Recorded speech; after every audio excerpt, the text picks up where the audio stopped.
Rain falls under a crescent moon as a voice offers parting gratitude for everything. A sharp blade pierces flesh, spilling blood amidst a swirling vortex of dark energy. The blonde man looms over a dying Julia von Rosenthal, acknowledging her by her full name. Mortally wounded, the knight asks Her Majesty why he has chosen to betray her this way. A cold declaration in the darkness informs her that her assigned role is now finished. In a blur of movement and light, Julia is struck down in a final confrontation. Rain streaks across the dark windows, mirroring the grim atmosphere of the tragic events unfolding. Thick, dark blood drips steadily from the tip of a lethal silver blade. Unfazed, the Emperor wipes blood from his face and tells her not to be sad. He cruelly admits that seeing her face daily was torture, leaving Julia in shocked silence. He offers a cold final mercy, promising to provide her a funeral for her service. Bleeding and broken, the Knight Commander collapses near the stairs as her life force fades. The Emperor turns his back, walking away with indifference as Julia takes her final breaths. Choking on blood, Julia reflects on every word he once told her during their time.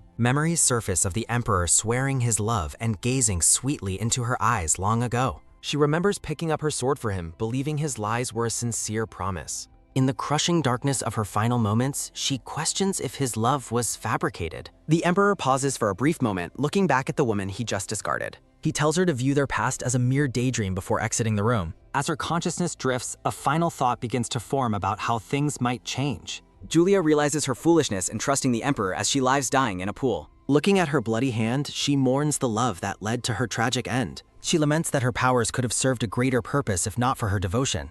A strange, shimmering blue light begins to fill the room as the scene shifts. Julia feels her curse lifting and realizes she has reached a long-desired level of power. Cloaked in a celestial glow, she accepts that this peak power arrived only in death. Admiring her own hands in the light, she marvels at their fairness one last time. Julia von Rosenthal dies betrayed, leaving behind the legacy of the elite guardians of the Empire. A hand reaches out to touch a smooth, reflective surface in a brightly lit room. An ancient, glowing sigil appears, representing the heavy burden of the family's cursed sword. Awakening in a mirror, she questions her survival while realizing something is fundamentally different.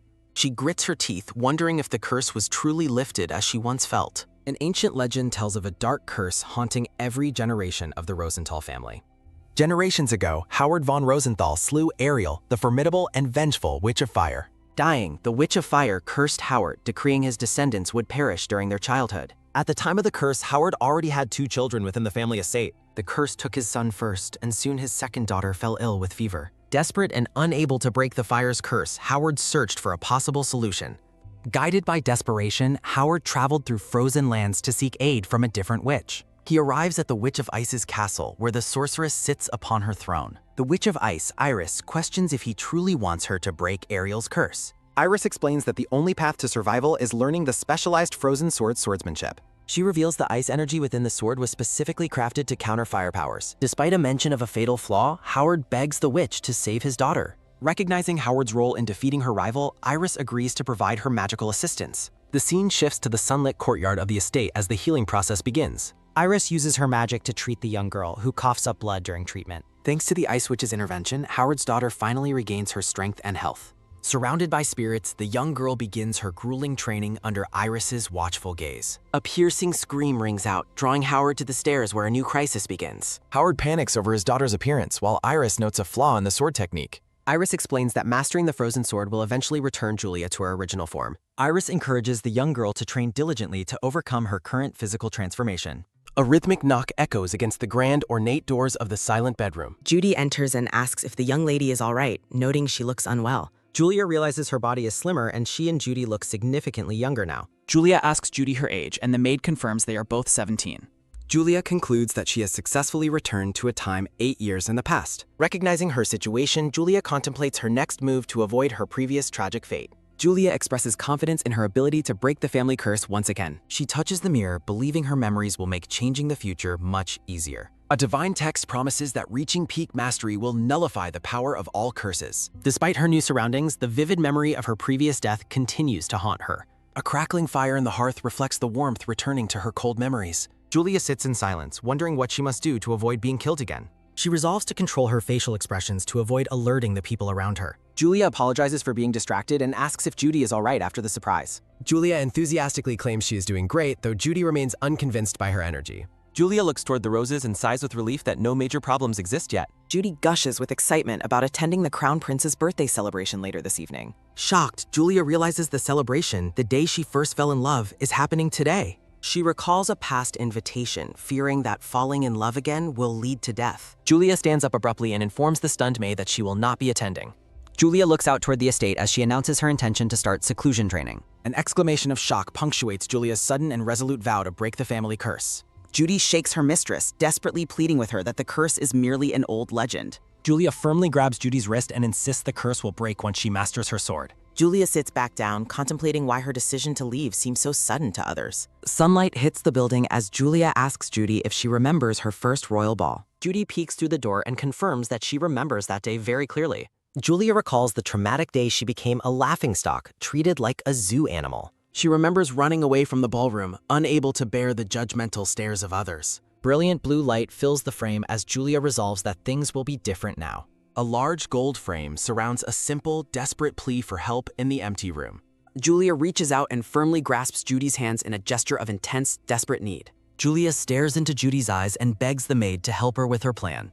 Judy looks on with a mix of concern and uncertainty as her mistress remains silent. Fully dressed in travel gear and a cloak, Julia prepares to depart the estate. Julia extends a gloved hand asking Judy to deliver a sealed letter to her father. Tearing up, Judy accepts the letter and realizes this is the final service she provides. Julia thanks Judy and promises she will return after completing her intense training journey. Cloaked for travel, Julia waves goodbye while Judy cries and prays for her mistress's safety. The scene shifts to the closed study door where the aftermath of the departure begins. Howard looks at the letter, questioning if his child truly left after leaving this behind. An angry voice demands to know why the maid didn't stop her from leaving. Judy stands before the door, explaining she only wanted to prevent Julia from getting hurt. A heavy silence follows as the reality of her departure begins to sink in. Howard sighs, noting that writing a letter proves she had already made up her mind. Howard tells Judy to lie and say Julia was injured during sword training today. Howard stands at his desk, ordering Judy to ensure no one finds out Julia has left. A carriage clatters along the path toward the grand estate. Narrator explains the Rosenthal family's ancestral duty to the Crown Prince's impending ascension. Howard thinks that Julia needs to participate, though he hates seeing her get hurt anymore. A locket clicks open to reveal a cherished portrait of a younger, happier family. Young Julia smiles brightly as a text box expresses faith in her future decisions. Noble guests gather within the opulent ballroom for the evening's highly anticipated royal banquet. Howard greets the great Crown Prince with a formal bow during the celebration. The Crown Prince radiates charm and warmth as he smiles kindly during the celebration. The prince asks Howard if he has been well while holding a glass of wine. Turning serious, the Crown Prince asks why he cannot meet Howard's daughter today either. Howard apologizes and explains that his daughter was unfortunately injured during her sword training. A stern, dark-haired knight standing behind the prince observes the interaction with a silent expression. Howard assures the prince the injury is not serious, though she has trouble moving currently.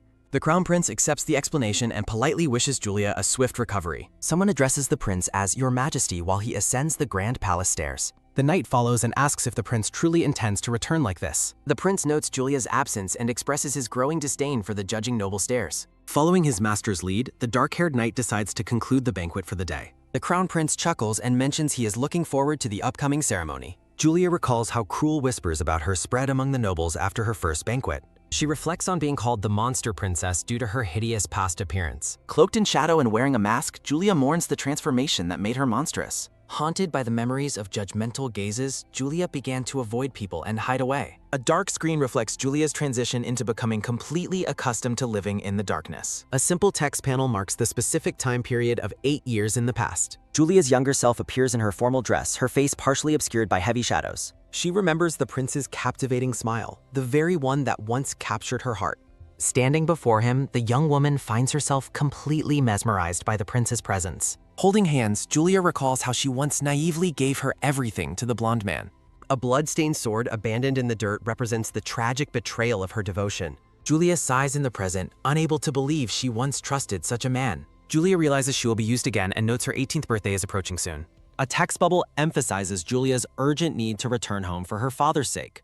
Resting by a crackling campfire, Julia's travel-worn boots reflect her long and arduous training. Narrator explains that nobles with knighthood are considered adults on their 18th birthday. The text details the formal swearing of allegiance and knighthood ordination at the palace. The Rosenthal crest symbolizes their ancient oath to help every successive emperor take the throne.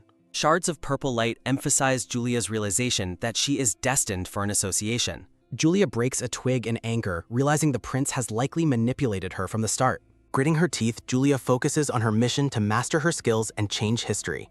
She observes that her family curse only broke just before she faced her previous death. Throwing a stick into the campfire, Julia resolves to push herself further in her training. A bright light accompanies Julia's vow to reach her near-death limit during tomorrow's training session. Julia realizes she got carried away as a massive horde of ogres surrounds her position. Peering from beneath her hood, Julia reacts with sharp surprise as she notices a new arrival. A teal-haired man wielding a blazing flaming sword stands boldly against the surrounding monster horde. The intense, bright aura of the flame-engulfed blade captivates Julia as she watches the fight. Recognizing the stranger's aura, Julia realizes the person before her is a legendary swordmaster. Seeing the man slaughtering the ogres, Julia wonders if he will take all the targets himself. Julia's eyes widen in alarm as the sudden intensity of the battlefield shifts once more. Julia dives away from a massive explosion, gasping in shock at the sudden display of destructive power. Julia identifies the beast as a deep ogre from the Shadow Forest, wondering why it has appeared here. Standing her ground, Julia grips her small blade and questions if she can truly defeat such a foe. The deep ogre lets out a terrifying roar, its red eyes fixed on Julia with murderous intent.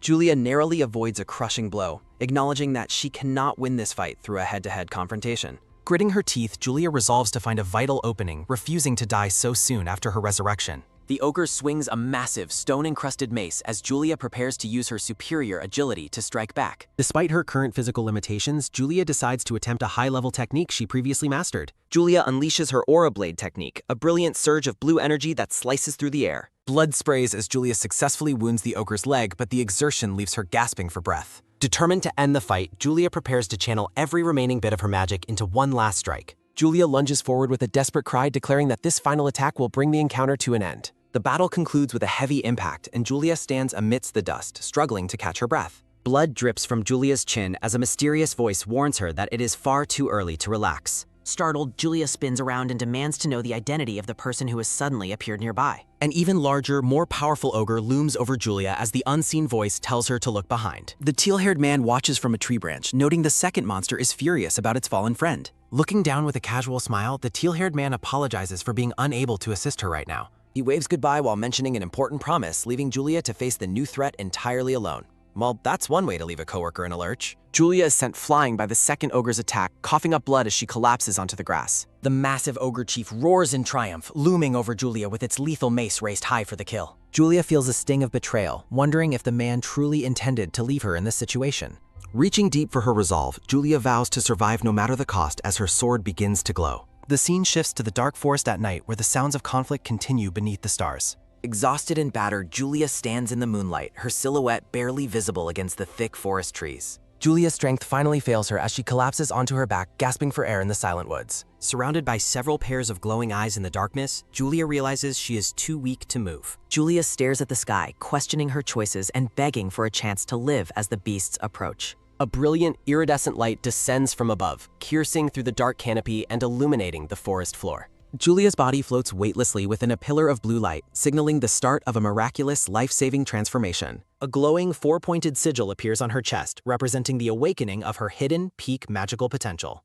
Surrounded by falling snowflakes and celestial light, Julia undergoes a total physical restoration in the heart of the forest. Julia lies peacefully in a sunlit field of flowers, her long silver hair spread out on the grass. Julia slowly opens her eyes, which now shimmer with a new, ethereal glow as her consciousness returns. Waking to the blinding sun, Julia notices her hand is now incredibly fair and free of any wounds. Julia sits up in shock, staring at her restored hand and gasping as she realizes her condition has changed. Julia touches her face in disbelief, feeling the smoothness of her skin and the absence of any battle scars. Noticing her long, soft hair, Julia begins to realize that she has finally regained her original, true form. Standing up abruptly, Julia questions with wide-eyed amazement if the family curse has finally been permanently lifted. Looking back at the fallen monsters, Julia reflects on how close she came to a second tragic end. Julia reaches down to retrieve her sword from the flowers, apologizing to herself for the momentary lapse in focus. Looking ahead with a confident smirk, Julia notes that she still has many important tasks left to complete. Julia lunges forward with incredible speed, determined to resolve the remaining forest conflicts as quickly as possible.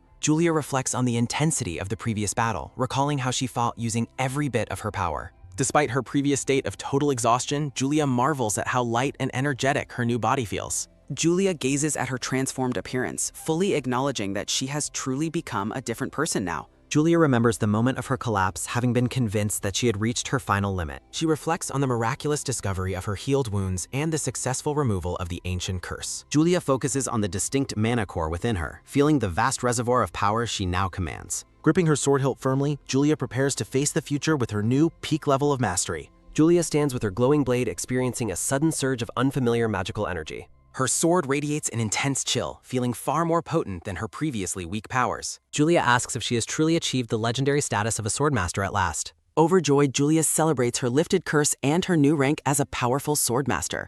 She stands alone by the water, hoping her father will be proud of her achievement. The scene shifts to the grand Rosenthal estate, standing silent under a bright midday sun. Head butler Gilbert asks the Duke if he is genuinely worried about his daughter's absence. A caption notes that 3 months have passed since Julia began her intense seclusion training. Howard explains he would have followed her if not for the family's ancient fire curse. Howard reflects on Julia's genius and trusts in her ability to return home safely.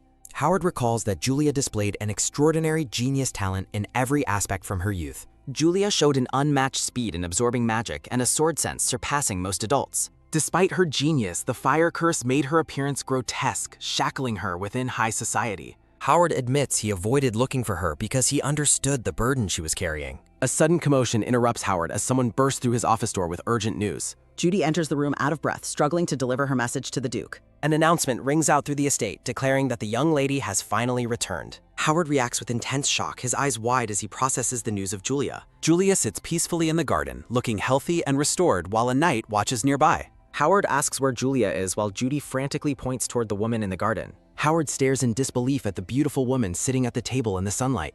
Julia stands up and smiles warmly, greeting her father for the first time in months. Memories of her childhood self appear, contrasting sharply with her current, healthy, and beautiful form. Howard's hand trembles with emotion as he stands before his daughter's miraculous new form. Judy tearfully exclaims her joy at seeing that the young lady has truly returned home. An orange-haired knight addresses the Duke, preparing to return a significant item of family heritage. The knight presents a golden lion medallion which rests solemnly upon a piece of cloth. Howard recognizes the head of household token he gifted to Julia on her previous birthday. Julia looks toward her father with calm confidence and simply acknowledges him with a nod. Howard accepts the token and decides to test his daughter's progress with a blade. Howard commands his daughter to defend herself and face his blade in a sudden duel. Howard lunges forward with a strike while Julia watches with a calm and knowing smirk. Julia casually borrows a sword from the orange-haired knight to meet her father's aggressive attack. Julia swings the borrowed blade with practice ease, her movements fluid and full of power. Howard strikes with everything he has, his expression a mixture of determination and testing ferocity. The two blades collide with a powerful impact, creating a surge of blue and white energy. Julia easily parries the strike, her gaze fixed intently on her father during the brief clash. Howard is stunned as his sword is knocked aside, realizing Julia's power is now immense. Julia stands victoriously as her father acknowledges that his daughter has unmistakably and successfully returned. Overwhelmed by emotion, Howard pulls Julia into a tight embrace, expressing his immense relief. Julia proudly announces her swordmaster status while Howard tells her how proud he truly is. Gilbert watches the emotional reunion from a distance, dabbing at his eyes with a handkerchief. Judy is moved to tears by Julia's success, shouting her praise for her mistress's cool display. Julia smiles softly, reminding her father and the staff that she came back as promised. Judy wraps Julia in a fierce hug, tearfully begging her mistress never to leave again. Howard suggests they move inside, noting that the garden is no longer the proper setting. News of Julia's return and her success spreads through the estate's grand and opulent hallways. The maids gossip about the miracle while cleaning, amazed that Julia finally broke the curse. A maid beams with excitement, calling Julia the first person to ever break the family curse. The staff excitedly agrees that they should all gather to celebrate Julia's return later tonight. Maids attend to Julia in her bath, remarking on how smooth and silky her hair has become. Relaxed by the warm water, Julia begins to doze off before a maid urgently wakes her up. A door clicks shut, signaling the end of the bathing session and a transition to dimmer. A gourmet meal is served as Howard begins a serious conversation with Julia at the dining table. Over a glass of wine, Howard notes that Julia's 18th birthday is rapidly approaching this year. Howard encourages Julia to ask for any gifts she desires to celebrate her coming of age. Julia asks for confirmation of the generous offer while Howard assures her he is completely serious. Pausing her meal, Julia prepares to request the most significant treasure in the family's possession. Julia formally requests Hiver, the legendary Sword of Winter, as her official 18th birthday gift. Howard reacts with a look of stunned surprise at Julia's choice of the ancient family heirloom. The Sword of Winter, Hiver, is revealed as a generational treasure enchanted with powerful elemental magic. Believing she can now handle the power, Howard tells Julia to meet him in his office tomorrow. Julia offers a soft smile and thanks her father for trusting her with the legendary blade. Julia wakes up the next morning and stretches, ready to begin her day's tasks before receiving Hiver. Judy knocks on the door and enters the room after Julia grants her permission to come inside. Smiling warmly, Judy observes that the young lady has woken up much earlier than she expected today. As she pours the morning tea, Judy asks if Julia is still feeling tired from her travels. Julia recalls the joy of the staff celebration and expresses her gratitude for their warm welcome home. Looking out the window, Julia confirms her morning training schedule and her evening appointment with her father. Judy enthusiastically offers her help as Julia prepares to dress for her busy day of training. The sun moves across the estate's grand hallways, signaling the passage of time toward the evening.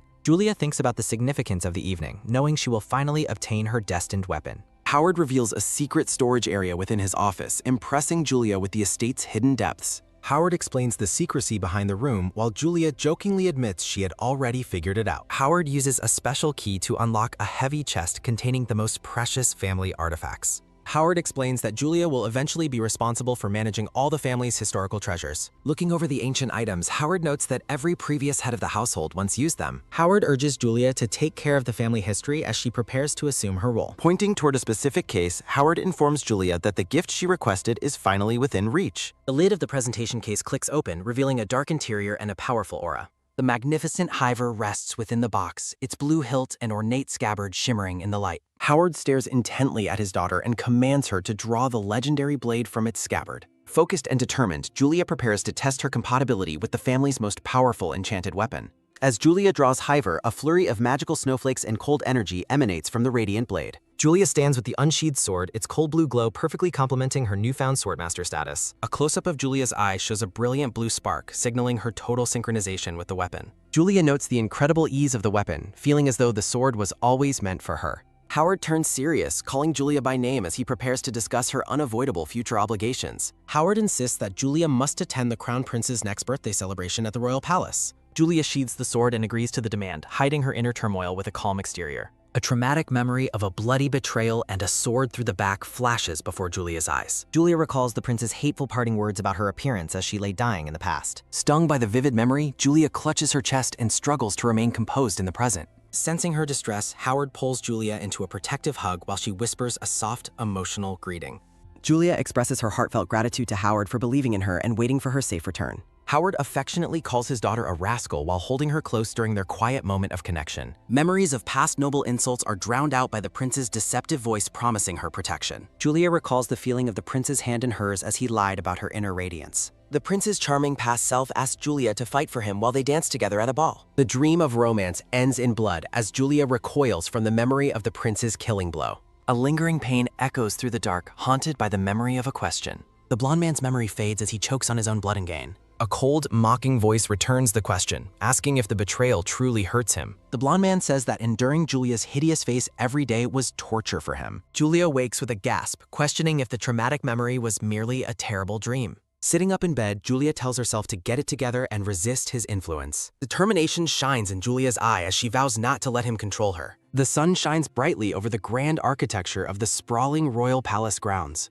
Luca mentions Julia is coming, while the brown-haired man says she cannot run away today. Luca smiles at the thought of meeting her, while Jeremy asks what he is doing. Luca asks if he looked cool, but Jeremy admits he is not quite sure. Jeremy notes that Luca seems to be paying a significant amount of attention to her. Luca states that she will become Sir Leonard's knight once the official ceremony is finished. Luca claims first impressions are important, even if the guest resembles a hideous orc. Luca suggests cleaning up Jeremy's hair, but the brown-haired man insists he is quite all right. A white carriage drawn by horses arrives at the palace entrance for the knighthood ceremony. Faint voices call out a name as the carriage comes to a complete stop. Julia reacts with sharp surprise as her father calls her name from inside the carriage. Howard apologizes for being distracted and asks Julia if she is feeling nervous about today. Stepping out of the carriage, Julia admits to her father that she is a little nervous. Howard tells his daughter that it is perfectly okay to be nervous during such events. Howard takes Julia's hands and encourages her not to worry too much about the ceremony. Julia looks ahead with a soft, thoughtful expression as she prepares to enter the palace. Julia thanks her father as she places her hands over his in a gentle gesture. Howard notes her renewed energy, and Julia agrees it is time to face the royal family.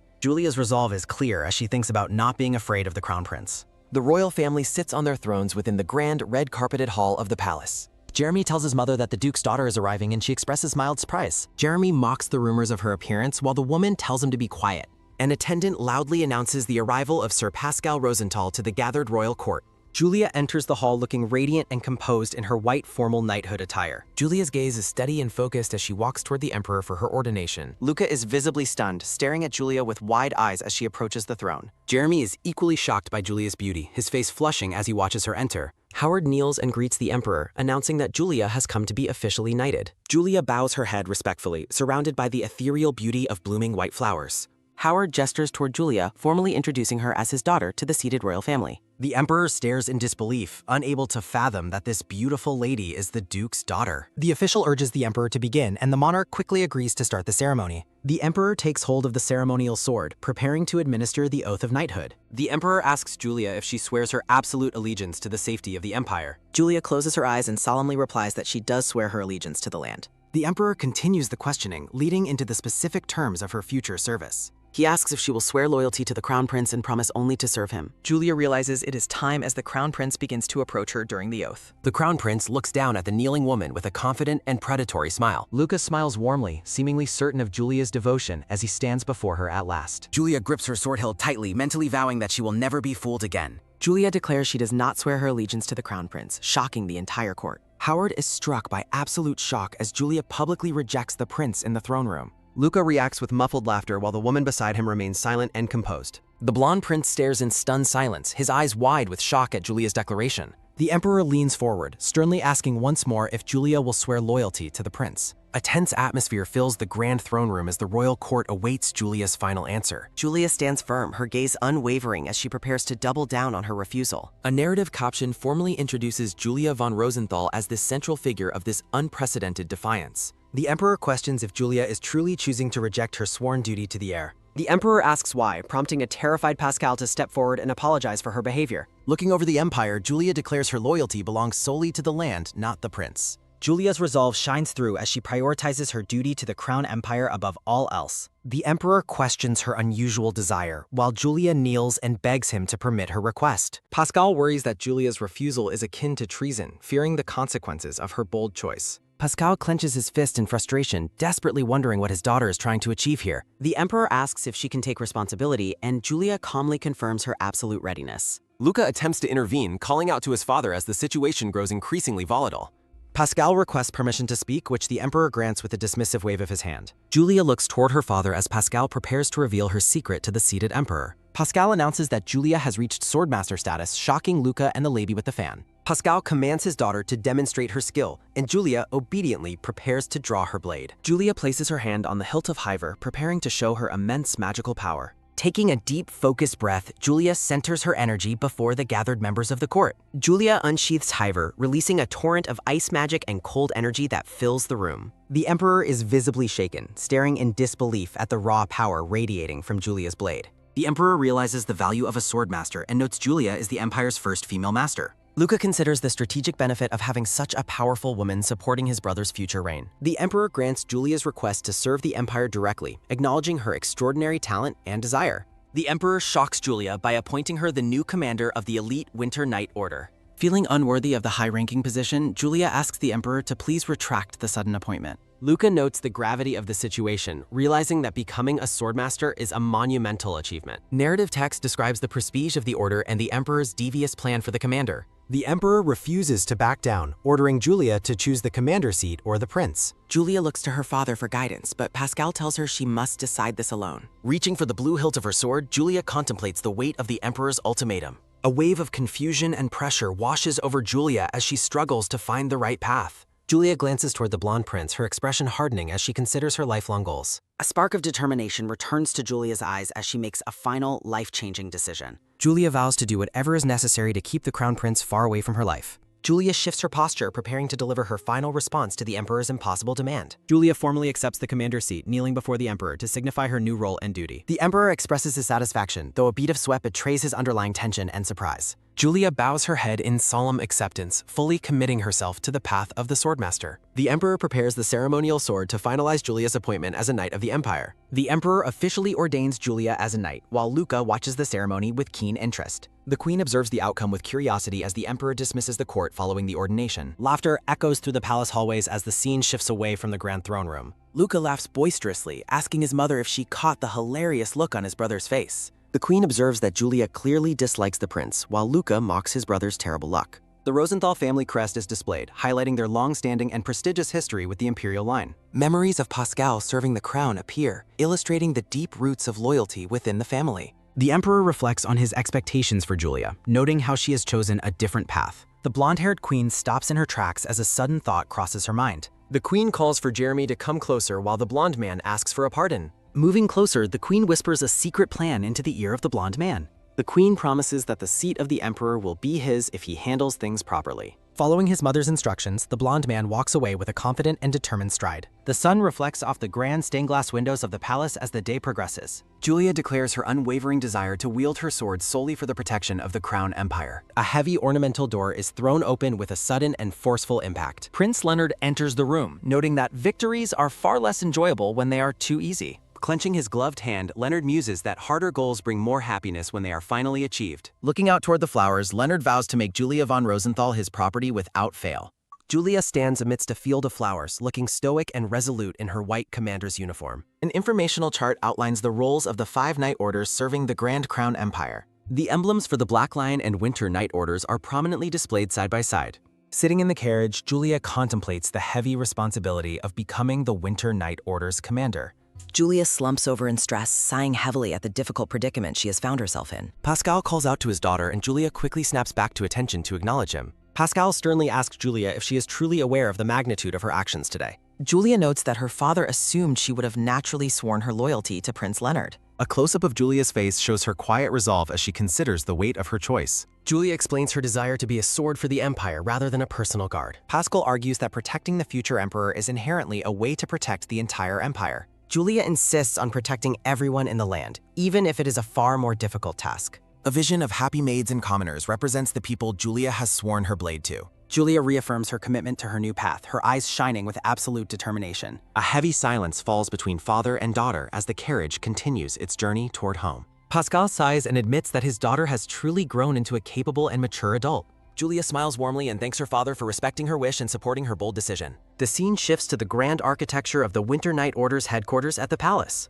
A knight informs the vice commander that an 18-year-old girl is arriving to take command today. The blonde knight expresses his disbelief and frustration that a young girl was given the commander role. The blonde knight complains that giving her the position is an act of pure tyranny. Vice Commander Chris Valord reminds the men that regardless of the situation, she is the Rosenthal lady. Chris commands his subordinates to show the proper respect as the room falls into a tense silence. A knight asks his companions if they really believe the rumors about her being a monster. A smirk crosses the knight's face as he brings up the infamous orc story to his peers. The knight with the headband reacts with a look of stunned and confused surprise. A young knight with glowing yellow eyes looks on with curious and innocent astonishment. The knights recall that the lady had appeared exactly once before at a previous banquet for nobles. They recall rumors of her looking like a bulky orc and laugh at the cruel comparison. A knight calls anyone who believes those rumors an idiot, surprising the others with his bluntness. A loud crash interrupts the conversation as a knight shouts his anger about the new commander. The knights are startled as a colleague voices his frustration about Julia taking the vice commander's job. A formal greeting rings out, signaling that it is finally time for the group to meet. The official banner of the Winter Knights is displayed as Julia prepares to assume her role. Julia von Rosenthal introduces herself to the gathered knights, looking radiant and completely professional. Julia walks forward with confidence, stating that she will be in their care from this day. The knights are paralyzed with absolute shock, thinking that their new commander looks like a goddess. Julia enters the hall and notices that every knight is making the exact same stunned expression. Chris Valord observes that the young lady is remarkably different from the monster described in rumors. Julia asks if they are unhappy because she is different from the rumors. Chris commands the group to show their respect to the lady immediately. The gathered knights shout their affirmation in response to the vice commander's orders. Chris bows and introduces himself as the vice commander of the Winter Knights. Julia smiles warmly, stating that it is a pleasure to make their acquaintance. Chris apologizes, but explains they cannot acknowledge her as commander right away. Chris tells Julia she must prove her skills to stand above the other knights. Julia asks the silent gathered knights if they all share the vice commander's opinion. A gloved hand draws a sword, signaling the start of the proving ritual. A defeated knight kneels on the floor and admits his loss to Julia. Julia expresses her disappointment in the skill level shown by the Winter Knights. Turning her gaze, Julia notes that one knight might offer a different challenge. Chris stares at Julia's blade with an intense and focused expression during their duel. Julia challenges the vice commander directly, asking if he is ready to face her. Chris clenches his sword hilt and accepts her challenge with a firm response. The duel begins as Julia and Chris face off on the grand checkered floor. Narrator text notes that Julia has already defeated 10 knights in quick succession. Chris realizes that he might be defeated just as easily as the other knights. Chris feels the commander position was rightfully his before the lady's sudden arrival. Determination fills Chris as he vows to win the duel no matter what. A flashback recalls the death of the previous commander during a past mission. Chris remembers the former commander fondly and laments the shame of his passing. Chris reflects on his humble origins as a baron who lacked wealth and glory. Memories show Chris working much harder than his peers to rise through the ranks. Narrative text emphasizes that Chris cannot afford to miss this divine opportunity for power. A sunlit tombstone stands in a graveyard, marking the previous commander's final rest. The training hall echoes with the loud sound of clashing steel and sparks. Julia and Chris trade blows rapidly in a display of high-level swordsmanship skills. Chris looks furious while Julia wonders why he has become so intensely aggressive. The duelists lock their blades together, staring intensely at one another amidst the combat. Chris dismisses Julia's talent, believing she only succeeds because of her family status. Julia warns Chris that his motions are too large and will cause his defeat.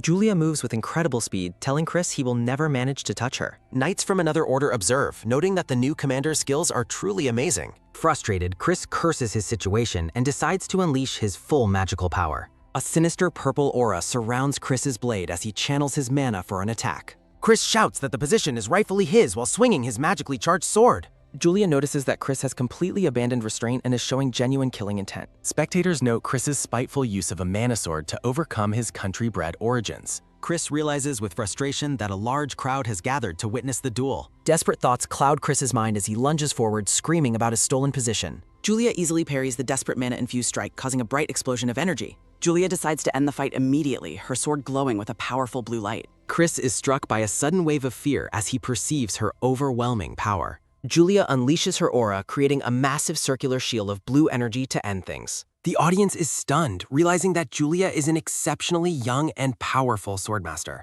Julia's strike shatters Chris's blades, sending the broken pieces flying across the training hall. Julia stands triumphant while Chris collapses to the floor, panting in total physical defeat. The duel concludes in the center of the hall as the gathered knights watch on. Chris stares in silent shock at his broken weapon, processing the reality of his loss. Julia looks down at the defeated man, asking if he still wishes to continue the fight. Chris remains silent, his expression a mix of shame and frustration after losing the duel. Looking up at the sky, the broken knight finally admits his total defeat to Julia. Suddenly, a door is thrown open as a voice calls out for the Black Lion's commander. Vice Commander Alec Gregory enters excitedly, asking if the news has reached the rest of the room. Alec is shocked to find his superior unaware of the massive news regarding the Rosenthal lady. He begins to recount the events of the day, specifically focusing on the new female commander. Alec describes how Julia debuted on the training grounds today, looking like a radiant, powerful goddess. The blonde man laments missing the spectacle while his companion notes he is acting out again. Alec reveals that Julia is also a swordmaster, which finally manages to shock the seated man. Alec smiles, satisfied that he has finally captured his commander's full attention with his gossip. He highlights Julia's incredible background, noting her beauty and her status as a legendary swordmaster. Leaning over the desk, Alec asks if the commander has any desire to see her personally. Black Lion's commander Kyron Winter looks bored, though he admits he is somewhat interested in her. Narrator text explains Julia's importance as the sole heir of the Empire's most prestigious family. Chiron tops the table, reflecting on the rarity of female swordmasters and rumors of a curse. He concludes the rumors were false as Alec continues to express his immense curiosity about Julia. Alec begs his commander to let him attend tomorrow's meeting in his place to see her. The blonde man pleads desperately while Chiron stares at him with a deadpan, unimpressed expression. Chiron smiles to himself, his interest growing as he considers the potential of the new commander. Chiron shuts down the request, ordering Alec to go back to his training immediately instead. A vision depicts Crown Prince Leonard leading a brutal war of conquest across the snowy mountains. The prince's ambition seemed to proceed without obstacle as a dark castle stood in the distance. A broken emblem reveals that the entire Winter Knight Order perished during that first devastating war. Back in the present, Julia sits alone in her office, contemplating the heavy weight of history. She worries that the current skills of her knights will only lead to history repeating itself. Julia realizes her order is much weaker than the Black Lions, causing her great internal stress. Chiron is shown leading his order, composed of geniuses who follow his every command with loyalty. Narrative text identifies the Black Lions as the absolute most elite knight order in the Empire. Julia ponders increasing the training intensity to match her own family's rigorous and brutal standards. A knock at the door interrupts her thoughts, and Julia grants the visitor permission to enter. An Imperial guard bows and informs Julia that the Emperor has summoned her to his presence. Julia stands up from her desk and tells the guard to lead the way at once. She arrives at the royal quarters, and the ornate double doors are opened for her entrance. Julia greets the Emperor respectfully, and he laughs warmly while inviting her to take a seat. Julia is immediately annoyed to find Crown Prince Leonard sitting there and smiling at her morning arrival. Leonard mentions hearing about the intense hazing she gave her new knights during her first day. Julia remains stoic, looking at the prince with a calm and guarded expression during their meeting. The Emperor acknowledges the Winter Knights' past service while they sit together for tea and sweets. The monarch smiles, expressing his hope that Julia will prove to be a highly capable leader. Julia politely vows to do her best, her eyes fixed on the grand harp in the room. An awkward silence falls over the three of them as they sit together at the tea table. The Emperor demands the prince speak up, while Leonard asks if he should really say it. Julia sets her teacup down with a click, sensing that something incredibly annoying is about to happen. Leonard announces that he has requested a grand celebratory banquet be held in Julia's honor. Julia is paralyzed with shock, staring blankly as she processes the prince's unwanted and useless request. She is internally furious, her mind flashing with anger at the prince's attempt to bother her. Leonard explains he felt they needed to celebrate her new position as the commander of the order. Julia forces a tight smile and declines, stating she is perfectly fine without such a lavish celebration. Leonard smiles brightly and refuses her decline, insisting that they will go ahead with the banquet. Julia looks visibly annoyed as the Emperor insists she deserves congratulations for her achievement. The Emperor praises the birth of a new swordmaster as a great tribute to the Empire. Drinking his tea, the Emperor pressures Julia to accept the imperial family's decision, while she internally worries that refusing again will cause trouble for her father. Julia forces a polite response while the Emperor and Prince Leonard share a jubilant laughing moment. Leonard smiles warmly at Julia, telling her she has made the right choice for her future. Clutching his leg, Leonard enthusiastically promises to prepare a grand and memorable banquet in her honor. In a private moment, the Emperor asks his son if he is confident in his ability. Leonard vows to captivate Julia's heart during the banquet, earning a chuckled acknowledgement from his father. The Emperor reminds Leonard that the Rosenthal family is the Empire's sword and must be secured. Moving through the palace, Leonard promises to keep his father's strategic advice in mind. Julia sighs heavily as she walks through the palace grounds, passing by other oblivious knights. Close-up of Julia's face shows her growing anxiety about the sudden and unwanted celebratory banquet. Julia stops by a grand pillar, her mind drifting back to the many banquets of the past. Julia recalls how the prince hosted banquets for every minor contribution she ever made to the Empire. Though she initially attended with joy, memories of the social events carry a heavy weight for her. Julia remembers the judgmental stares of the nobility who mocked her for wearing ill-fitting dresses. Shadows of the past reveal the cruel gossip and mockery she endured from the noble ladies. Julia recalls Leonard embracing her, a gesture that once felt sweet but now feels manipulative. Returning to the present, Julia realizes she was completely deceived by the prince's kind words and actions. Haunting memories of Leonard's betrayal and cold promise of a funeral clash with his past smiles. Julia's expression softens into quiet melancholy as she processes the pain of her past life. By a fountain, Julia sighs again, trying to wash away the bitterness of her unwanted memories. Julia delivers a sharp slap to her own cheeks to snap herself out of her depressive state.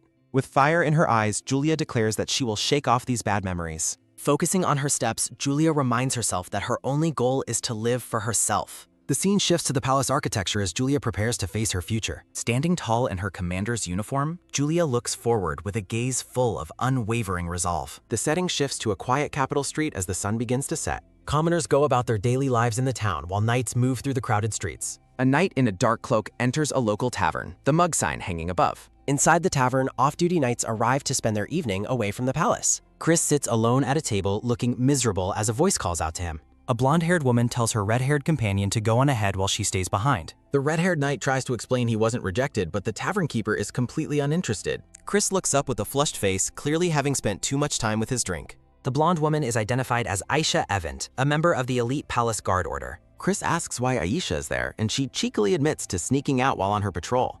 Chris mocks the laziness of the palace guards, while Aisha questions why he isn't on duty either. Aisha shrugs off criticism, noting their job is mostly just walking around the palace anyway. Aisha observes that Chris is unusually drunk and asks what could have caused such a state. Chris stares intensely at his wine, remaining silent as Aisha presses him for his distress's cause. Aisha expresses her curiosity, wondering if the problem is something so serious he can't even tell her. Clenching his wine glass, Chris reveals that a new commander has been appointed to the Wintermegs. Aisha asks if he is upset because he expected to be the one promoted to the commander position. The Rosenthal family crest is displayed as Chris identifies the new leader as Julia von Rosenthal. Aisha pauses, finding the name Julia oddly familiar as she tries to place the identity. Chris clarifies that she is the heir of the Rosenthal family, prompting Aisha to finally remember the lady. Aisha recalls the famous rumors of the cursed lady from a cursed family that circulate among the high nobility. Chris pours another drink, reflecting that Julia didn't seem to fit the curse rumors. Aisha teases Chris by asking if Julia is prettier than her, but he dismisses her and says he is sober. Aisha demands that Chris stop playing hard to get and release her while he remains intoxicated. Aisha questions Chris regarding his previous claims of devotion, reminding him of his promises of exclusivity. Aisha expresses visible irritation and annoyance with a sharp huff after being rejected by the drunkard. Aisha forcefully slaps Chris's hand away, surprising him with her sudden and firm rejection of him. Aisha abandons the conversation with the drunkard, jokingly vowing to seek revenge by marrying rich nobles.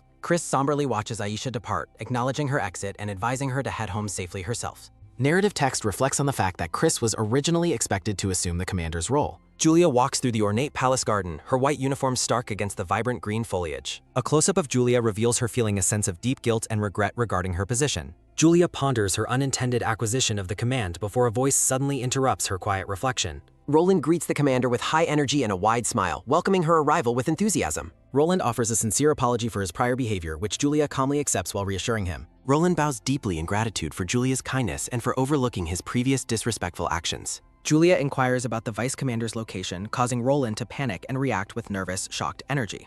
Roland struggles to find a direct answer, laughing awkwardly as he attempts to deflect Julia's inquiry. Julia asks if she has posed a difficult question while staring blankly at the sweating Roland. A gray-haired knight approaches and greets Julia with a polite, cheerful attitude while carrying a sword. The gray-haired knight informs Julia that the vice commander is currently located inside the break room. Julia confirms the location while Roland reacts with frantic desperation to stop his companion's blunt honesty. The gray-haired knight apologizes for his morning behavior, and Julia accepts before departing the garden area. Roland watches in stunned silence as the commander leaves while the gray-haired knight bids her farewell. Roland frantically whispers to the gray-haired knight, questioning if he understands Chris's current problematic state. The gray-haired knight casually mentions that Chris has been binge drinking since lunch, oblivious to the trouble. Roland and the gray-haired knight lament their mistake, fearing they have inadvertently caused trouble for Chris. Julia arrives at the break room and calls out to the vice commander while knocking loudly. Julia requests a meeting to discuss the training manual while continuing to knock firmly on the door. A heavy silence follows Julia's request as she stands before the closed and unresponsive office doors. Julia senses a presence inside the room and announces her entry while reaching for the door handle. Julia opens the door slightly and peers into the dark room with a look of quiet expectation. Julia discovers Chris passed out on a sofa in a messy office cluttered with scattered open books. Julia reacts to the pungent odor of alcohol emanating from the sleeping and disheveled vice commander. Julia strides forward with purpose across the room, preparing to wake Chris from his deep slumber. Julia commands Chris to wake up immediately while delivering a sharp, forceful kick to the sofa. Chris awakens with a sudden start, his face flushed red as he reacts to being disturbed. Chris groans in discomfort while sitting up, rubbing his head and wondering who interrupted his sleep. Julia identifies herself with a loud shout, scolding the vice commander for his disgraceful and unprofessional state. Chris reacts with absolute shock upon seeing Julia as she questions his absence from his duties. Julia demands an explanation for his drinking on duty, asking if he has a personal problem. Julia asks why he is lying there drunk while looking at the books on the coffee table. Chris stammers and fails to provide a coherent excuse as he avoids Julia's intense and demanding gaze. A heavy sigh fills the ornate room as Julia considers how to handle her subordinate's behavior. Julia turns away, stating her profound disappointment in the vice commander before preparing to leave the office. Julia instructs Chris to listen carefully to her next command as he looks down in shame. Julia orders Chris to be present on the training grounds in 10 minutes for a new task. Julia grants Chris a single opportunity to redeem himself before exiting the messy office and departing. The scene shifts back to the training hall exterior as the afternoon training session begins. Julia arrives at the training grounds carrying a large barrel filled with wooden practice swords for sparring. Julia calls for the knights' attention, announcing the start of individual sparring sessions for the entire group. Julia drags the heavy equipment barrel while informing the knights that the training rules are very simple. Roland and his fellow knights look surprised as Julia commands them to pair up for immediate training. Julia informs the gathered knights that their training session will continue until the sun sets. A close-up highlights Julia's sharp purple eyes as she maintains her intense focus during the drill. Chris approaches the center of the training area, looking frustrated as Julia acknowledges his arrival. Julia points firmly at Chris, strictly forbidding him from using any magic during their sparring match. The commander gives the order to begin, and the knights shout their enthusiastic readiness in unison. The knights tremble in terror, noting that the intensity of the atmosphere feels like a real battle. Julia addresses Sir Chris directly as they prepare to clash with their wooden practice swords. Detailed movements show Julia's boots dragging across the floor as she shifts her weight for an attack. A small, bleeding cut appears on Chris's cheek as Julia's wooden sword narrowly grazes his face. Julia taunts her opponent, asking if he feels angry about losing to her so decisively. Gritting his teeth, Chris struggles to defend against Julia's rapid and heavy wooden sword strikes. Spark effects fly as the wooden practice swords collide, with Julia continuing her relentless offensive. Julia tells Chris to stop feeling bad for himself and focus on becoming actually stronger. Chris groans in pain while pinned to the ground as Julia tells him to get stronger. Julia shouts at him to put more spirit and effort into his physical training techniques. Nearby knights observe the duel in horror, fearing they might actually faint from the sheer intensity. Julia walks away casually while Chris remains collapsed on the training floor, panting in defeat. A close-up of Chris's face shows his growing resentment and anger following his embarrassing loss. Julia maintains a cold and professional expression as she continues to oversee the nightly drills. Night falls over the training grounds as narrative text thanks the knights for their hard work. Chris leans on a fellow knight, gasping for air with a bloodied face after the grueling session. A knight asks if the vice commander is okay, and Chris confirms his well-being with a short response. Chris bitterly reflects on Julia's advice, questioning if hard work is really enough to improve. Internal monologue emphasizes Chris' belief that effort can never bridge the gap between him and a genius. Red energy surrounds Chris as he recalls the mental and physical struggle of his past training. Chris watches Julia leave, acknowledging to himself that he will never be able to beat her fairly. A dark and desperate look crosses Chris's face as he resolves to use a forbidden shortcut. The scene shifts to the dark and quiet woods surrounding the capital as night deepens. Julia practices her swordsmanship alone under the moonlight, her blade glowing with a faint blue light. Julia thinks to herself that she is capable of getting even stronger through her current training. She vows to eventually become the absolute strongest knight in the entire empire. Julia realizes she accidentally damaged the nearby trees and decides she must clean up the mess. A sharp glint appears in Julia's eyes as she suddenly senses a powerful presence nearby. Julia moves through the dark forest with incredible speed, wondering what she is currently feeling. She notes that the presence carries an intense level of bloodlust that no average person possesses. Julia continues running toward the source of the aura, certain it is not a normal intruder. A powerful roar echoes through the air, causing Julia to wonder if a dragon has appeared. Julia stops abruptly near a tree, sensing that the mysterious presence is now very close. She stares into the darkness, focusing her vision on a figure standing alone by the water. A dark-haired man stands by the lake with a glowing sword, his back turned toward Julia. Julia recognizes the man as Kyron Winter, the legendary commander of the elite Black Lions. Soft ripples spread across the surface of the dark lake from the energy he is emitting. A close-up of Kyron's face shows him in a state of deep and focused meditation. Kyron unleashes a massive explosion of energy from his sword, illuminating the entire lakeside area. Watching from behind a tree, Julia is deeply impressed by Kyron's incredible level of combat focus. A text bubble asks who is there as Kyron suddenly becomes aware of his hidden observer. Kyron calls out to the trees, demanding that whoever is hiding show themselves immediately. He delivers a final warning, threatening to kill the intruder if they do not reveal their face. Julia steps out from behind the tree and apologizes, stating she didn't mean to bother him. Kyron stares at Julia, wondering if she is a member of the newly reorganized Winter Night Order. A close-up reveals the legendary sword Hiver strapped to Julia's hip amidst falling white snowflakes. Kyron asks why Julia is spying on him, noting the sword Hiver belongs to her family. Julia pauses her steps as she prepares to explain her sudden appearance in the dark woods. Julia informs the Black Lion commander that she sensed an intense bloodlust coming from the area. Julia asks the commander if running into a fellow knight is truly such a surprise. Kyron remains skeptical as Julia offers a polite apology for interrupting his private evening training. Kyron reflects on the news of the Winter Knights receiving a new commander earlier that day. Julia is surprised that the commander already knows her identity and the rumors about her. Julia reaches out and suggests they engage in a formal introduction since they have finally met. Julia introduces herself and asks if he is the Black Lion commander, while Kyron stays silent. Kyron turns away, stating they are not familiar enough for such casual and friendly greetings. Looking at the moon, Julia admits she doesn't understand why the commander is acting so unfriendly. Julia asks the commander if meeting a strong person isn't a fun and exciting experience. Julia suggests fighting strong opponents is even better, prompting Kyron to ask about a duel. Julia laughs off the duel request and suggests they postpone it, causing Kyron to sigh. Julia sits on a rock, exhaling heavily after her long run through the moonlit forest. Julia asks the commander for water, explaining she is parched from her journey into the woods. Kyron bluntly points out the canteen clearly visible and strapped to Julia's own leather belt. Despite his remark, Julia laughs and thanks him as he hands over his personal canteen. Julia opens the canteen, thanking the commander and promising to repay the favor in the future. A rare, faint smile touches Kyron's face as he watches the white-haired commander rest. By the moonlit lake, Julia drinks water while Kyron stands quietly near the stone structure. Julia returns the canteen with a bright smile, thanking the commander once more for his kindness. Julia says she will be on her way and wishes him luck with his nightly training. Kyron watches in silence as Julia disappears into the shadows of the dark and moonlit forest. The scene shifts to a grand, illuminated mansion as night settles over the snowy capital city.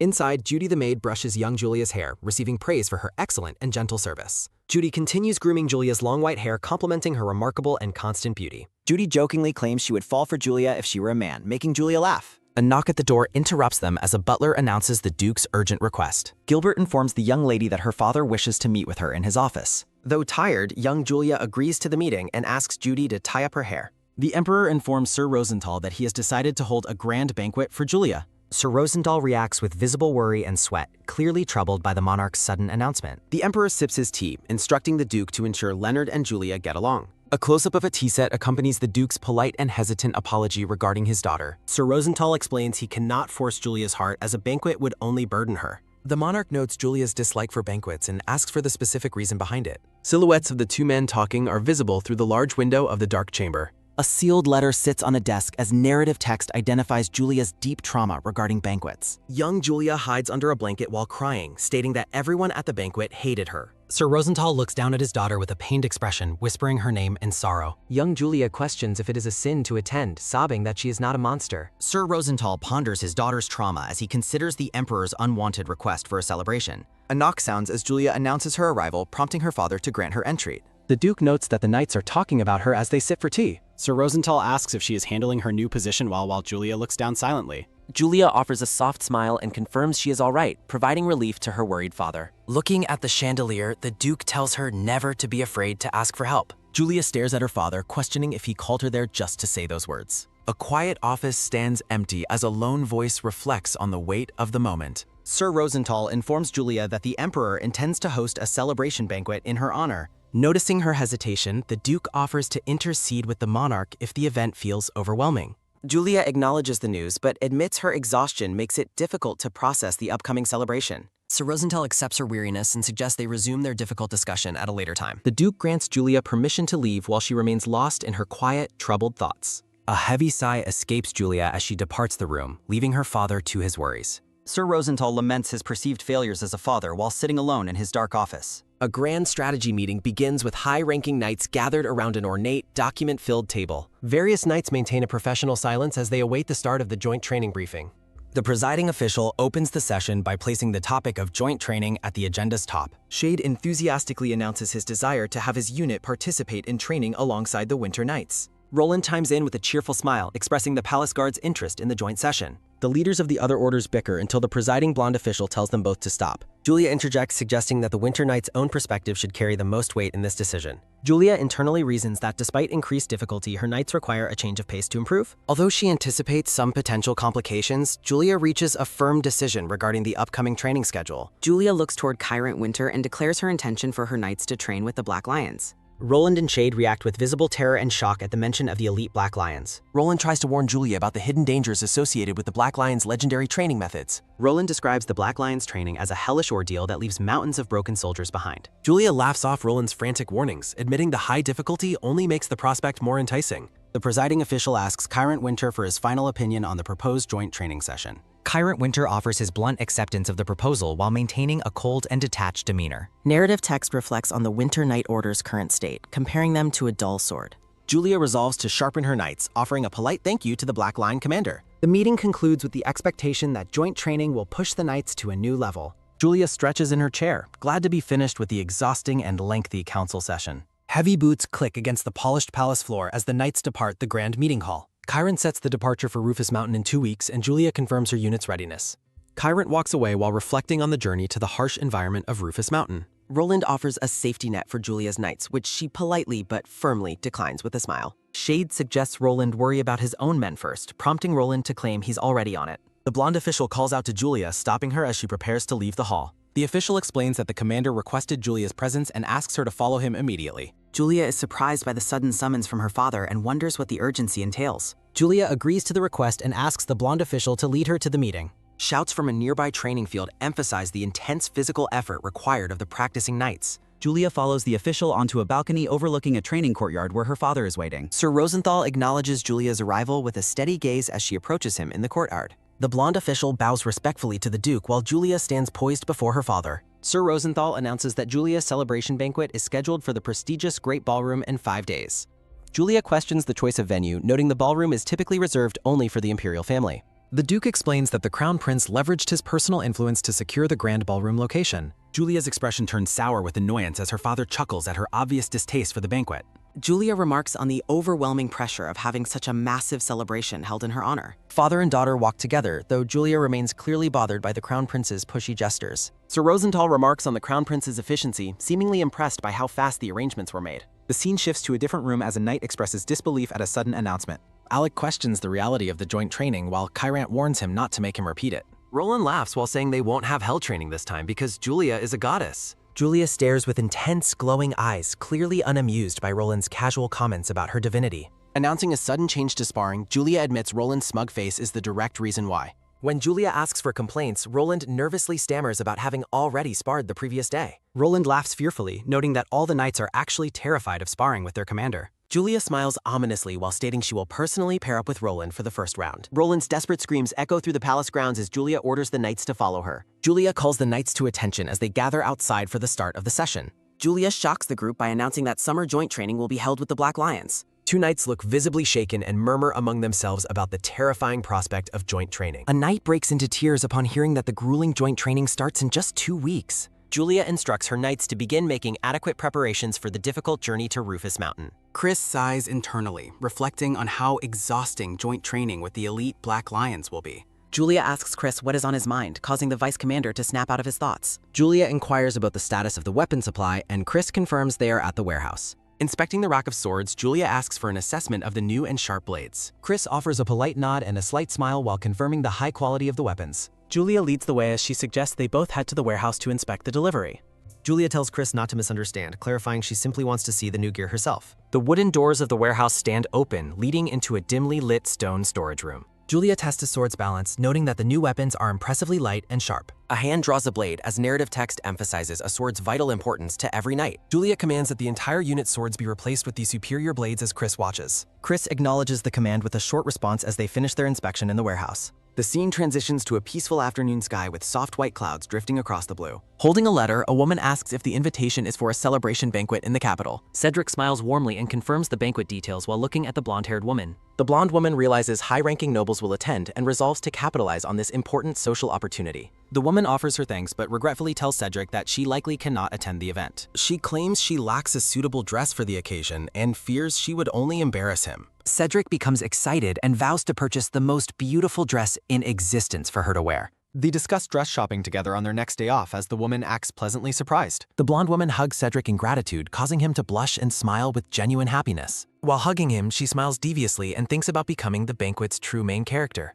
A maid calls out for her mistress as the afternoon sun shines over the Grand Mansion's towers. Judy asks her fellow maids about Julia's whereabouts, and they point her toward the military exercise hall. Judy rushes down the hallway while another maid scolds her for running inside the residence. Two maids excitedly discuss the upcoming banquet, expressing their shared desire to see their mistress attend. Judy bursts through the garden doors, loudly insisting that Julia prepare for an immediate outing. Julia looks up in confusion, asking her maid why there is such a sudden fuss this morning. Grabbing Julia's hands, Judy explains they only have 5 days left to find the perfect banquet dress. Julia suggests wearing her knightly uniform instead, prompting a loud and horrified refusal from her maid. Judy argues that fancy dresses are the highlight of any banquet and a dream for every woman.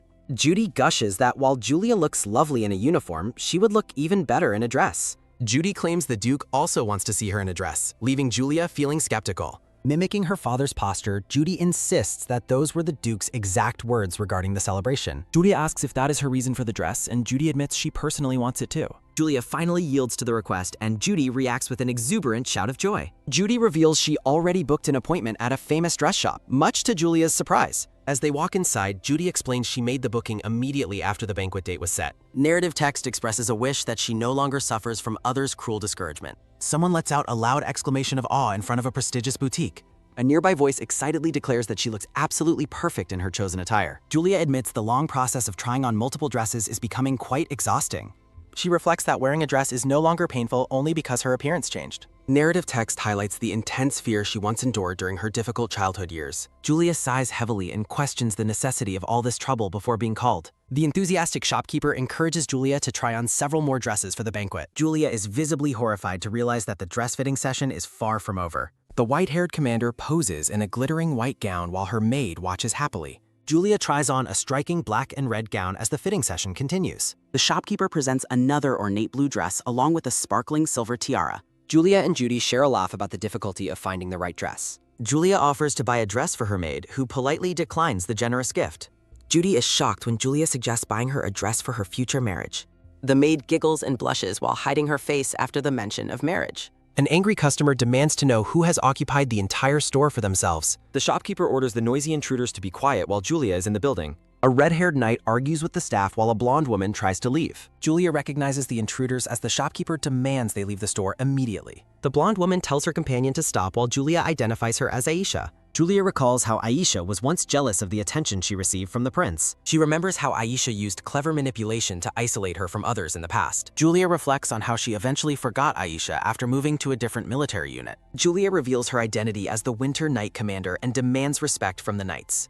The intruders are terrified upon hearing the rumors of the new commander are actually true. Aisha realizes that this woman is the same person Chris had been talking about earlier. The red-haired knight forces Aisha into a bow while offering a desperate and loud apology. The shopkeeper orders the disgraced knights to leave the boutique at once after their behavior. Aisha berates Cedric for his cowardice once they are back out in the city street. Cedric expresses his embarrassment and tries to discuss the upcoming banquet with the blonde woman. Cedric decides he must reconsider taking Aisha as his partner for the celebration event. Aisha screams at him, pointing out that he was the one who asked her first. The red-haired man admits that he was not thinking straight when he made the request. He explains that bringing her would be a discourteous act toward the guest of honor. Aisha suspects him of falling for Julia and feels a surge of intense, bitter annoyance. Clenching her fist, she seethes at the idea of him finding a different banquet partner. Aisha remains silent as she turns away from the knight and storms down the street.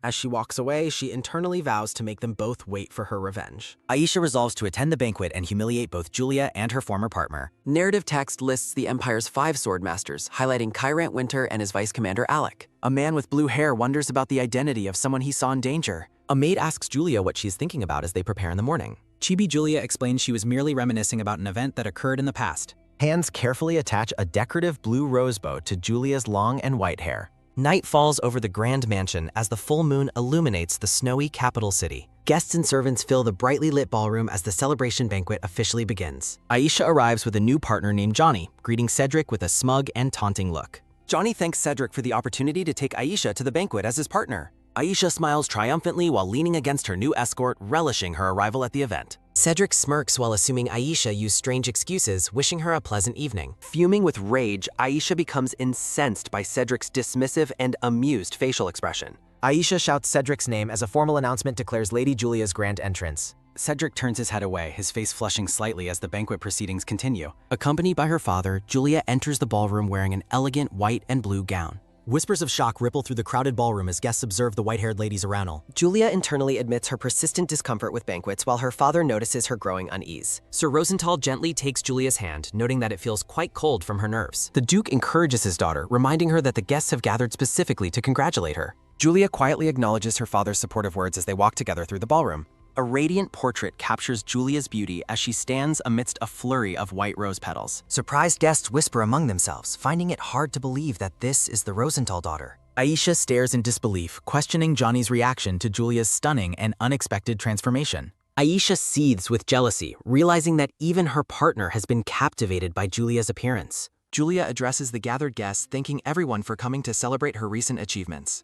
Offering a gentle smile, Julia expresses her hope that all the attendees enjoy the festive evening. Noble guests swarm around Julia, offering high praise for her beauty and apologizing for past slights. A man named Johnny Walker introduces himself to Julia, identifying himself as a local bank manager. Julia looks startled and overwhelmed by the sudden and intense attention from the surrounding noble crowd. A gloved hand reaches out toward Julia, accompanied by a polite request for her attention. Johnny offers a bouquet of roses to Julia, congratulating her on the magnificent and formal celebration. Kyrant Winter approaches to offer his congratulations, and Julia politely thanks him for his presence. Johnny playfully asks Julia to run away with him, but she flatly and immediately refuses. A cheerful voice calls out to Julia as the festive atmosphere of the banquet intensifies. Crown Prince Leonard arrives with his attendant, offering Julia his congratulations for a second time. The Crown Prince asks Julia if she enjoys the banquet he meticulously prepared for her honor. Nobility bow to the Crown Prince, who dismisses the formalities while focusing his attention on Julia. The monarch compliments Julia's exceptional beauty, prompting her to offer a polite and humble response.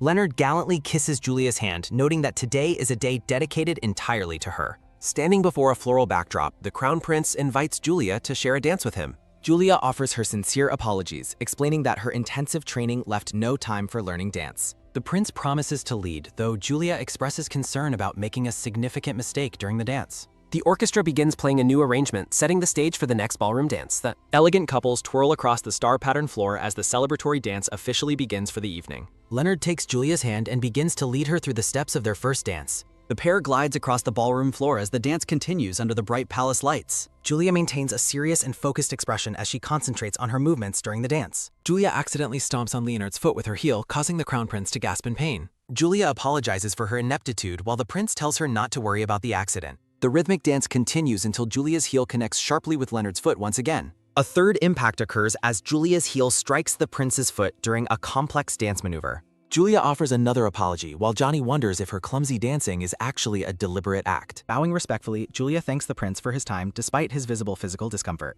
Julia excuses herself to attend to other matters, thanking the prince for his grace and patience. The scene shifts to a moonlit terrace, offering a peaceful escape from the crowded banquet hall. Julia appears surprised as she notices a familiar figure standing alone on the quiet palace terrace. Turning toward him, Julia asks Kyrant how long he has been waiting outside the main ballroom. Kyrant questions if she'd prefer the banquet, but Julia admits her long-standing dislike for such events. Standing together on the balcony, Kyrant asks why Julia requested joint training with his knightly order. Kyrant claims the answer is obvious, leaving Julia to look at him with a puzzled expression. Julia explains that she and her order must become stronger, revealing her true motivation. Kyrant admits that the desire to grow stronger is a fitting reason for a commander. Julia boldly declares that she will eventually become even more powerful than Kyrant is now. Kyrant stands with Julia on the balcony, expressing his anticipation for her future growth. Luca reflects on the earlier banquet dance while walking through the palace halls with Leonard. Luca suggests Julia stepped on the prince's foot intentionally, but Leonard dismisses the ridiculous claim. Luca insists it was a purposeful act, prompting Leonard to ask him to stop staring. Leonard remains unconvinced she hates him, noting he doesn't understand why she would feel that way. Leonard blushes while wondering if her actions were simply the behavior of a woman who likes him. Lucas sighs as Leonard excitedly asks if he also noticed Julia's cute and charming side. A blonde man watches them depart, noting that everything is proceeding exactly as he expected. The man reflects on his good fortune for having followed the group to witness the exchange. He chuckles to himself, finding amusement in the realization that Julia seems to hate his brother. Julia sits alone by a fountain at night, checking to ensure no one else is around. She admits the situation is embarrassing while nursing her feet, which are still in significant pain. Julia looks at her discarded heels, wondering how anyone could possibly wear them all day long. Finding relief in the cool water, Julia sits peacefully on the fountain under the full moon. A blue-haired man suddenly appears, startling Julia as he admits he thought the area was empty. Julia is visibly shocked, immediately recognizing the familiar voice of the man standing before her. The man apologizes for startling her, assuring her that he is not a bad person. Julia stares at him with an intense and suspicious gaze as the man approaches the fountain. He casually asks Julia what she is doing there and wonders if she is simply too hot. The blue-haired man is certain she is the person he previously met in the Lemur Mountains. He asks Julia if she was hunting ogres in those mountains about 2 months ago. Startled by the specific question, the blue-haired man asks how she could possibly know that. He asks if she remembers the person nearly killed by a monster variant, which Julia confirms. The man laughs, explaining he was too busy to help and wondered what happened to her. Julia snaps, grabbing the man and yelling that she survived and stands before him without help. Grabbing his collar, Julia demands to know why he abandoned her when she almost died. The man stammers, nervously asking Julia to release her grip so they can talk about it. Julia refuses to let go, ordering him to answer her first while the man coughs. The man looks at her, processing her identity while Julia questions if he can't believe it. Julia clenches her teeth and accuses him of leaving her behind on purpose during their encounter. The man calls her claim nonsense, but Julia ignores him, grabbing his cloak once again. The blue-haired man suddenly escapes her grasp, jumping away and disappearing into the trees. He admits he came to the wrong place while moving away from the furious commander. Bowing from a distance, the man wishes Julia a relaxing night before making his departure. Julia watches him flee, shouting for him to wait as he leaps over a stone wall. Julia screams in rage, calling him a jerk as she prepares to chase the escaping man.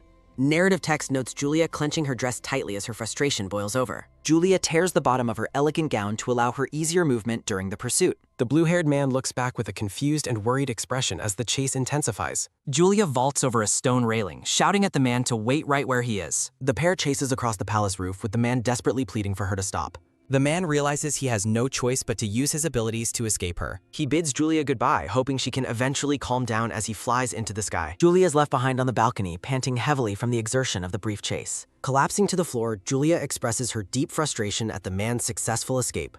Julia wonders why she feels so furious, her anger radiating after the unexpected encounter. She concludes her rage stems from the man leaving her fully knowing she might die. Julia wonders if the blue-haired man fled because he was repulsed by her current appearance. Reflecting on her painful past, Julia feels weak for still being bothered by old scars. Looking down at her torn attire, Julia reflects that her elegant dress is a complete mess. Lying on the ground, Julia realizes she cannot return to the banquet looking so disheveled. Julia admires the beauty of the starry night sky while contemplating her own troubled situation. Moving through the palace, the blue-haired man expresses relief at having successfully escaped the confrontation. Cyan laughs while sweating, admitting to himself that he was nearly beaten up during the encounter. Rhythmic footsteps echo through the Grand Palace hallway as someone approaches a set of double doors. An elderly butler looks up in surprise at the unexpected visitor arriving late in the evening. The elderly man's eyes widen in absolute shock as his glasses begin to slide down his nose. Cyan offers a cheerful wave and a bright smile while greeting the clearly stunned elderly butler.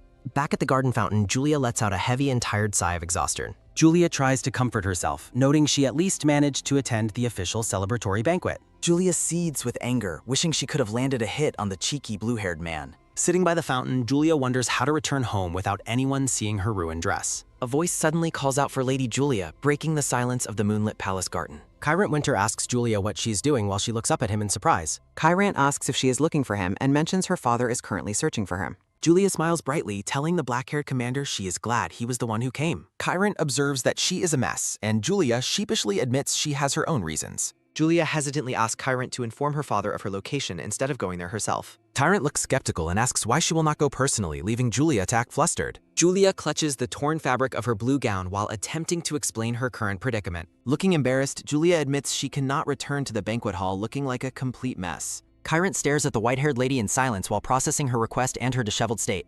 Kyrant agrees to help as Julia expresses her gratitude for his constant and unexpected assistance. Julia reacts with confusion as a heavy dark cloak is suddenly tossed into her lap. Kyrant instructs Julia to keep the cloak over her lap until her father arrives to get her. Julia tries to stop Kyrant as he departs, but he simply bids her a short goodbye. Julia sits alone on the fountain steps, silently holding the dark cloak Kyrant left behind. Looking thoughtful, Julia reflects that this kind of considerate treatment from someone is a first. Watching from the shadows, Aisha observes the interaction between Julia and Kyrant with a dark expression. Aisha seethes with jealousy, finding it unbelievable that the cold Kyrant spoke so casually to Julia. Aisha recalls Kyrant ignoring her past advances and labels Julia a fox for attracting his attention. Aisha watches with intense resentment, wondering how Julia managed to captivate both the prince and Kyrant. Julia is approached by her father near the fountain, while Aisha continues to watch from afar. Aisha fuming on the ground, expressing her deep hatred for nobles and their inherited social status. Cyan chats with Archduke Demian, playfully claiming he has been doing much better than the elder. Archduke Demian Dion Randoltz continues writing while dismissively calling the blue-haired man a mere brat. Cyan spits out his tea in shock when the Archduke threatens to lock him up somewhere. Cyan wipes his mouth and asks what is wrong, noting the Archduke's joke is quite unusual. Looking over his vast study, the Archduke asks Cyan why he doesn't just return home now. Setting his cup down, Cyan firmly states that he does not wish to return home just yet. The Archduke orders Cyan to settle down somewhere or face being placed in the palace nights. As tea is poured, the Archduke reminds Cyan that they have already discussed this matter before. Cyan looks away, explaining his preference for living freely outside the constraints of the Empire's borders. The Archduke sighs within the Grand Library, lamenting that there is no way to stop Cyan. Dipping his pen into the inkwell, the Archduke asks how long Cyan intends to stay. Cyan offers a playful and mischievous smile while admitting he is unsure of his future plans. Swirling his tea, Cyan reveals his intention to stay for a much longer duration than usual. The Archduke questions the blue-haired man regarding his sudden and unexpected decision to stay longer. Cyan smiles while holding tea, suggesting that something interesting is about to happen soon. An elderly butler looks on with a completely stunned and speechless facial expression. The Archduke asks what incident Cyan is planning, while the young man reacts quite defensively. Cyan playfully asks his uncle if he truly distrusts his own cute little nephew. The Archduke grimaces with intense annoyance, expressing his deep skepticism toward the young man. Cyan promises to stay quiet while the Archduke asks if he is truly certain. Cyan asks if his eyes look dishonest while the Archduke lets out a heavy sigh. The Archduke finally dismisses Cyan to rest while the young man celebrates his victory. Walking away, Cyan is reminded to visit the Emperor, who is curious about him. Cyan looks back with a nervous expression, reluctantly agreeing to visit the Imperial Palace. Narrative text reveals that the anniversary of a woman named Irina's death is approaching. Looking down at a memento, the Archduke appears deeply saddened by the upcoming anniversary. Text panels explain that the Archduke's sister died in an accident saving her son. A portrait inside a watch reveals Irina, while text confirms Cyan survived the fire. Young Cyan cries amidst the flames as text notes the princess's death was major. The narrative explains that Cyan was unfairly blamed for the death of his mother. Surrounded by pointing fingers and judgment, young Cyan remains silent and isolated in sorrow. Text panels describe how Cyan was forced into exile to wander outside the Empire. The Archduke notes that Cyan is the sole survivor of Irina's royal bloodline family. Clenching the pocket watch, the Archduke resolves to make Cyan settle within the Empire. He reflects on his inability to watch Erina's son wander aimlessly any longer. Rhythmic footsteps echo through the empty palace hallway as the scene shifts to Cyan. Cyan walks alone through the moonlit palace, his bag slung over her shoulder. Cyan realizes the Emperor only summons him to see his mother's reflection in him. He reflects on the pain of reliving childhood trauma every time he returns home. Cyan admits his hesitation to return while someone suddenly approaches him from behind. Startled by a sudden sound, Cyan quickly turns his head to face the newcomer. A young blonde girl in a red dress tackles Cyan in a tight embrace. Cyan looks completely shocked as he processes the identity of the person hugging him. Recognizing the girl, Cyan calls out Luciella's name while she looks at him pouting. Luciella scolds Cyan for worrying her and asks how he has been during his absence. Cyan laughs while noting he returned uninjured, much to Luciella's visible and annoyed frustration. Luciella suspects that Cyan will leave again while the young man offers a sheepish laugh. Luciella requests that he write letters and admits she cannot help worrying about him. Cyan offers a piggyback ride as an apology, but Luciella demands he stop coddling her. Cyan asks Luciella what he can do to appease her anger as she looks surprised. Cyan offers a charming smile and look that leaves Luciella feeling momentarily flustered. Luciella stares up at him with wide eyes, softly calling him her older brother. Luciella hits Cyan, accusing him of acting too much like the crown prince just now. Cyan sighs while Luciella continues to protest his attempts to treat her like a child. Luciella drags the exhausted Cyan away to hear stories about his long journey abroad. Cyan pleads for rest, but Luciella insists on holding a tea party late at night. The peaceful night falls over a city street as the scene shifts to a tavern. Aisha seethes in a tavern, accusing Julia of being a fox who ruined the banquet. Cedric defends Julia's behavior while Aisha continues to insult her with bitter and jealous rage. Aisha shouts at Cedric, asking if he is truly taking Julia's side over hers. Cedric remains silent while Aisha slams her hand onto the table in a fit of rage. Aisha orders them to end the small talk and get down to their actual business. A sinister and calculated smile crosses Aisha's face as she prepares for her next move. Aisha tells Chris to drink for now and asks what he is currently up to. Aisha mentions hearing that Chris is going on a joint training exercise with a black lion. Chris looks annoyed, asking Aisha if she has come specifically to laugh at his situation. Aisha denies mocking him, claiming she has brought a gift while searching through her cloak. Aisha places an ornate blue dagger on the table as Chris asks for an explanation. Aisha explains the object is a dagger, though Chris notes that fact is incredibly obvious. Aisha asks Chris if he shares the common dislike for the new female commander. Chris tries to remain neutral, but Aisha tells him not to be so shy. Aisha claims Chris would be commander if not for that woman, sensing his resentment. Chris demands to know Aisha's true motive for bringing up his rivalry with the commander. Aisha instructs Chris to give the ornate blue dagger to his commander. Aisha suggests framing it as a reconciliation gift so the woman will surely accept it. Chris looks skeptical and asks Aisha why he should give her this specific dagger. Aisha offers a bright smile while claiming the dagger is the key to changing his fate. Chris reacts with realization while tavern noises indicate a loud disturbance at the table. Grabbing Aisha's wrist, Chris demands to know what she did to the gift dagger. A close-up shows the intensity of Chris's grip as Aisha gasps in pain. Aisha trembles and pleads with Chris to let go of her arm before they talk. Chris ignores her plea, fiercely demanding an explanation for the changes made to the dagger. Aisha struggles against Chris, criticizing his reliance on physical strength to get answers. Aisha retrieves the blue dagger and suggests they relocate to a more private area. In a bedroom, Chris watches Aisha as she contemplates how to start her explanation. Aisha asks Chris if he remembers the circumstances under which they first met. Aisha reflects on their past as homeless orphans and her status as a fallen aristocrat. Chris asks why she is bringing up their childhood struggles while a flashback shows them together. Aisha recalls that her mother passed away shortly after she and Chris became companions. Aisha describes her mother's fatal disease and the helplessness she felt due to poverty. Aisha reveals she decided to use any method necessary to reclaim a wealthy lifestyle. Smiling, Aisha asks if she shouldn't pursue her dream of happiness by any means possible. Aisha ignores Chris's sympathy, asking if he also desires to rise above his ordinary station. Aisha reveals the dagger is coated in musk designed to attract dangerous monsters to its bearer. Aisha argues removing the commander creates an opportunity, while Chris demands an explanation. Aisha holds the cursed dagger, declaring they must kill that woman to reclaim their lives. Chris shouts Aisha's name, visibly horrified by the depth of her murderous plan. Narrative text critiques the entitlement of high-ranking individuals who take their status for granted. Chris reflects on the arrogance of noble families as he processes Aisha's radical proposal. Chris thinks that while the captain is unaffected, the commander's disappearance would be beneficial. Aisha justifies the plot, claiming they are merely taking back what the princess stole. Chris shakes Aisha, warning her that her logic is delusional and she must regain her senses. Chris warns that attacking a favored noble family is a suicide mission that will get them caught. A panel expresses a deep fear that Aisha is transforming into a cruel person. Aisha remains unresponsive to Chris's warnings, her expression growing cold and distant. Aisha dismisses Chris's concerns, questioning why he is so focused on the possibility of failure. Aisha sinisterly notes that a human smelling of musk cannot survive a monster-infested forest. Chris stares at Aisha in horror, wondering why she has descended to such extreme lengths. A quiet moment passes in the room as Chris's name is spoken softly. Internal narration confirms Aisha's belief that her happiness depends entirely on the commander's death. Aisha pulls Chris into an embrace, using their shared bond to manipulate his feelings. Chris looks conflicted while Aisha hugs him, fueling his hatred for the privileged commander. Aisha whispers to Chris, asking if he will commit to helping her with the plan. Aisha embraces Chris from behind, claiming he is the only one truly on her side. Chris looks down with a somber expression as he remains trapped in Aisha's emotional manipulation.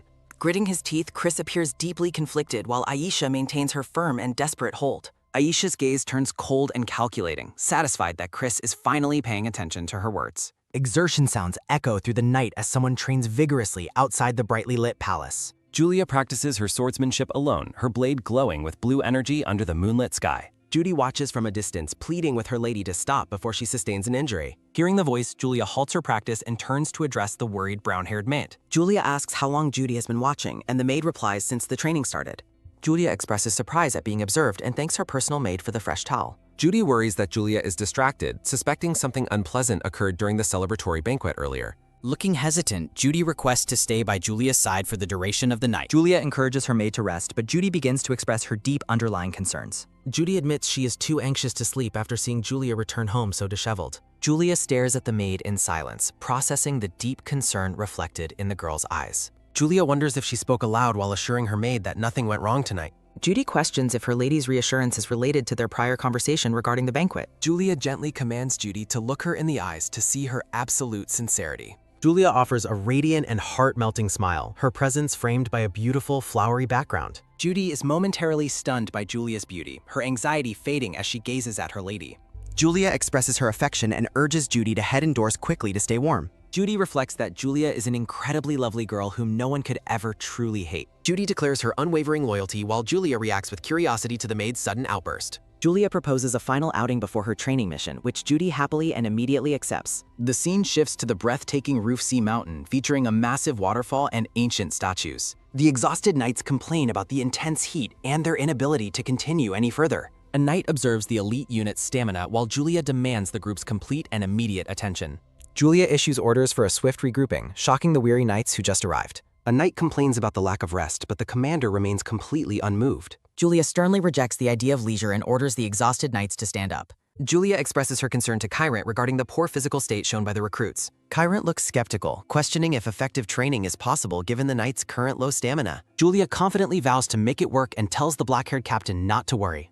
Training sounds indicate a fierce exchange where one participant requests an even more intense session. The Winter Knights assemble their camp near a serene lake, preparing for their training exercises. Kyrant looks on coldly, noting that the speed of the gathering was unacceptably slow. Surrounded by a menacing aura, Kyrant mandates that all future gatherings must conclude within 30 seconds. The knights shout their compliance toward the clear sky, their voices echoing through the trees. Kyrant explains the equality of the regime and offers an exit to anyone wanting to quit. The knights respond with a defiant shout, refusing to back down from the challenge ahead. Jik and the other knights look weary as they prepare for the next phase of training. Kyrant reveals heavy logs infused with aura, making them significantly heavier than they appear to be. He orders a log-carrying race through the forest, much to the dismay of one knight. Kyrant sets a penalty for the slowest runners and initiates the grueling physical exercise. Julia watches the group of knights set off into the woods, their training officially underway. The knights struggle through the forest path, the immense weight of the logs slowing them down. Julia encourages Jik, confirming that even high-ranking leaders participate in the difficult physical regime. As the sun sets, the exhausted knights finally return to the camp, gasping for breath. Jik groans upon hearing that their grueling training will resume after only a 10-minute break. The first day of training officially concludes under a starry sky as the camp finds rest.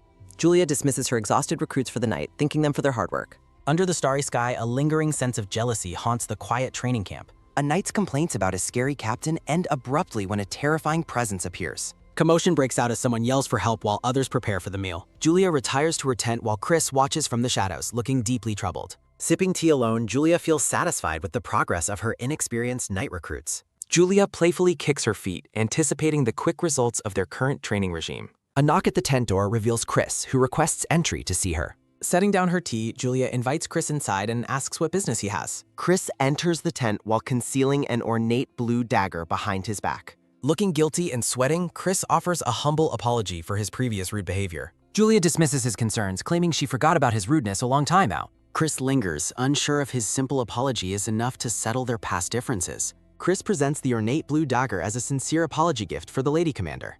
Julia rejects the offering, telling Chris that such a gift is not necessary. Chris insists she accept the dagger, his hands visibly trembling as he holds it out. Julia stares at the vice captain in silence, sensing the strange intensity behind his request. Relenting to his persistent pressure, Julia finally agrees to accept the suspicious apology gift. Chris reveals the gleaming blade of the blue dagger, displaying its craftsmanship to her. Chris calls the weapon a precious treasure while offering a forced, uncomfortable smile. With the gift accepted, Chris places the dagger on the table before the commander. Julia suddenly speaks his name, stopping him just as he prepares to depart. Placing her hands on his shoulders, Julia tells Chris he needs to relax his posture. Julia dismisses the vice captain, telling him it is time for him to leave. Chris bows respectfully and leaves the tent after his task is finally complete. Exiting into the night, Chris runs straight into the cold and imposing Kyrant. Chris freezes in terror as Kyrant demands to know who is wandering about. Bowing frantically, Chris offers a quick apology and flees from the black-haired captain's presence. Kyrant watches the retreating vice captain, finding his behavior and presence incredibly suspicious. Kyrant remains silent, his gaze fixed on the entrance of Julia's brightly lit tent. A dark and murderous aura emanates from the tent, catching Kyrant's immediate attention. Kyrant's eyes narrow as he focuses on the strange energy flowing from the commander's quarters. Inside, Julia admires her new dagger, unaware of the sinister magic it holds. Kyrant calls out to Julia, apologizing for the late-night disturbance at her tent. Julia invites the captain inside, still holding the blue dagger while sitting comfortable. Kyrant enters to discuss the plans for tomorrow's training, but stops mid-sentence. Kyrant's eyes widen as he recognizes the dangerous object currently in Julia's possession. Noticing his gaze, Julia casually asks if he would like to inspect the dagger. Kyrant's expression turns grave as he takes a closer look at the ornate weapon. Kyrant demands to know why Julia brought such a cursed item into the camp. Julia explains with a smile that the dagger was a gift from Chris. The captain questions the timing of such a gift on this particular night. Julia notes that Chris seemed to dislike her, making the sudden gift even more peculiar. Kyrant asks how she could possibly accept it when his sinister motives are so obvious. The dagger is revealed to be cursed with magic designed to summon crazed beasts. Julia looks thoughtful, questioning the logic behind Chris' strange and sudden generosity. Julia claims she cannot ignore the sincerity Chris showed by finding such a specific gift. Laughing, Julia vows to survive the night and punish the vice captain properly afterward. Kyrant reaches for the weapon, admitting he cannot understand her reckless and bold attitude. Julia asks if he came by simply because he was worried about her safety. Kyrant explains that the original plan was to hunt monsters in Area C, but suggests changes. Pointing to the map, Kyrant advises that the Winter Night team should stay in Area B. A detailed scroll illustrates that the training area of Roofed Mountain is divided into 3 zones. The narrative text confirms that Area A is a safe zone with almost no monster activity. Area B is described as a rugged mountain road inhabited by a few weak monster species. Area C is deep in the mountains, housing the strongest monsters and requiring Imperial entry permission. Kyrant asks Julia how she felt about the specific vicinity where they conducted their training today. Kyrant notes that the Black Lion unit is still scheduled to enter Area C tomorrow morning.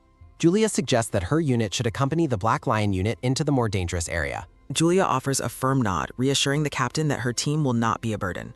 Kyrant argues that while she might survive, the lower-ranking soldiers will likely lose their lives there. Julia coldly remarks that if the soldiers die there, it was simply their destiny to do so. Kyrant sighs deeply, expressing his sincere hope that no funerals are required during this training session. Julia suddenly produces the blue dagger, its appearance accompanied by a sharp and sudden visual effect. Drawing the blade, Julia commands the captain to gradually approach her while she prepares the weapon. A fierce battle erupts as Julia and Kyrant find themselves surrounded by a massive horde of monsters. Julia observes that the mountain's monsters have gathered and jokes about skipping Area C tomorrow. Seeing Jeek bleeding and near death, Julia looks on with an expression of sudden, intense shock. Julia commands the surviving knights to gather immediately and join the battle formation against the ambush. Swinging her glowing blade with a determined shout, Julia leads the counterattack against the monster swarm. Kyrant unleashes a devastating wave of dark energy, cleaving through the monsters attacking from behind them. The sounds of laughter echo through the quiet forest under a dark and starry night sky. Chris is suddenly attacked by a monster and screams, questioning why it is targeting him specifically. Staring in horror at his shattered blade, Chris realizes the monsters are ignoring their original targets. Chris remembers Julia's touch and realizes with a grimace that she knew about the cursed dagger. Battered and bleeding, Chris walks through the field, reflecting on his luck while assuming Kyrant died.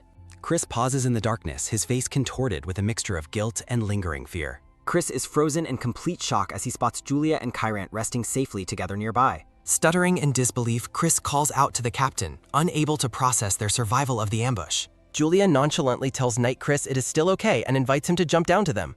Chris stammers as he approaches, confused by the sudden ambush and their seemingly calm, unharmed states. Julia thanks Chris for the good experience as he falls to his knees in utter despair. Looking at his trembling hands, Chris asks what the meaning of this entire situation is. Julia fiercely grabs Chris, shouting that his gift was actually her own plan to test him. Julia demands to know if Chris really thought she was ignorant of his attempt to kill her. Julia mocks his lack of knightly honor, accusing him of putting his own comrades in danger. Julia commands Chris Bullied to hear his sentence, stripping him of his rank as vice captain immediately. Julia declares that from this moment forward, Chris Bullied is nothing more than a common criminal. Two figures walk away into the darkness, leaving the disgraced and broken Chris behind them. Alec approaches the leaders, reporting that the camp is moved and the dagger is buried. Alec reports that he buried the cursed dagger as ordered and finished moving the camp.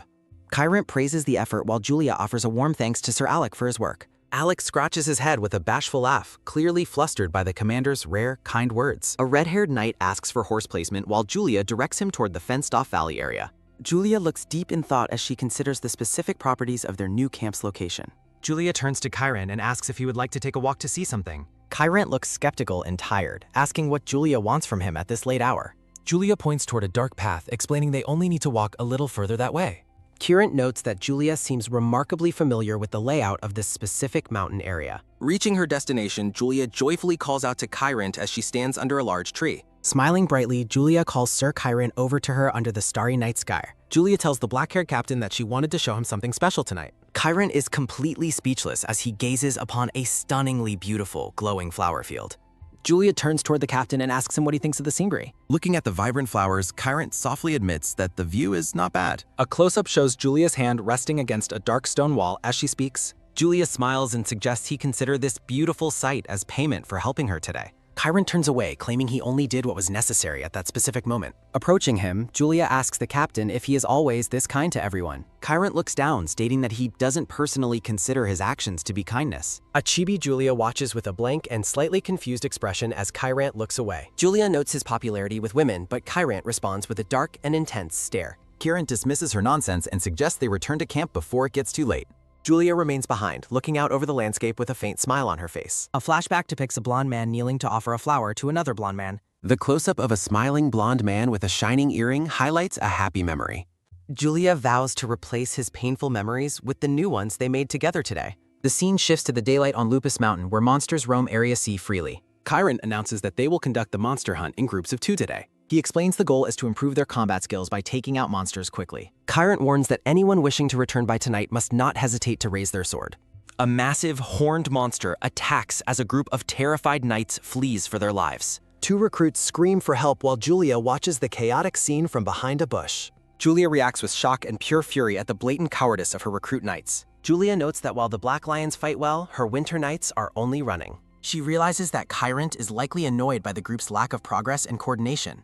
Kyrant stares coldly at the failure, thinking that the recruits are seriously hindering their team. Julia decides she cannot let this continue and prepares to intervene in the battle. Mark and Ron are startled by the commander's sudden appearance as she leaps into action. Julia unleashes a powerful, glowing sword strike that creates a massive wave of energy. 2 injured and bloodied knights offer a sincere apology to Sir Kyrant for their failure. Julia screams in frustration, her face turning bright red from the recruit's disappointing performance. Kyrant looks on calmly, acknowledging Julia's anger while the recruits look away in shame.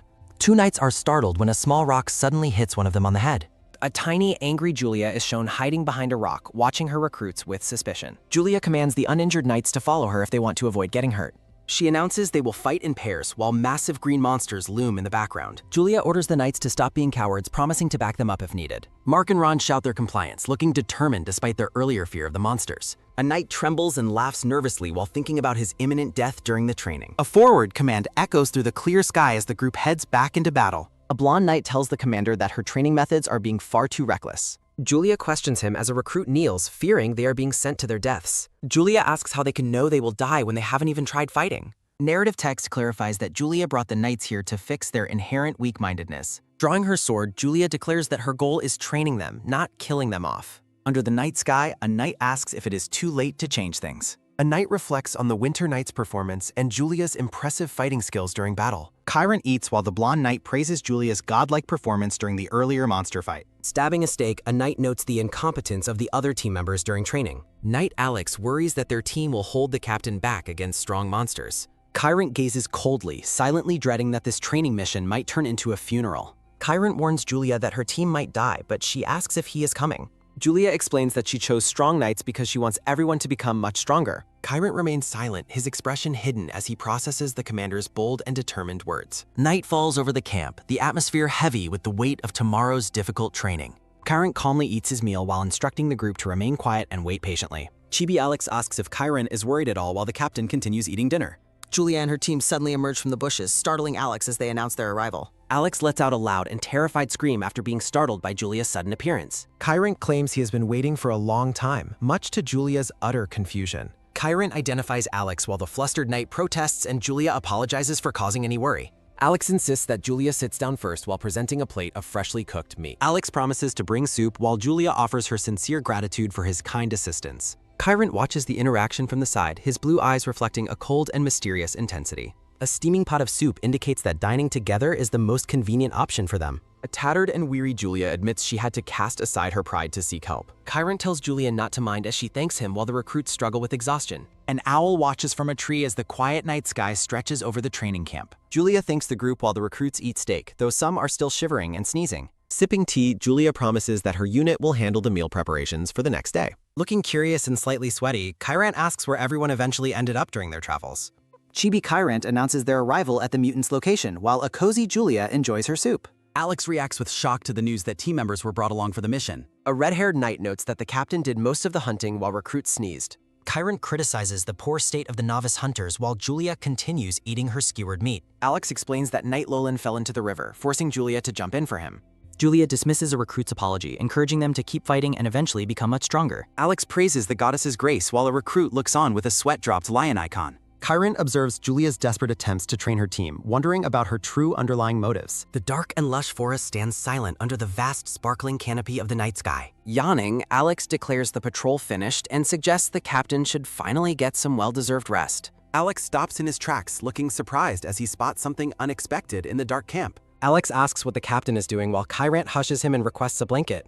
Alex rushes off to fetch a blanket as Chiron and Julia sit together by the fire. Chiron notes that Julia seems very tired as she sleeps peacefully with her head on him.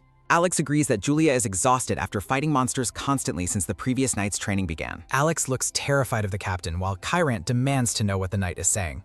Alex wonders if being near the captain is safer while Chiron tells him to stop talking. Alex looks on in disbelief as the two leaders share an unexpectedly close and quiet moment. The knight offers a knowing and mischievous smile as he prepares to depart from the scene. Chibi Alex apologizes for leaving first while walking away from the bench into the dark night. Chiron shouts Alex's name in frustration while Julia murmurs in her sleep as Alex bids farewell. Chiron looks completely stunned and flustered as he remains frozen while Julia continues to sleep soundly. Under the starry sky, Chiron sits in stunned silence beside the resting commander in the camp. Chiron decides it will be okay for a while as he sits quietly by the warm campfire. Julia orders the knights to relax before their fight with the Black Lion, shocking the recruits. The recruits cry in despair, certain they will lose against such a powerful and elite eunuch. Julia remains silent as she watches her recruits panic like a group of frightened, chirping birds. Julia stares coldly at her team, asking if they forgot her order for them to win. The green-haired recruit asks the commander if they should focus on winning the training match. A narrative prompt explains that the true goal of this specific match is not victory. Julia explains the deeper purpose of today's training session to her startled and weary knights. Julia asks if they dislike losing wars where the odds are obviously against them.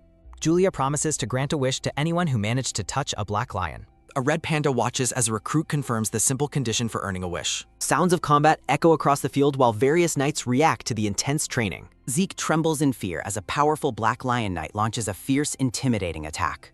The green-haired recruit is violently thrown during the match, letting out a pained, loud scream. Defeated, Zik lies on the ground as the red-haired opponent calmly suggests a slow retreat. Despite his exhaustion, the recruit's hand tightly grips his sword as he lies in the grass. A sharp visual effect depicts the intense impact of swords clashing during the ongoing battle. Zik forces himself up and charges forward, determined to prove he can still fight on. Sweating and gasping for breath, the young knight insists he can still complete the training. A close-up captures the recruit's foot lunging forward with renewed speed toward his elite opponent. Zik screams a challenge as he clashes blades with the smiling, unimpressed Black Lion captain. Julia observes the duel from the sidelines, noting the sudden and extreme intensity of the movements. Zik executes a desperate, high-flying maneuver and manages to graze the cloak of the elite knight. The commander is visibly stunned, her eyes wide with shock after witnessing the recruit's unexpected success. A close-up shows a hand successfully grabbing onto the blue fabric of the commander's uniform. The red-haired knight restrains Zik, noting that his vulnerabilities would have led to his death. Zik finally admits his defeat while his opponent laughs off the recruit's earlier, frantic efforts. The training concludes at sunset with the Black Lion unit achieving a perfect victory score. Exhausted knights rest on the grass, complaining about their physical state and needing healing magic. Julia praises the group for their efforts and commands them to rise for dinner preparations. A blonde knight grabs Zik, who looks completely bewildered and startled by the sudden contact. Julia asks Zik for his wish, leaving the confused recruits wondering when he actually succeeded. Chibi Zik and the blonde knight are frozen in shock, unable to comprehend Julia's decision. The green-haired recruit looks up with a hopeful and joyful expression, ready to name his wish. Chris Bullied sits alone in a dark, cold prison cell with his hands bound in chains. Chris reflects that he provided the curse dagger by choice and holds no resentment toward Ashana. Looking downcast, Chris realizes that Ashana will likely abandon him once they return to the Empire. A flashback shows a beautiful blonde girl who desires nothing but power, honor, and stability. Chris looks at his shackled hands and decides that his relationship with Ashana is finally over. A bitter and hollow smile crosses Chris's face as he finds his current situation deeply hilarious. Zik's cheerful voice echoes through the dark prison corridor as he calls out for the former captain. Zik approaches the cell bars, teasing Chris about his loss of rank while offering a smile. The young recruit struggles with the prison lock, questioning if it was poorly constructed in haste. The cell door opens, startling the disgraced Chris as Zik steps inside the dark, rocky prison. Zik brings a tray of warm food, greeting the prisoner with a bright and sincere smile. Zik invites Chris to eat together, placing the meal on a small table inside the cell. Chris asks how the recruit gained entry while Zik begins to quietly unlock the prisoner's shackles. Zik focuses on removing the heavy handcuffs, choosing to ignore the former vice captain's confused questioning. Zik explains that he obtained the captain's permission to visit and say a proper final goodbye. Chris looks away in shame as the recruit continues to treat him with unexpected kindness. Turning his back, Chris tells Zik to leave because he cannot bear to face him anymore. Chibi Zik claims the captain ordered him to ensure Chris doesn't starve before paying his fine. Zik smiles warmly at the prisoner, urging him to eat quickly since he is also hungry. Chris looks down at the tray of food in silence, his expression shadowed by deep regret. A lantern flickers on the wall while Chris watches the recruit with a complex, lingering gaze. Zik asks about the state of Chris's eyes, and Chris explains they will recover soon. Chris stirs his soup while admitting that his current situation is actually quite a lucky outcome. Looking at the stars, Zeke suggests that Chris's recent betrayal must have been a simple mistake. Near a lantern, Chris explains that his actions were based on not knowing the dagger's curse. Chris stops eating to clarify that the betrayal was intentional and not a mistake at all. Chris's definitive statement leaves the recruit in a state of confused and startled disbelief. Standing in the dark, Chris confesses his deep-seated desire to become the Imperial Knight Captain. Looking at his shackled hands, Chris admits his own knightly abilities were far too weak. Chris confesses his intent to kill the commander, causing Zeke to react with visible horror. The two sit in the cave as Chris confirms his deadly intent during the ambush. Chris acknowledges that his selfish ambition has caused significant pain to the young recruit too.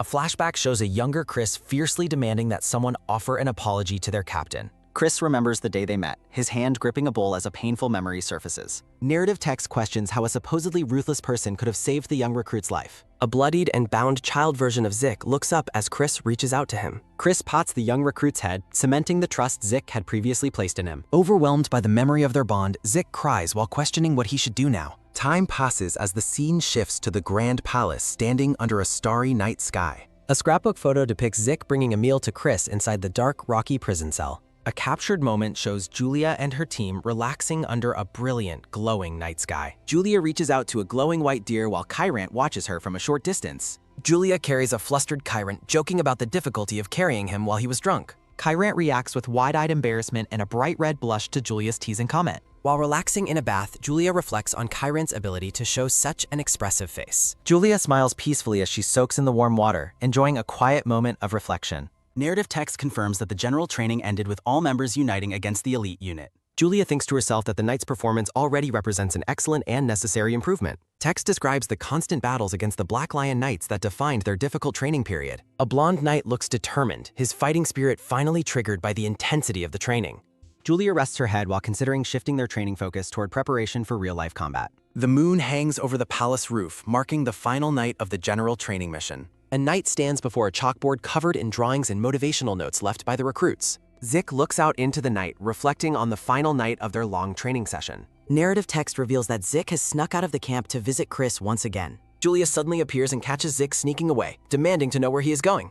Zik panics internally, worried that the captain will discover his secret late-night visits to the cave. Julia stares at him with a silent, piercing gaze as the recruit struggles to find words. Julia commands Zik to return before dawn, which the startled recruit quickly and nervously accepts. Zik runs off into the night while apologizing to the captain in his head for sneaking up. Julia watches him go, thinking about the necessity of saying her own final goodbye soon. Narration explains that Chris previously visited the captain and fortunately avoided a severe, lasting punishment. On the last day of training, Zik looks at Chris with a shocked and sweat-dropped expression. Chris looks at a bucket of water and states he has finally reconsidered his past actions. A close-up shows Chris's calm face as he admits he was previously blinded by his ambition. Zik asks for clarification while Chris begins to walk away from the cell's iron bars. Chris reflects on the integrity he possessed when he first became a knight long ago. Chris smiles and admits he became foolish as his hunger for power eventually clouded his judgment. Soft light fills the background as the heavy conversation between the two former friends concludes. Zik crouches on the floor, feeling as helpless as a child after hearing Chris's honest confession. Zeke notes that Chris looked peaceful, appearing as though a massive burden had left his shoulders. Notes on a blackboard signal the end of training and a bittersweet farewell for the recruits. Inside the palace, Julia sits quietly as her father mentions hearing news regarding the vice captain.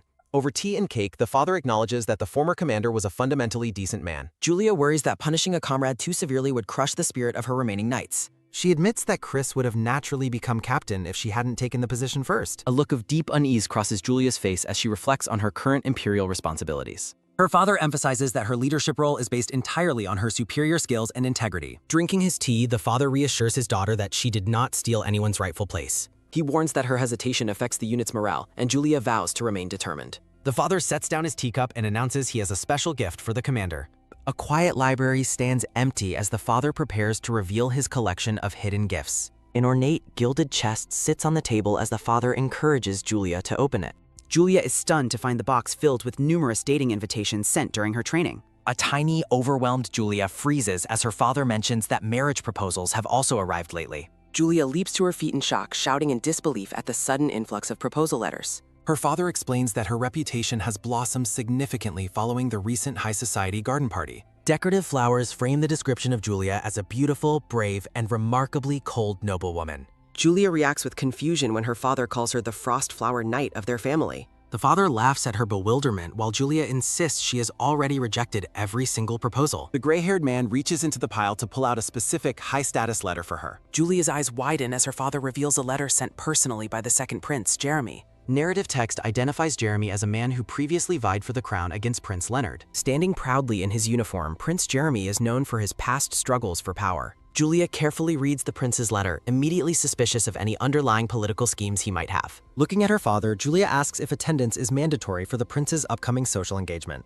Her father explains Jeremy's power struggle and suggests a simple greeting might be the safest course. Rejecting the political bait, Julia firmly slides the letter back into its envelope and refuses attendance. Julia declares she will live for the people and the empire rather than chasing royal bloodlines. Her father stares at her in silence, processing his daughter's strong sense of personal conviction. Clearing his throat, the father finally concedes and acknowledges that he understands his daughter's firm stance. Night blankets the estate as the father dismisses Julia to rest while he handles the correspondence. The sun shines over the palace towers as a new day begins for the Imperial Knights. Two knights discuss the latest news about Julia while a blonde woman listens from a distance. The blonde knight is horrified to learn that Julia defeated every member of the elite unit. Realizing Julia survived the ambush, the blonde woman's face contorts with a look of pure hatred. The two knights laugh and mock the story's validity as they walk past the fuming woman. Trembling with rage, the woman curses Chris's incompetence for failing to eliminate the commander as planned. The blonde woman roughly bumps into a red-haired knight who winces and lets out a cry. Spinning around, the furious woman shouts at the knight to be careful and watch her step. The blonde woman suddenly pauses, her expression shifting as she recognizes the person she just hit. A terrified Aisha trembles as she realizes she has encountered the dangerous and angry blonde knight. A blonde noblewoman sits elegantly as a black-haired man kneels before her with a ring. Aisha apologizes profusely for her distraction, but the blonde woman mockingly demands she speak much louder. Paralyzed by fear, Aisha hiccups while the blonde knight looms over her with a menacing presence. The blonde woman warns that Aisha's shivering makes her look like a villain in this interaction. Smiling coldly, the woman claims that she is the one who has truly been victimized here. The blonde knight pins Aisha against the palace wall, preparing to deliver a final cruel message. Grabbing a lock of Aisha's red hair, the woman reminds her of a previous serious warning. The blonde woman threatens to chop off Aisha's hair if they ever cross paths in public. Aisha begs for mercy while the blonde knight mocks her master's status and her own fear. Julia arrives just as the blonde knight pins a terrified Aisha against the palace wall. The blonde knight looms over Aisha while Julia demands to know what she is doing. A close-up shows the blonde knight smiling maliciously while acknowledging the commander's sudden and unexpected arrival. Releasing Aisha with a death threat, the blonde knight orders her to leave the area immediately. The blonde knight waves goodbye while Julia angrily commands her to stop and face her. The blonde knight turns with a mock greeting, questioning Julia's identity as the princess of the family. The blonde knight dismisses her actions as a student chat while Julia questions her suspicious behavior. Julia looks down at the terrified Aisha, whose noble family name is revealed to be Ivant. Narrative text suggests adjusting titles as Julia asks the blonde knight about her specific underlying intent. Julia stands tall, clarifying that she is the general of knights rather than just a princess. Julia demands that the knight show proper respect to her superior officer during their tense confrontation. Fixating on the protocol, Julia commands the woman to use her correct title and rank immediately. The blonde knight laughs mockingly, insulting Julia's young appearance and doubting her status as a knight. A rumor is mentioned while the background fills with a dark, intense, and oppressive energy. The blonde knight dismisses the rumor of Julia's victory over the elite unit as a lie.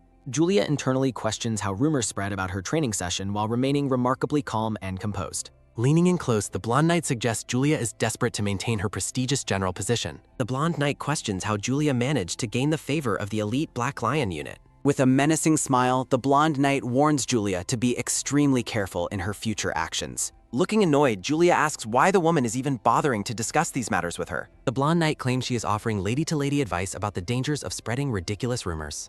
The blonde knight warns that the commander would be held responsible if any bad rumors spread up. Julia laughs coldly, stating she has no idea what the knight is even trying to say. A comical and angry expression crosses the blonde knight's face as she reacts to Julia's laughter. Narrative text notes that Aisha has always been the subject of envy and mockery in the past. A flashback shows the blonde knight's history of mocking others regardless of their changing physical appearances. Julia watches the fuming knight, thinking she must clarify her point amidst the woman's strange behavior. Julia decides to return the knight's provocations, causing the blonde woman to look confused and startled. Julia commands the blonde knight to follow her as she walks away with a determined stride. The scene shifts to the guard unit's training field where the two women face each other. A close-up shows a sheathed sword being tossed through the air toward the blonde knight. Julia stands in the center of the arena and tells the blonde knight to pick her sword. The blonde knight mockingly asks if Julia intends to use physical strength to discipline her subordinates. Julia declares it is time to discipline those with poor attitudes and invites any challengers forward. Aisha and other knights watch from the sidelines, whispering as the atmosphere becomes heavy and tense. The blonde knight's hand trembles with rage as she grips the sword, feeling isolated and unsupported. The blonde knight draws her blade and mockingly tells the princess to also pick up her sword. Julia offers a confident and triumphant smile, daring the knight to try and make her fight.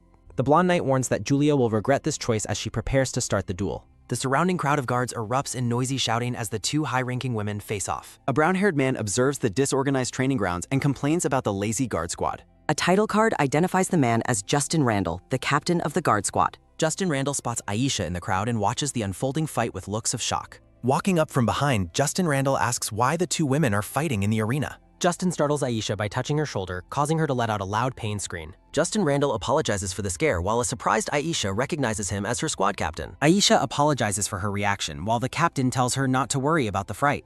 Justin Randall asks Aisha to explain the cause of the unprecedented duel taking place between the leaders. Justin notes that such a fight is rare, while Julia leaps into the air with speed. Trembling with visible anxiety, Aisha admits she has no idea what is actually happening in the arena. Speech bubbles dismiss a previous thought while floating against a clear blue sky. Aisha looks conflicted as she watches Julia and another knight walk through the palace. A memory shows Aisha on the ground, reflecting that she will remain unchanged. The blonde knight gazes down with a cold, superior, and malicious expression. Jingo collapses onto her knees while a fellow knight calls out in sudden concern. Randall asks Jingo what is wrong as she begins to cough into her hand. Several knights mock Jingo, claiming she is pretending to be weak like her brother. Someone warns the mockers to be quiet as Jingo looks up with wide, fearful eyes. Jingo faces the group of knights, asking them to repeat what they just said. Aisha clenches her gloved fists on the floor as tears fall onto the stone. A thought questions how anyone could oppress a knight who holds their sword so lightly. During the duel, Julia effortlessly parries the blonde knight's attack, impressing the silent crowd. While Aisha cries, Randall restrains a knight who is insulting her family's reputation.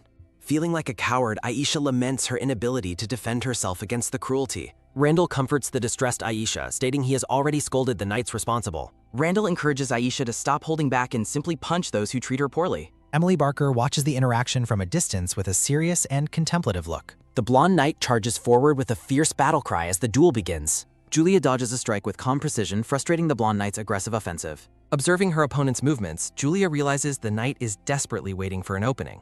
The blonde knight is shocked that Julia has managed to avoid every single blow. Determined to win, the blonde knight shouts that she has also been training very hard. Julia catches the blonde knight's wrist mid-swing, causing her to let out a pained scream. With a powerful move, Julia slams the blonde knight onto the training ground floor. The commander pins the blonde knight's head down, asserting her complete dominance in the arena. Julia lectures her, stating such dishonorable behavior is unacceptable for a knight of her skill. Julia mocks the knight's abilities, questioning how she could even be considered a knight. Julia commands the defeated woman to remember to respect her superior officers from now on. The blonde knight gasps in terror while pinned helplessly under Julia's firm grip. Julia notes the knight's refusal to answer and suggests her discipline might still be insufficient. Standing over her, Julia asks if she wants another match or a different punishment. Julia threatens to snap the knight's wrist so she can never hold a sword again. The blonde knight's eyes widen in sheer terror as she experiences intense physical agony. A purple transition panel appears with a thought bubble continuing a previous statement.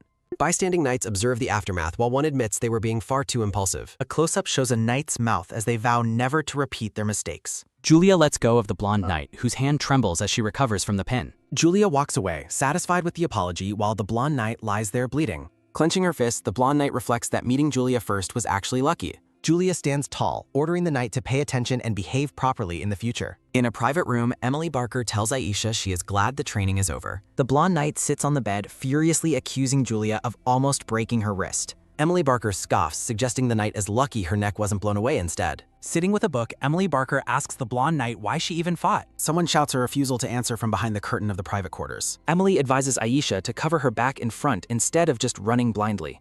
Emily offers special advice to the Count's daughter, telling her to listen very carefully. Emily Barker taps on a large book while asking if Aisha has heard the recent news. The blonde knight listens as Emily mentions news regarding her lover being expelled. Chibi Aisha looks completely confused, questioning who Emily is referring to as her supposed lover. The blonde knight smiles while mentioning that Chris dated briefly during his younger days. Emily Barker looks shocked as the blonde knight asks if they were simply childhood friends. The blonde knight claims that Chris is surprisingly kind and therefore very easy to use. Emily Barker notes that Chris likes her, but the blonde knight dismisses it as a fairy tale. The blonde knight wonders why the deal was expelled, suspecting Julia influenced the members' decisions. Resting her hands on her knees, the blonde knight fears punishment if Chris reveals her story. The blonde knight reflects that Chris seemingly remained unaware of her involvement in the past events. A close-up shows the blonde knight laughing mockingly with her hand covering her smiling mouth. The blonde knight thanks Chris while Emily Barker asks about the fate of the other members.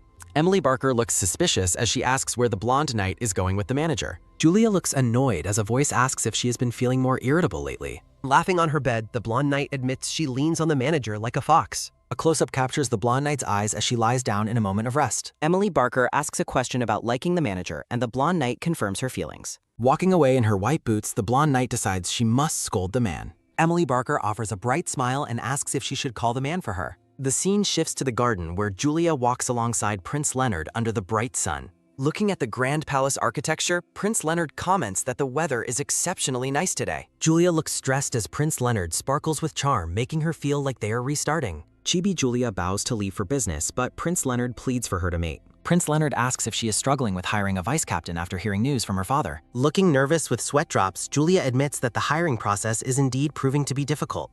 Prince Leonard offers his assistance with a friendly smile, suggesting a potential solution to her problem. Chibi Julia firmly rejects the prince's help, stating that mastering the basics of her role is enough. Prince Leonard grabs Julia's cape, insisting it is fine for him to just see her occasionally.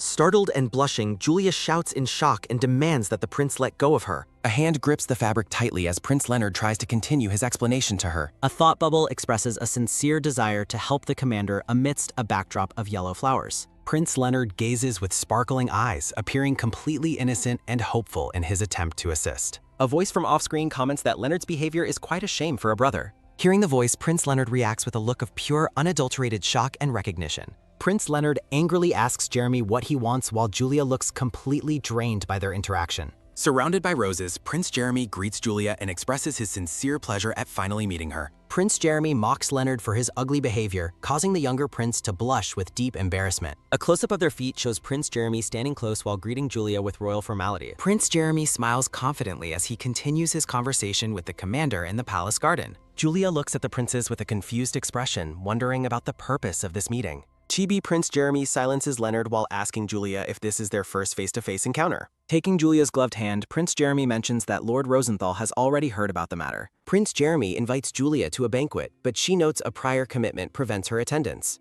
Julia closes her eyes and clarifies that she did not intend to ask for an apology. Prince Jeremy snaps his fingers to summon his attendants for a grand and colorful floral display. A group of maids arrived, each carrying a different, vibrant bouquet of flowers for the commander. An attendant presents a large bouquet of yellow flowers to Julia on behalf of the prince. Prince Jeremy stands amidst floral decorations and asks Julia if she has a fondness for flowers. Julia holds the massive yellow bouquet with a forced smile, feeling overwhelmed by the prince's excessive gesture. Julia's eyes widen as she spots someone familiar approaching from a distance through the palace doors. Julia calls out to Sir Kyrant as he walks through the hallway, appearing surprised by her presence. Chibi Julia bows and thanks Prince Leonard, leaving him flustered by her sudden and polite departure. As Julia walks away, Leonard blames Jeremy for her exit, which Jeremy dismisses with a laugh. Julia credits Sir Kyrant for her safety while he asks what else is on her mind. Prince Jeremy apologizes for the awkward situation while Prince Leonard and the maids watch on.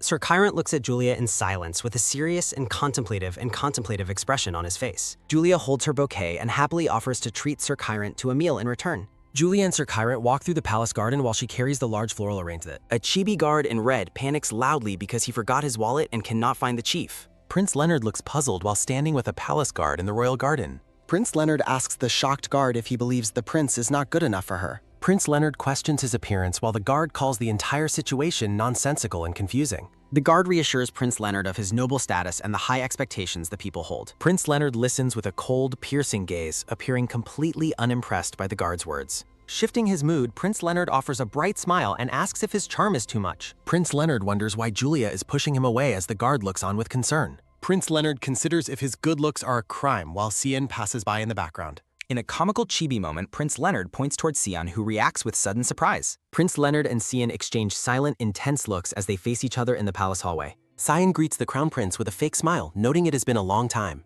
Sion explains he was summoned for a family anniversary after Prince Leonard asks what is happening. A close-up of a golden lamppost marks the crown prince's realization that the anniversary is today. Narrative text identifies Princess Irina as Sion's mother and the late sister-in-law of the emperor. Sion reflects on being summoned by the emperor to honor his father's memory at the palace. Sion and the emperor pay their respects at a floral memorial for their late family members. Prince Leonard recalls his father's love for his aunt, noting the weight of Sion's family background. Sion questions if he is being treated as a substitute while Prince Leonard watches him suspiciously. Sion asks the crown prince not to report his frequent palace visits to his father. Sion flashes a brilliant smile and thanks Prince Leonard for his understanding before leaving. Prince Leonard looks down in silence, processing his complex conversation with Sion in the garden. Prince Leonard dismisses the unpleasant interaction as Chibi Sion makes his polite and cheerful exit. Green leaves frame the clear blue sky above the palace walls as the scene shifts. Sion walks away with his hands in his pockets, leaving Prince Leonard alone on the balcony. Prince Leonard reflects on the awkward attitude his father maintains towards Sion and his family. Prince Leonard feels nauseous thinking about the lunch he ate as the situation becomes overwhelming. Sion walks through the sunlit grounds, letting out a weary sigh about the current state of affairs. Sion thinks about the emperor with a look of deep concern and lingering physical exhaustion.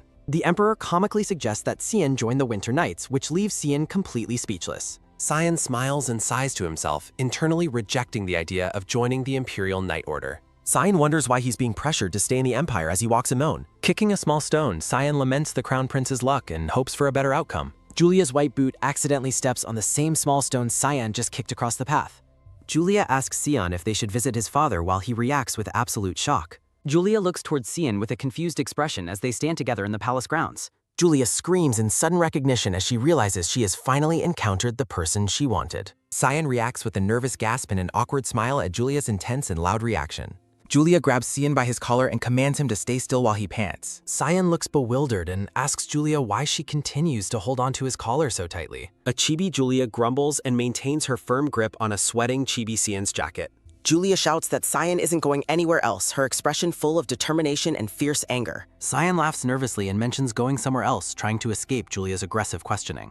Sion lets out a pained groan as Julia tightens her grip on his suit collar. Sion tries to distract Julia by pointing behind her, but she refuses to be fooled by him. Sion looks nervous while asking Julia why she is so angry at him. Julia blushes and grabs Sion's collar, reflecting on how his smile makes her tremble. Julia yells at Sion for his constant smirking while he eventually offers his surrender. Sion attempts to soothe the situation by gently patting Julia's hair and telling her to calm down. Against a sunset sky, Sion suggests having tea to clear up misunderstandings regarding the Raymere Mountains. Sion watches Julia adjust her attire and asks if she has reached the level of a swordmaster. In a chibi moment, Sion wonders if he's being watched while pondering his next moves. Julia places a firm hand on Sion's chest as the atmosphere between them remains charged. Julia looks forward with a sharp and focused gaze, appearing ready for a confrontation. Sion reacts with confusion as he realizes Julia is suddenly challenging him to a duel. On the ground, Sion listens as Julia demands a knightly match and forbids him from fleeing. Sion accepts the challenge, deciding that a duel might help Julia release her lingering anger. Julia commands Sion to follow her for the duel as they walk past the palace towers. In a comical chibi scene, Julia drags a protesting and exhausted Sion toward their destination. The Duke of Rosenthal enters the scene while Julia questions if Sion is still a knight. The Duke of Rosenthal looks at the pair with deep disapproval and asks for an explanation. A close-up captures Julia's wide-eyed shock upon seeing her father standing at the palace entrance. Sion panics and asks Julia to release him as her father watches their physical struggle. Julia continues her outburst while the Duke looks on with a horrified and bewildered expression. A weary sigh echoes through the sunset-colored sky as the scene's tension reaches its peak. Julia explains that Sion is the swordmaster she met during training while her father looks skeptical. The Duke warns them to be careful of witnesses in the palace while Sion agrees to comply. Julia feels embarrassed by her father's reaction while the Duke trembles with unspoken thoughts. The Duke apologizes for Julia's behavior, but Sion dismisses it and claims to love her. The Duke narrows his eyes in suspicion, asking the teal-haired man who he actually is. Sion leans in and whispers something to a startled Julia while the Duke watches them. Sion flashes a bright smile and introduces himself as Sion Delasius, questioning Julia's memory. The Duke repeats the name Sion in disbelief as he looks at the teal-haired man. Shocked by the realization, the Duke asks if he is truly that famous Sion. Sion offers a respectful bow to the Duke while Julia watches them with a confused look. Sion notes that 7 years have passed since they last met when he was 15. Julia realizes Sion's noble background while the Duke asks about his status as a swordmaster. The Duke apologizes for the short meeting and invites Sion to the mansion for drinks. The Duke happily agrees to the drink while a flustered Julia tries to intervene. Sion cheerfully leads an annoyed Julia away, insisting that they should leave for the mansion. Sion asks Julia if she intends to break her promise as she reacts with surprise. Leaning in close, Sion suggests postponing their previous discussion until the next meeting. In a chibi moment, Sion looks pleased while Julia is visibly shocked by his proximity. Julia looks irritated as they walk through the palace, still processing Sion's bold behavior. Sion laughs nervously after being reminded of the Crown Prince's similarly charming attitude. Night falls over the grand palace architecture as the scene shifts to the evening meal. During dinner, the Duke admits his surprise at meeting Sion after his departure from the Empire. Drinking his wine, Sion explains that he has been back for quite some time now. The Duke questions Sion's plans for settling down while Sion expresses his love for travel. The Duke laughs and stops prying, reminiscing about Sion's lifelong dream of living freely. Julia looks at the two men and asks how they became acquainted in the past. The Duke reveals that he personally taught Sion how to use a sword 7 years ago. Sion recalls living and training at the mansion for 2 months during his youth. Chibi Julia wonders why she has no memory of Sion while her father explains her absence. Julia rests her chin on her hand and dismisses the matter as she continues to observe. Sion smirks at dinner, asking why Julia is staring and if she is interested in him. During dinner, the Duke encourages Sion to drink while night falls over the royal palace. 2 birds chirp on a tree branch against a clear sky, signaling the morning hours. Julia wakes up with a headache and wonders how much alcohol she consumed last night. Julia recalls falling asleep at the table while Sion continued to drink with composure. Judy knocks on the door and asks if the lady has woken up yet. Judy enters with tea and asks if Julia is feeling physically all right after the drinking. Julia says she is fine, but Judy suspects she is hiding her true discomfort. Julia mentions using magic to clear the alcohol, which Judy finds to be a convenient feature. As Judy pours tea, she asks if Julia remembers entering the bedroom last night. Judy wiggles her finger and repeatedly says no, indicating Julia did not walk back alone. Judy asks who the handsome guy from last night was, leaving Julia looking confused. Judy identifies him as the blue-haired guest, causing Julia to feel a wave of anxiety. A flashback shows Sion carrying a drunken Julia on his back while asking for directions. Judy asks if romance is starting while Julia hides her face in embarrassment. Julia tells Judy not to misunderstand the situation as the sun shines on the palace. The scene shifts to the architectural towers of the palace under a bright morning sun. Julia walks through the hall while Ginger Ihas rushes past her with quick footsteps. A close-up shows Julia's white boot as she accidentally trips following the collision. Julia lets out a cry of surprise as she loses her balance in the hallway. A loud crash occurs as the 2 knights fall onto the floor together. Julia asks if she is all right while Ginger Ihas apologizes for the collision. Julia notes that Ginger was the one who fell and questions the unnecessary apology. Julia offers her hand while Ginger realizes she is facing the commander of the Winter Knights. Julia asks if she can stand up while Ginger looks at her with wide arms.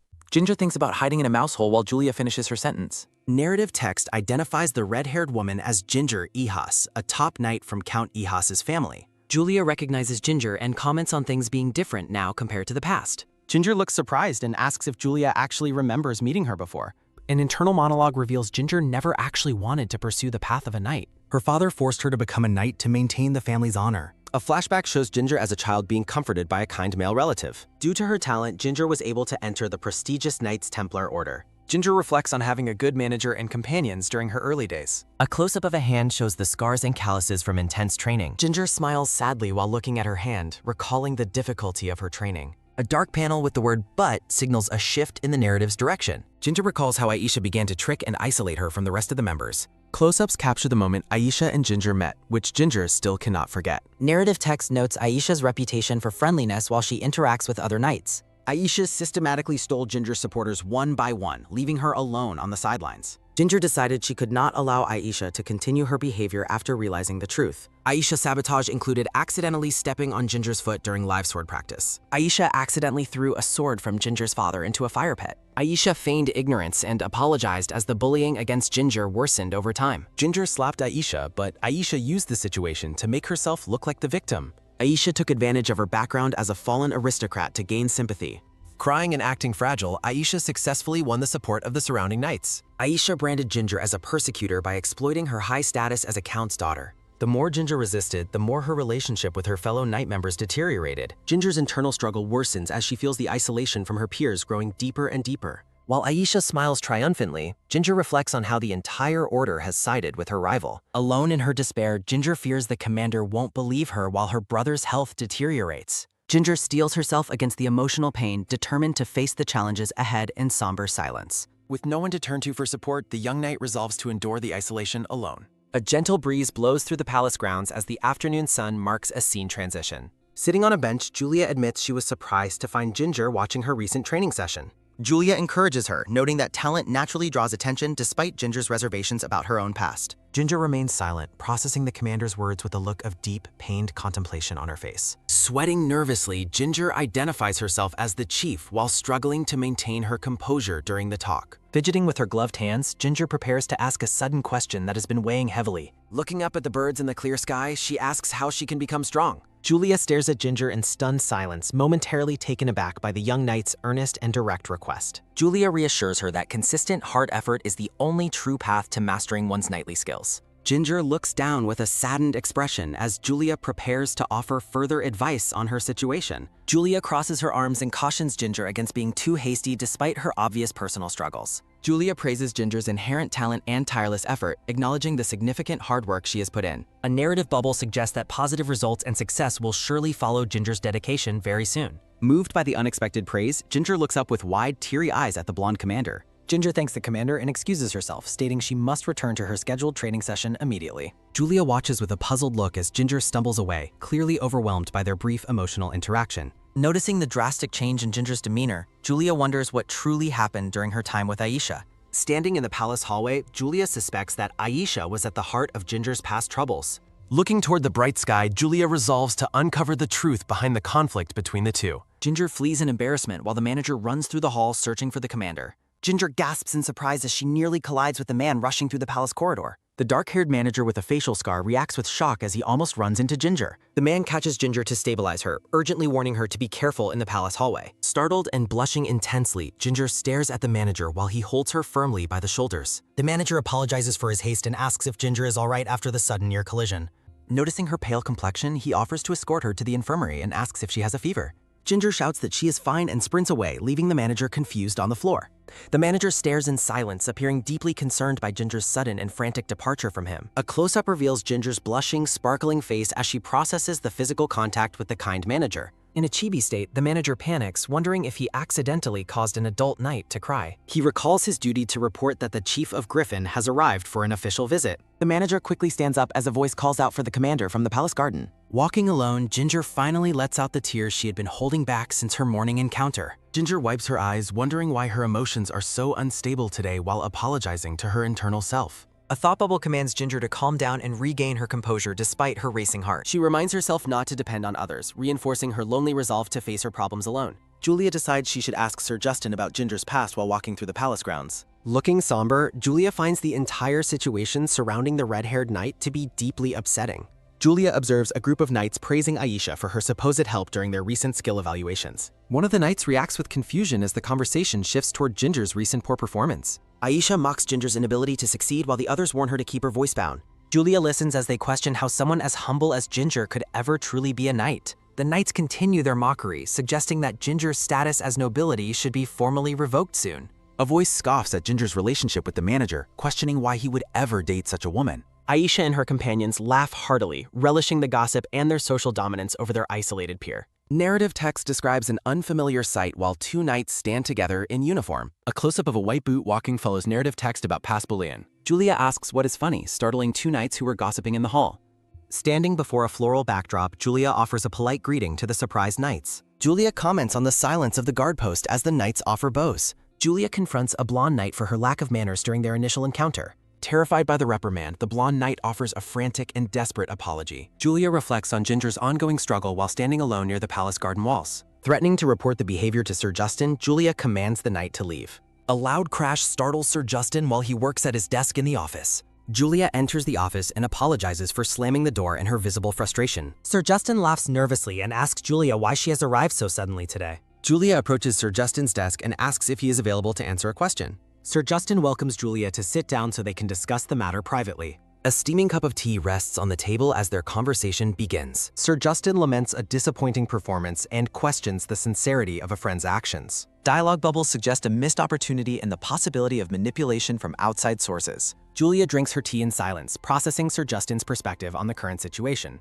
Sir Justin observes Julia, assuming her reaction is due to the temperature of the tea. Setting down her cup, Julia insists that the heat of the tea is not important. Julia asks Sir Justin to explain how Ginger Ehas performs her duties within the unit. Sir Justin asks if Ginger has done something wrong to warrant Julia's sudden inquiry. Julia explains that a major problem became apparent during her earlier talk with Ginger. Sir Justin looks down in silent contemplation, considering the weight of Julia's serious concern. Julia admits it feels wrong to discuss the unit, but insists on highlighting a problem. Narrative text describes a member who was once considered exceptionally talented and outstandingly young. Sir Justin recalls Ginger's previously bright personality and her excellent marks in skill assessments. Sir Justin notes a dark shift in Ginger's personality that began during the last year. Sir Justin describes Ginger's new passivity and her frequent excuses for missing important training. Julia asks Sir Justin to elaborate on the strange change he observed in Ginger. A narrative visual of a queen appears as the conversation touches on miraculous returns. Sir Justin expresses interest in the story while Julia internally dismisses it as nonsense. Sir Justin clarifies that his previous interaction with Ginger did not resolve any issues.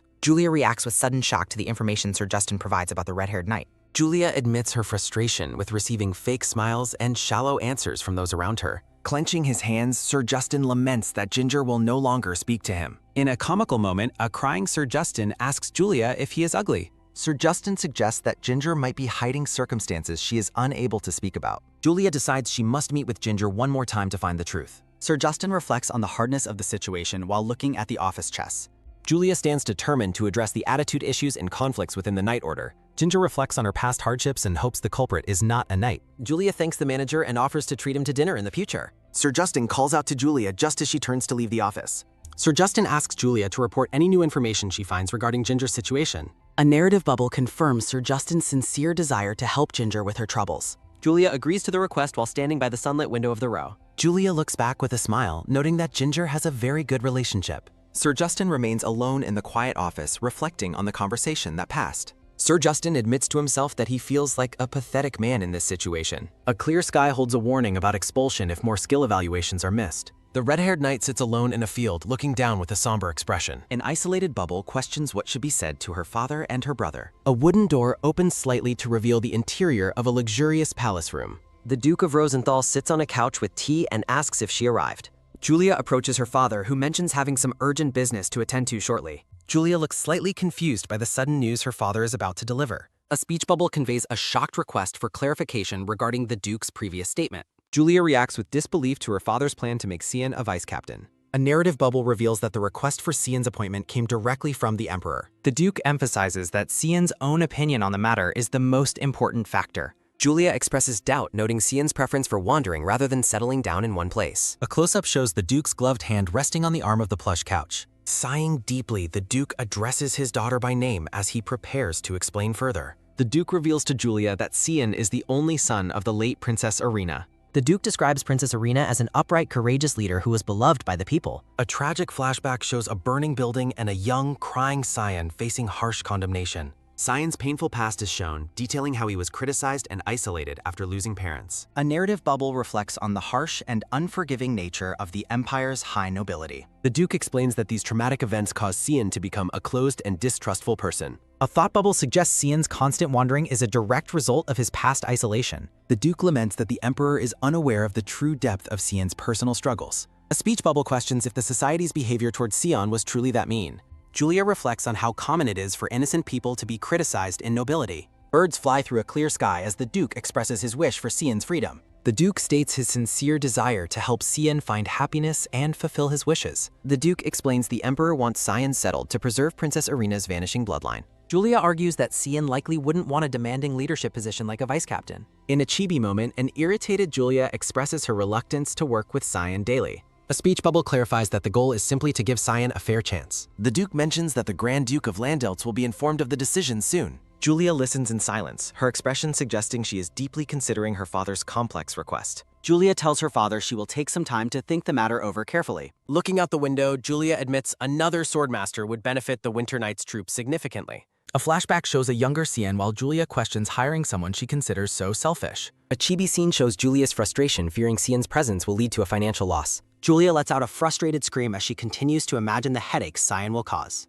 The scene transitions to the sunlit towers of a grand palace under a bright sky. Sion lies lazily on a couch as someone asks how much longer he will stay down. A blonde man with glasses apologizes for his arrival and suggests using magic for a hangover. Sion dismisses the suggestion, claiming the heat of the hangover helps to clear his cluttered thoughts. The blonde man ignores Sion's cryptic comments and firmly hands him a formal white envelope. Sion looks at the document with a bored expression and asks what the man is giving him. The blonde man explains the Emperor recommended Sion for the vacant post of vice captain. Sion's sister appears as he regrets not warning the man against making such a recommendation. The blonde man looks back at Sion and bluntly asks how long he intends to be stupid. A narrative bubble encourages Sion to stop worrying about his family and move forward. Sion looks down at the crumpled letter in his hand, processing the weight of the offer. A loud, shocked exclamation fills the room as someone reacts to the mention of the Winter Knights. Sion's sister excitedly jumps on him, shouting that he absolutely must accept the knightly position. His sister reacts with a loud exclamation, demanding to know what he is doing there. She explains that the leader of the Winter Knights is the princess of the Rosenthal family. Blushing with excitement, she views the situation as a great opportunity to finally meet the commander. Sion looks deeply troubled and repeats the name of the Rosenthal princess in a confused tone. Sion recalls his chaotic past encounters with Julia, realizing she is the commander mentioned in the letter. His sister asks how they met while mentioning rumors regarding the legendary Ice Flower Knight. A chibi visual depicts Julia's reputation as a beautiful and cool-tempered female swordmaster. Further chibi imagery portrays Julia standing atop a mountain of gold coins representing her massive wealth. The sister continues to admire the commander's public image, shown through a glowing chibi portrait. Sion rejects the nightly post, stating he would rather open a shop while his father watches. Looking exhausted and stressed, the Grand Duke facepalms and calls out to Sion. His sister attacks him in a fury, demanding to know why he refuses the prestigious position. The Duke interrupts the scuffle, noting that Sion's refusal is causing a significant problem. Caught off guard by the serious tone, the young sister asks for clarification. Sion offers a playful smile while claiming his only reason for refusing is his dislike for blue. His sister screams that his hair is blue while a chaotic argument erupts in the palace. The scene transitions to the palace grounds where the red-haired knight sits alone on a bench. Julia approaches the knight and notes her presence, causing the startled woman to jump. Ginger stutters a greeting as the commander takes a seat beside her on the wooden bench. Julia looks at her with a calm expression and asks for a moment of her time. Looking toward the palace, Julia asks what is truly happening within the Night Order. Julia asks if Ginger's previous question about becoming strong was a genuine request for help. Julia asks if there is a specific reason she feels the need to become strong right now. Ginger recalls being mocked and isolated by fellow knights while she knelt in the dirt. Clenching her hands, she struggles with the fact that she cannot mention the bullying. Julia maintains a silent, observant gaze as she waits for the young knight to answer. Julia asks about the facial scar, noting that Ginger's restless behavior suggests she is hiding something. A single word bubble identifies the knight as Ginger, signaling the start of a serious talk. Julia explains that while others may be oblivious, she has noticed Ginger's internal struggle. Ginger attempts to feign ignorance, claiming she does not understand what the commander is talking about. Julia encourages her to speak up, arguing that standing still will never resolve her hidden problems. A dark panel shows the other knights looking on with cold, judgmental, and mocking expressions. Ginger internally questions if she should admit to being bullied by the other members. Feeling defeated, the knight laments her inability to overcome the social isolation on her own. Ginger realizes she is about to make more excuses to hide her painful reality once again. Her eyes fill with tears as she struggles with the weight of her unspoken trauma. Julia gently takes Ginger's hands, clarifying that her questions are meant to offer support, not judgment. Looking directly at her subordinate, Julia firmly states her sincere desire to help her. Ginger looks back with wide, tear-filled eyes, stunned by the commander's unexpected kindness. A close-up captures Ginger's intense emotion as she finally begins to break her silence. Overwhelmed by the commander's support, Ginger buries her face in her hands and weeps. Time passes as the afternoon sun shines brightly over the towers of the Grand Palace. Wiping her eyes, Ginger apologizes for her appearance while Julia sits patiently beside her. Julia reassures her that no apology is necessary if she has done nothing wrong. Julia asks the knight to detail exactly what has happened to her during her time away. Ginger begins her explanation with a somber expression, finally ready to reveal the truth. Ginger confirms that the bullying began as a direct result of Aisha's intense jealousy. A flashback shows Aisha watching with bitter eyes as Ginger receives praise from other knights. Narrative bubbles confirm that Aisha's jealousy was indeed the catalyst for the systematic bullying. Julia scoffs at the revelation, concluding that Aisha misdirected her anger over her own lack of skill. Ginger looks down at her clasped hands and asks how the commander knew she needed hope. Julia recalls her own past struggles by a campfire while reflecting on the desire for strength. Narrative text reflects on the universal truth that everyone must endure loneliness and suffering alone. Julia stares into the distance with a calm and contemplative expression on the palace grounds. Julia tells Ginger that shared pain is halved and expresses her sincere wish to assist her. Chibi Ginger admits she always viewed the commander as a strong person who never struggled. Clenching her hand on the bench, Ginger hesitantly admits she is unsure about speaking out. Ginger smiles brightly despite the bandage on her face, feeling comforted by the commander's presence. Julia suggests they depart for a new location while Ginger asks where they are going. Julia takes Ginger's hand and reveals there is another person who wants to help her. Julia urgently leads the surprised red-haired knight through the palace to meet with Sir Justin. The sun shines brightly over the grand towers and rooftops of the sprawling royal palace. Sir Justin sits in his office, looking thoughtful as he processes the news of the bullying. Ginger apologizes for hiding her troubles while Sir Justin insists that he should be the one apologizing. Sir Justin notes that punishing the bullies will be difficult without solid evidence of their actions.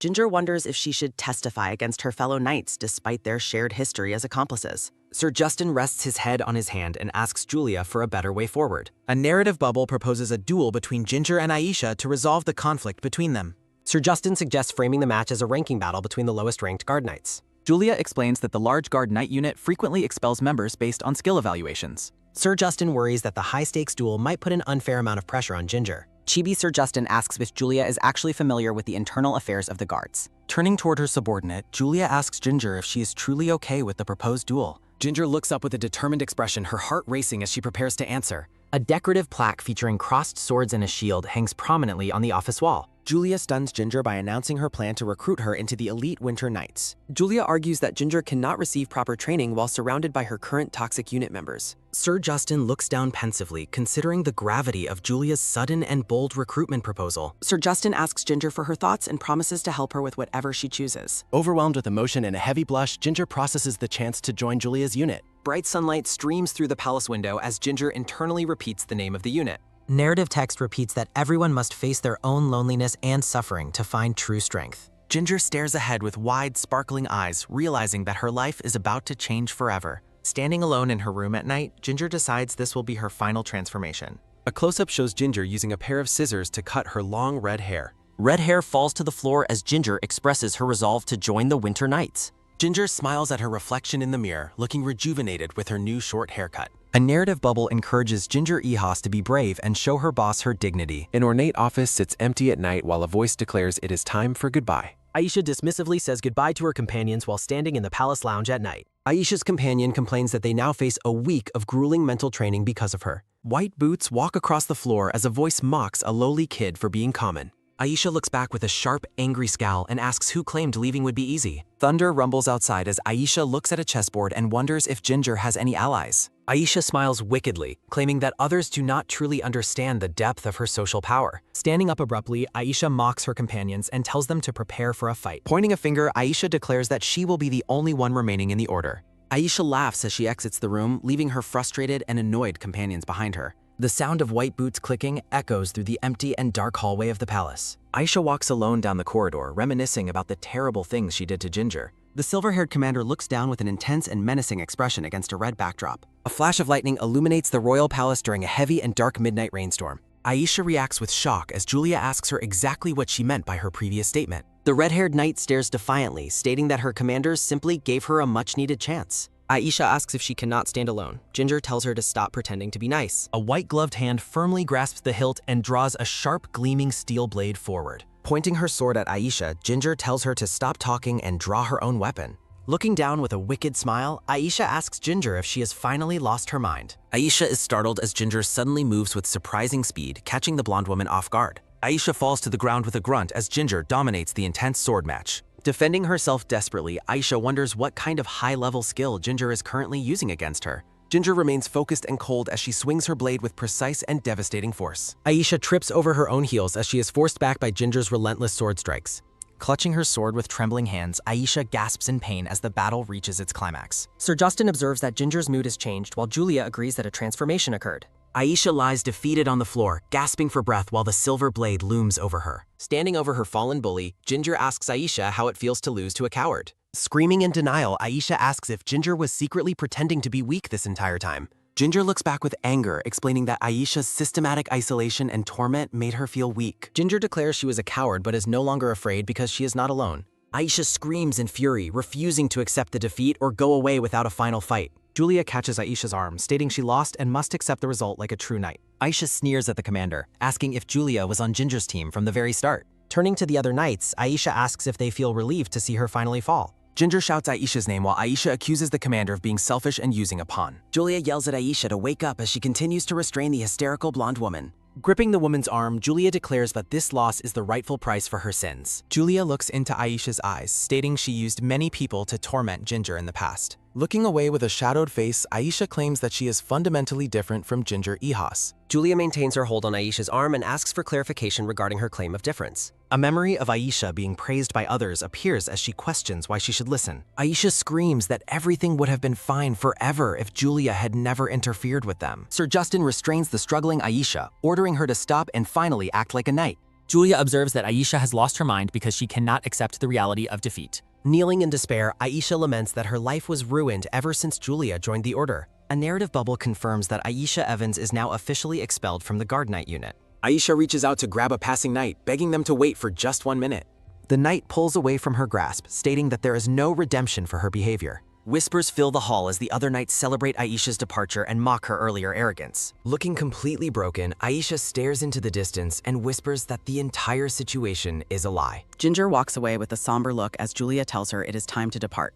Watching them leave, Aisha vows that she cannot forgive them and questions if this is really over. A close-up reveals the tears of rage and deep hatred brewing within Aisha's bright golden eyes. Looking down with a wicked smirk, Aisha vows to make them cry tears of blood in return. Bright sunlight shines over the tall towers of the royal palace as a new day begins. Pink flowers and yellow butterflies dance in a peaceful field under a vast and clear sky. Julia walks alone, thinking about Ginger greeting Sir Justin before they return to their daily duties. A montage of the conflict plays in Julia's mind as she reflects on the recent intense events. Sighing deeply, the commander admits to herself that the entire situation was an uncomfortable finish.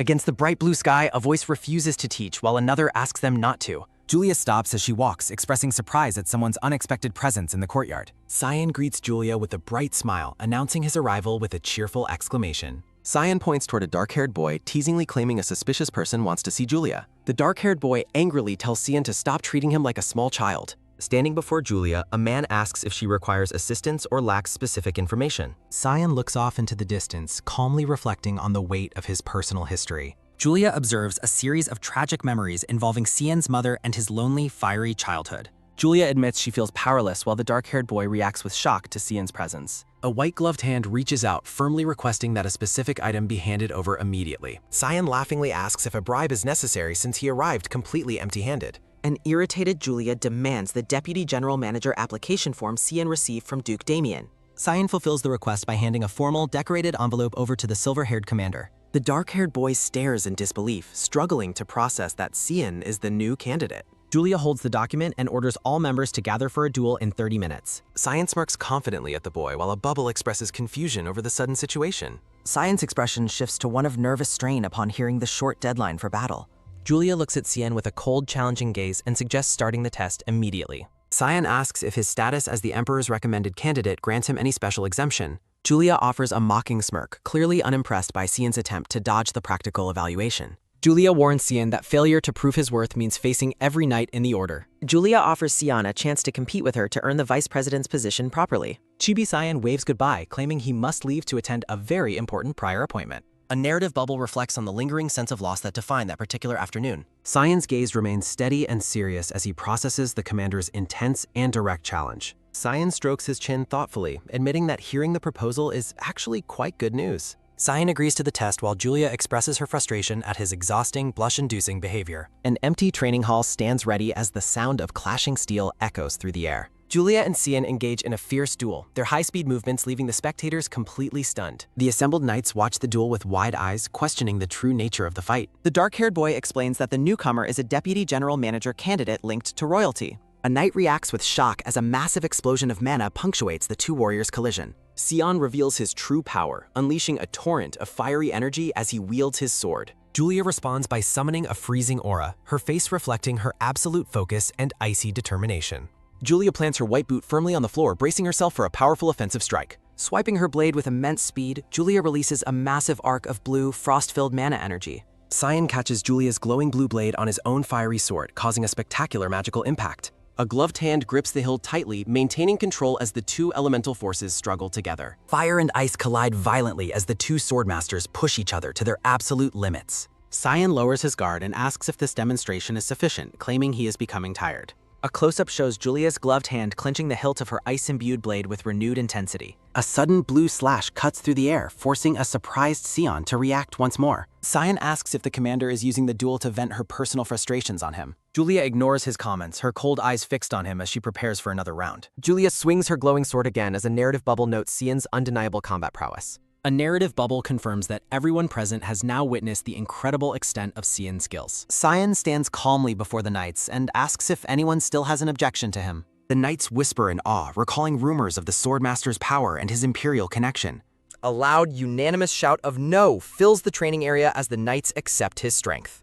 Julia instructs Cyan to report for duty tomorrow, leaving him looking momentarily surprised by the outcome. Chibi Cyan celebrates with joy, wondering if the warm reception means he is finally truly welcome. Julia asks Cyan to behave more seriously while he playfully agrees to her request. Cian promises to consult the Emperor and invites Julia to meet him tomorrow as she sighs. Julia glares intensely while ordering Cyan not to deflect, causing him to admit his fear. Cyan dismisses her anger as a joke while the silver-haired commander confirms her irritation. Cyan cheerfully anticipates their future cooperation while Julia looks completely exhausted by his behavior. Ginger bows deeply to Julia, expressing her sincere gratitude for the commander's life-changing help. Clenching her fist, Ginger passionately vows to work her hardest to become a stronger knight. Julia offers a soft smile and encourages Ginger, expressing confidence in her future as a knight. Julia instructs Ginger to report for duty tomorrow, which the red-haired knight enthusiastically accepts. Standing alone in the grand hallway, Julia watches as Ginger exits through the palace doors. Walking down the corridor, Julia reflects on the recent encounter and thanks someone for their time. Julia encounters Sir Justin in the palace hallway where he greets her with a calm expression. Sir Justin expresses regret for his inability to offer Ginger the comfort she received from Julia. Narrative text suggests that without Julia's intervention, Ginger would have lived her life in fear. Sir Justin watches from the hallway with a gentle smile as the conflict finally resolves. Chibi Sir Justin cries with joy over the news, while Julia reacts with visible discomfort. Julia reflects on her fortune and becoming someone capable of helping Ginger grow and develop. Sir Justin praises Julia's sincerity, noting that Ginger now has a solid supporter to rely on. A close-up captures Julia's boots walking across the floor as she continues her palace duties. Sir Justin bows respectfully and asks Julia to continue taking care of Ginger in the future. Cyan observes Julia's deep concentration, thinking about Ginger's path to becoming a skilled mate. Cyan leans in to ask why Julia is thinking so intently while she remains silent. Julia turns around and asks Cian why he has not yet left the palace grounds. Cyan cheerfully invites Julia for tea to talk privately while surrounding himself with a sparkling aura. Julia flatly declines the invitation, stating she is not in the mood for a social meeting. Cyan stops her, claiming he wanted to explain the reason he originally left her. Julia walks away and declares her decision to forget their history, leaving him in the garden. The sun sets as Julia internally addresses the blue-haired man as captain during her departure. Cyan watches Julia depart with a calm and knowing smile as evening settles over the palace. Julia glares back at Cyan with suspicion, indicating unresolved tension following his sudden return. Cyan maintains a playful demeanor while insisting that the two of them must have a talk.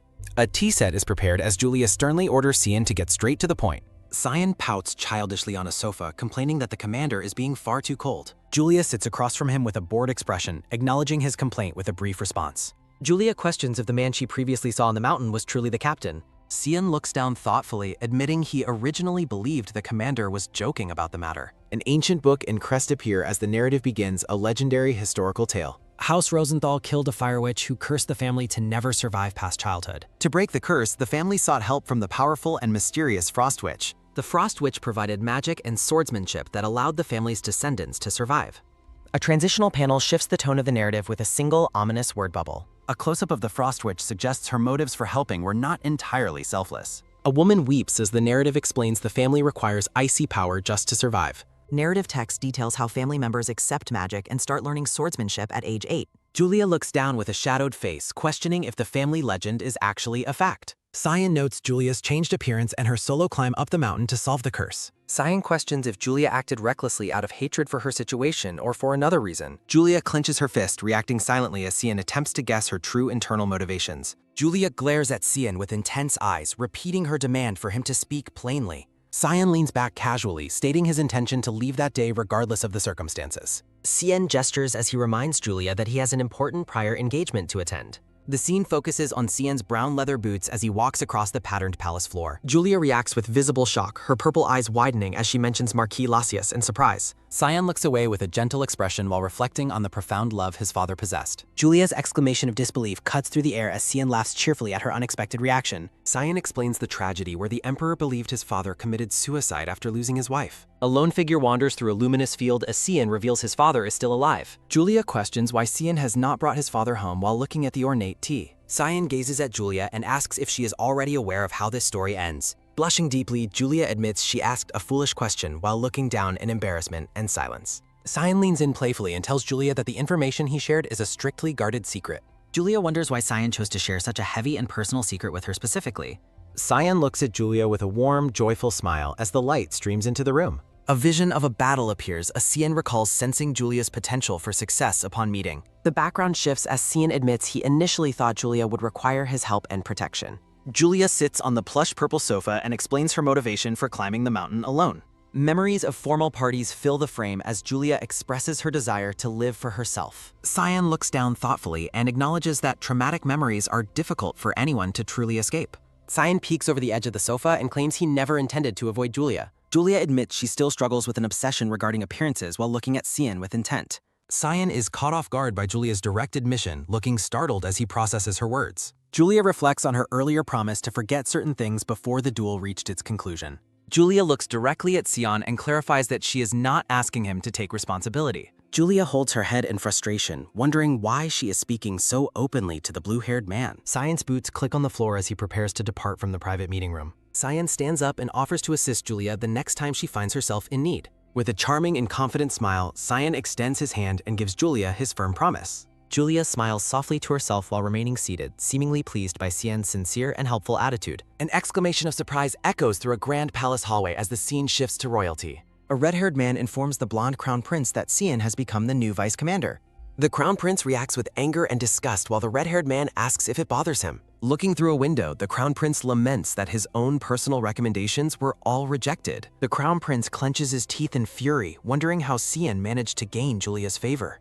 The red-haired man gently grabs the crown prince's arm and advises him to remain calm. The red-haired man closes his eyes and ponders the situation with a calm and calculating demeanor. The red-haired man shocks the prince by suggesting he should make Julia his own royal consort. Chibi versions of the men show the crown prince reacting with panicked shock to the suggestion. A portrait of Julia highlights her dignity and rank, confirming her suitability for the crown prince. The red-haired man dismisses the proposal as a backup plan while suggesting they wait for opportunity. The crown prince declares his confidence in becoming the next emperor while sitting with arms crossed. Chibi versions show the red-haired man teasing the prince about his fear of being rejected.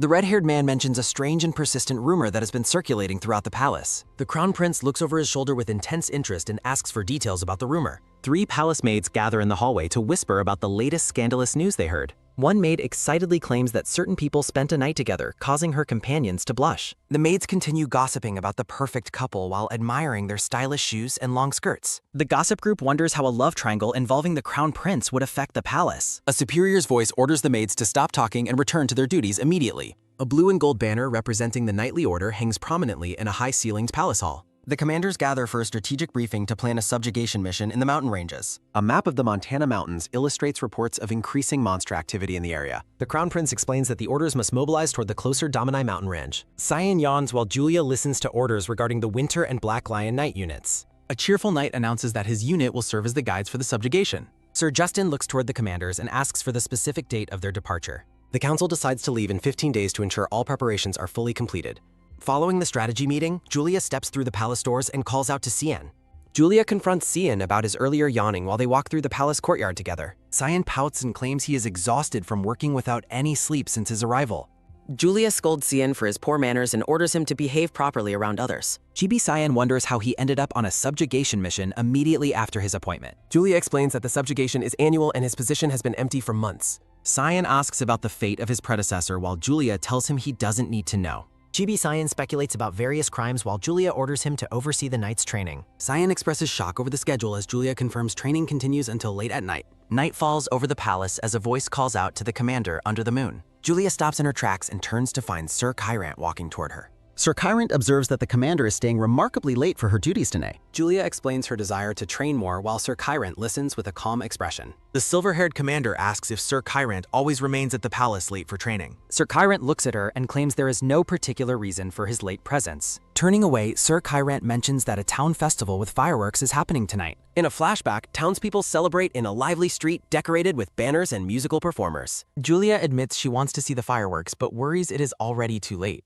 Chibi Kyrant tells Julia to follow him while she protests his sudden and fast movement. Sir Kyrant opens a heavy door, stating they can watch the display without being distracted. Julia realizes she is standing in Sir Kyrant's private office as he looks at her. Julia's eyes widen as she reacts to the sudden light illuminating the dark night sky. A breathtaking aerial view reveals the entire town lit up by a massive fireworks display. Amidst the colorful explosions, Sir Kyrant asks Julia if she enjoys watching events like this. Julia looks at the vibrant sky and admits she has never really thought about it.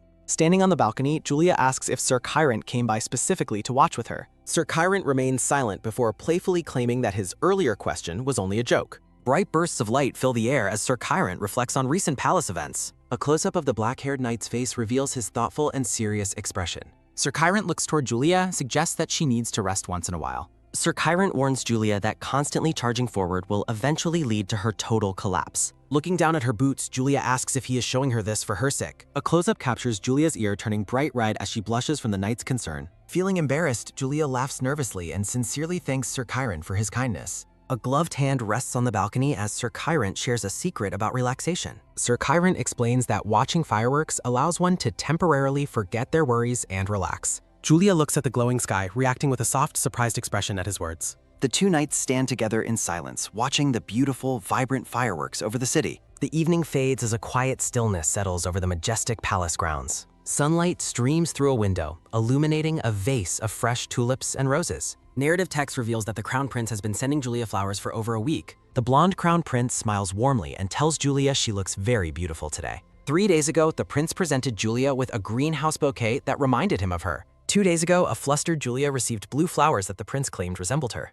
Julia walks down the hallway while wondering what exactly the Crown Prince is trying to accomplish. A heavy wooden door creaks open as the scene shifts to a meeting within the palace. The blonde Crown Prince greets Julia, noting they met just as he was intending to visit. Julia stares at a massive bouquet of blue roses, noting his consistent gift-giving continues again today. Julia directly questions why the Crown Prince continues to treat her with such unsolicited romantic attention. Pinning her against the wall, the prince asks if the reason for his gifts isn't obvious. The prince questions if Julia truly doesn't understand his intentions or is simply feigning ignorance. Removing his hand, Julia firmly declares that she is not a woman suitable for his hang. Julia advises the Crown Prince to seek a better match elsewhere while holding the blue roses. The Crown Prince observes that it appears the silver-haired commander does not like him. He suddenly grabs Julia's hand as she tries to walk away, asking her to wait a moment. Julia reacts with visible shock and rising irritation as her personal space is violated again. The Crown Prince pulls her closer, maintaining a firm grip on her hand despite her resistance. A soft, focused look crosses the prince's face as he keeps her hand held near him. Julia orders him to remove his hand, stating she sees no sincerity in any of his words. Surrounding himself with a romantic aura, the prince insists his feelings for Julia are always sincere. Julia breaks free from his hold and demands to be let go immediately. The prince finds her firm refusal despite his status attractive and smiles at her persistence. Telling him not to embarrass her further, Julia quickly departs while the prince watches her go. Left alone, the Crown Prince reflects on the difficulty and intrigue of his pursuit. An internal thought suggests that things would be much more convenient if she were easier to win. Julia walks quickly away through the palace hall, leaving the Crown Prince standing behind in silence. A voice calls out to the captain in the office where knightly arms are displayed. The brown-haired knight informs Sion that rumors regarding him and Julia are spreading through the palace. He asks Sion if the rumors of a relationship between the two commanders are actually true. Sion dismisses the gossip as nonsense and orders his subordinate to focus on his training instead. A pen moves across a document as Sion reflects on the common knowledge regarding the prince. The subordinate whispers that the crown prince is known for being an incredibly promiscuous person. He claims the collective tears of the prince's many jilted lovers could form a vast sea. Cyan slams his hand onto the desk, repeating his order for the knight to stop talking. Cyan's eyes glow with a threatening intensity as he forces his subordinate into silence. Chibi versions show the knight sulking while claiming his warnings came from a place of worry. Cyan exhales a heavy sigh of exhaustion while leaning back in his ornate desk chair. The captain's chair stands empty as he prepares to move on from his paperwork. Cyan announces his temporary departure, leaving his subordinate standing by the desk in the office. The knight watches him go, wondering what motivated Cyan to leave his duties so abruptly. Cyan reflects that whoever Julia chooses to like is ultimately none of his personal business. Cyan stops in his tracks as he notices something unusual in the palace courtyard garden. Cyan spots Julia standing alone amidst the flowers, still carrying the prince's blue rose bouquet. Cyan watches her from a distance with a silent, unreadable expression on his face. Letting out a tired sigh, Julia walks back toward the training hall to resume her duty. Cyan glares with a deeply dissatisfied expression as he prepares to confront this silver-haired commander. A dark narrative panel captures a tense moment as Cyan addresses the silver-haired commander. Cyan grabs Julia's shoulders and urgently asks if she is truly dating the crown prince. Julia dismisses the question as unworthy of an answer while attempting to walk past him. GBCN panics, wondering if Julia is one of those women who only likes bad boys. Shouting with dramatic flair, Cyan claims that as her brother, he absolutely forbids this relationship. Cyan remains in a state of comical despair, still doubting her denial of the rumors. Julia looks ahead with a stoic and grumpy expression, completely done with the day's drama. Cyan leans in with a skeptical, close-up gaze, questioning the truth of her earlier statement. Julia dismisses the need to explain herself to Cyan during their palace confrontation. Julia asserts that the rumors about her and the prince will soon be proven false. Cyan remains skeptical, warning that palace gossip is notoriously difficult to fully suppress. Cyan inwardly worries about the crown prince's increasing involvement during Julia's absence on missions. Cyan reacts with alarm as Julia crushes the prince's blue roses in her hand. Julia reflects on her discomfort regarding the persistent rumors despite her outward displays of indifference. Exhausted by the drama, Cyan rubs his head and lets out a weary sigh. Cyan questions if the flowers Julia holds are indeed another gift from the persistent prince. Claiming his hands are slippery, Cyan uses magic to incinerate the prince's roses instantly. Cyan drags Julia toward a meal while she insists on prioritizing their scheduled nightly training.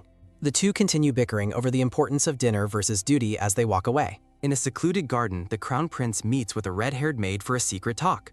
The maid shyly informs the prince that his rumors are successfully reaching the other nobles. The prince smiles sinisterly, pleased to hear that his manipulative plan is progressing as intended. Embracing the maid, the prince offers affection in exchange for her continued assistance in his schemes. A celebratory title card confirms the conclusion of the first season and an upcoming hiatus. The scene shifts to the knightly order traveling on horseback through a sun-drenched autumn forest. Julia halts the unit, ordering a short break to tend to their horses' basic needs. Butterflies flutter through a flower field as the knights obediently acknowledge their commander's orders. Cyan yawns loudly while Ginger thanks Julia for the respite from their long journey. Ginger looks at Julia and asks if this is her first time traveling so far. Julia admits she feels an uncharacteristic sense of excitement and adventure despite the dangerous mission.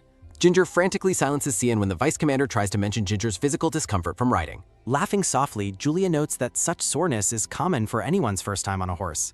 Julia reassures Ginger that they will arrive at their destination soon, encouraging him to persevere. Clapping her hands, Julia announces they will depart soon and reach a town by nightfall. The surrounding knights cheer and prepare for the final leg of their days-long journey. Night falls over the village as the local tavern glows with warm, inviting light. Inside the tavern, Alec expresses his deep honor at fighting alongside the goddess once more. Cyan questions the use of the title, leading Alec to explain it as a term of reverence. Cyan finds the nickname embarrassing, but the conversation quickly shifts back to their dinner. Julia remains completely focused on her meal, seemingly ignoring the petty bickering of her subordinates. Cyan watches Julia with a look of amusement as she continues to eat her steak. Cyan mockingly asks the goddess if her food is good, causing her to stop eating. Threatening him with a fork, Julia orders Cyan to stop joking while they are eating dinner.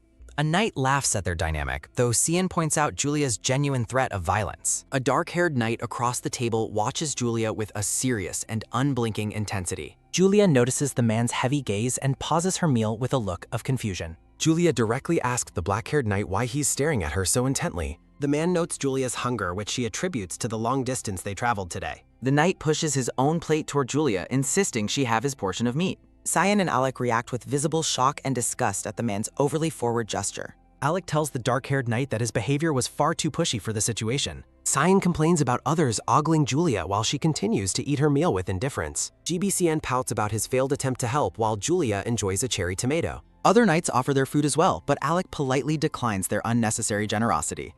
Julia commands her subordinates to stop making a fuss and simply finish their own meals. A knight orders 5 additional steaks for Julia, prompting a sharp rebuke from his companion. Alec and the other knight argue over whether Julia will tire of eating so much meat. Frustrated by the noise, Julia slams her hand on the table and orders everyone to be silent. Villagers share a hearty laugh as the tavern owner orders everyone to stop bickering and eat. A heavy wooden door remains closed while a thought confirms the monster subjugation begins tomorrow.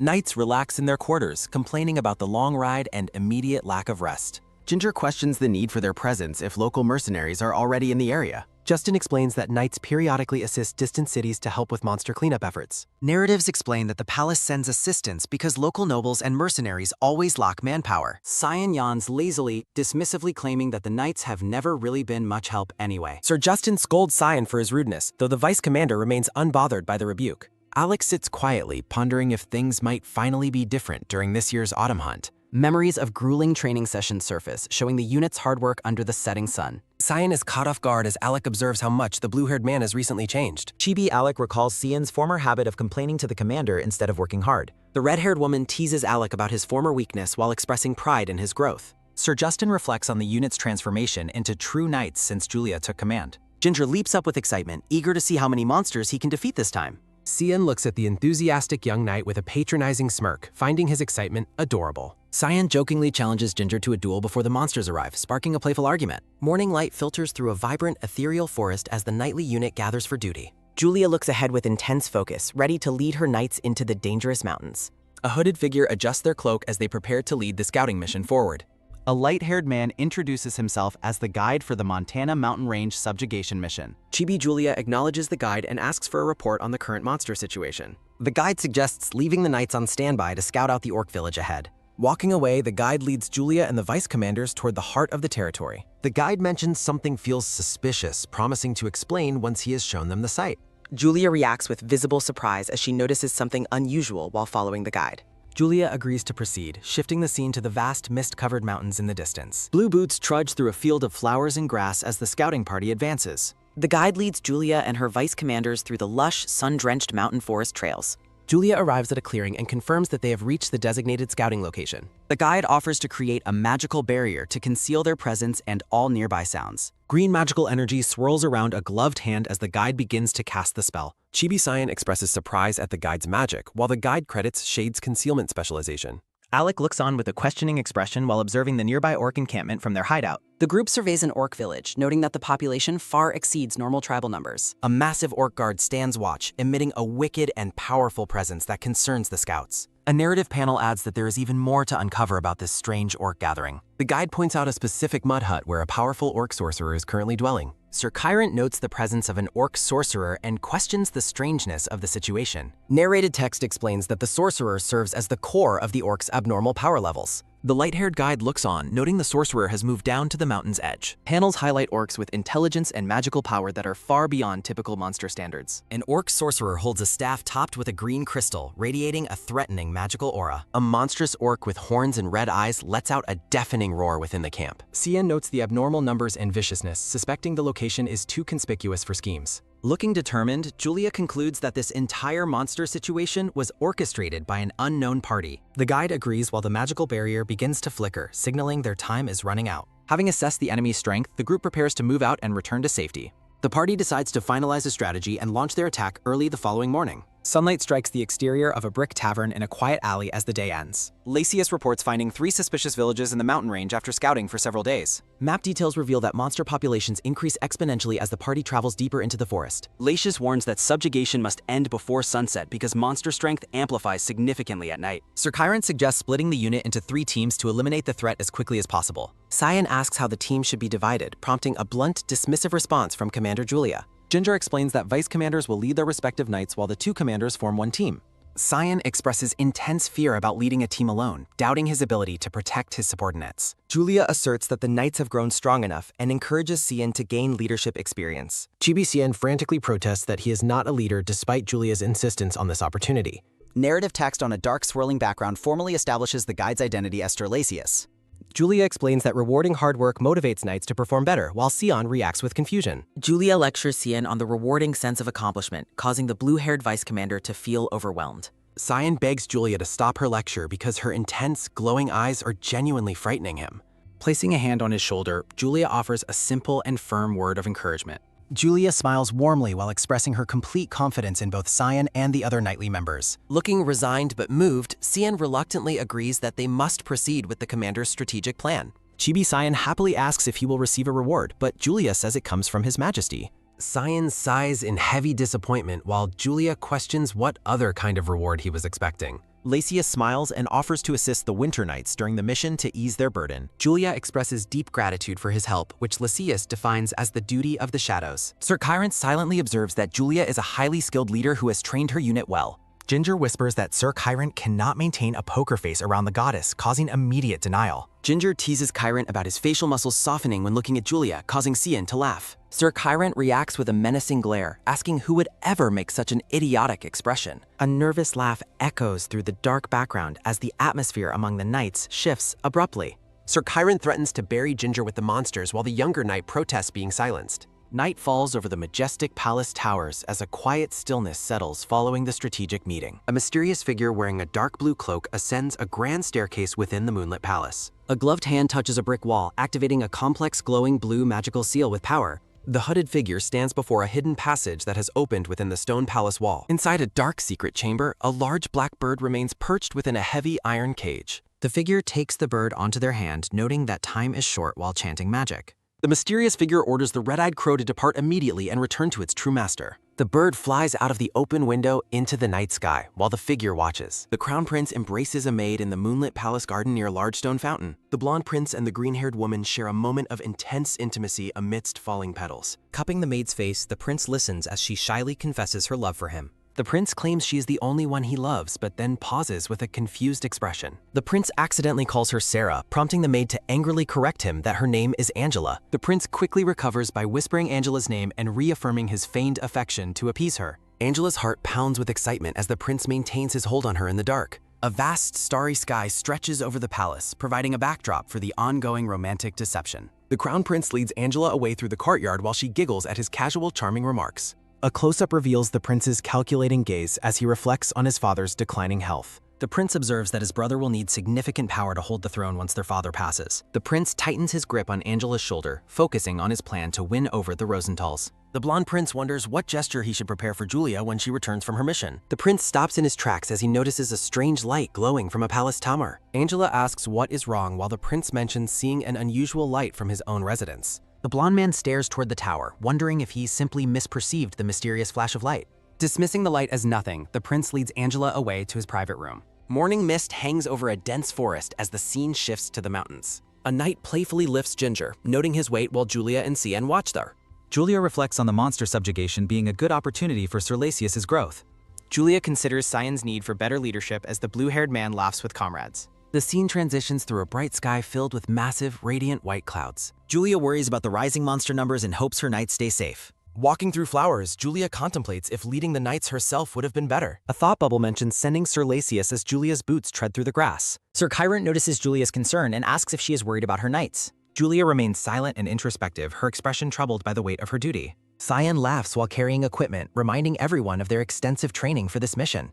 Sir Chiron observes that the knights have become impressively dignified under Julia's command. A gentle breeze rustles leaves as Julia looks on with a soft, proud smile. Gripping her harness, Julia reflects on how being this worried is quite unusual for her. Sir Chiron reassures Julia, expressing confidence that both the knights and Lacius will succeed. Julia orders Sir Chiron to depart as they overlook the vast misty mountain range. Cyan points to a map announcing they will attack Area C first due to proximity. Cyan explains the plan to distract orcs so the Black Knights can reach Area B. A blonde knight and red-haired woman react with stress to the news of numerous orcs. Cyan explains that the orc soldiers will lose power once their sorcerers are defeated. Cyan finalizes the tactical approach for the raid while tapping at the mission map.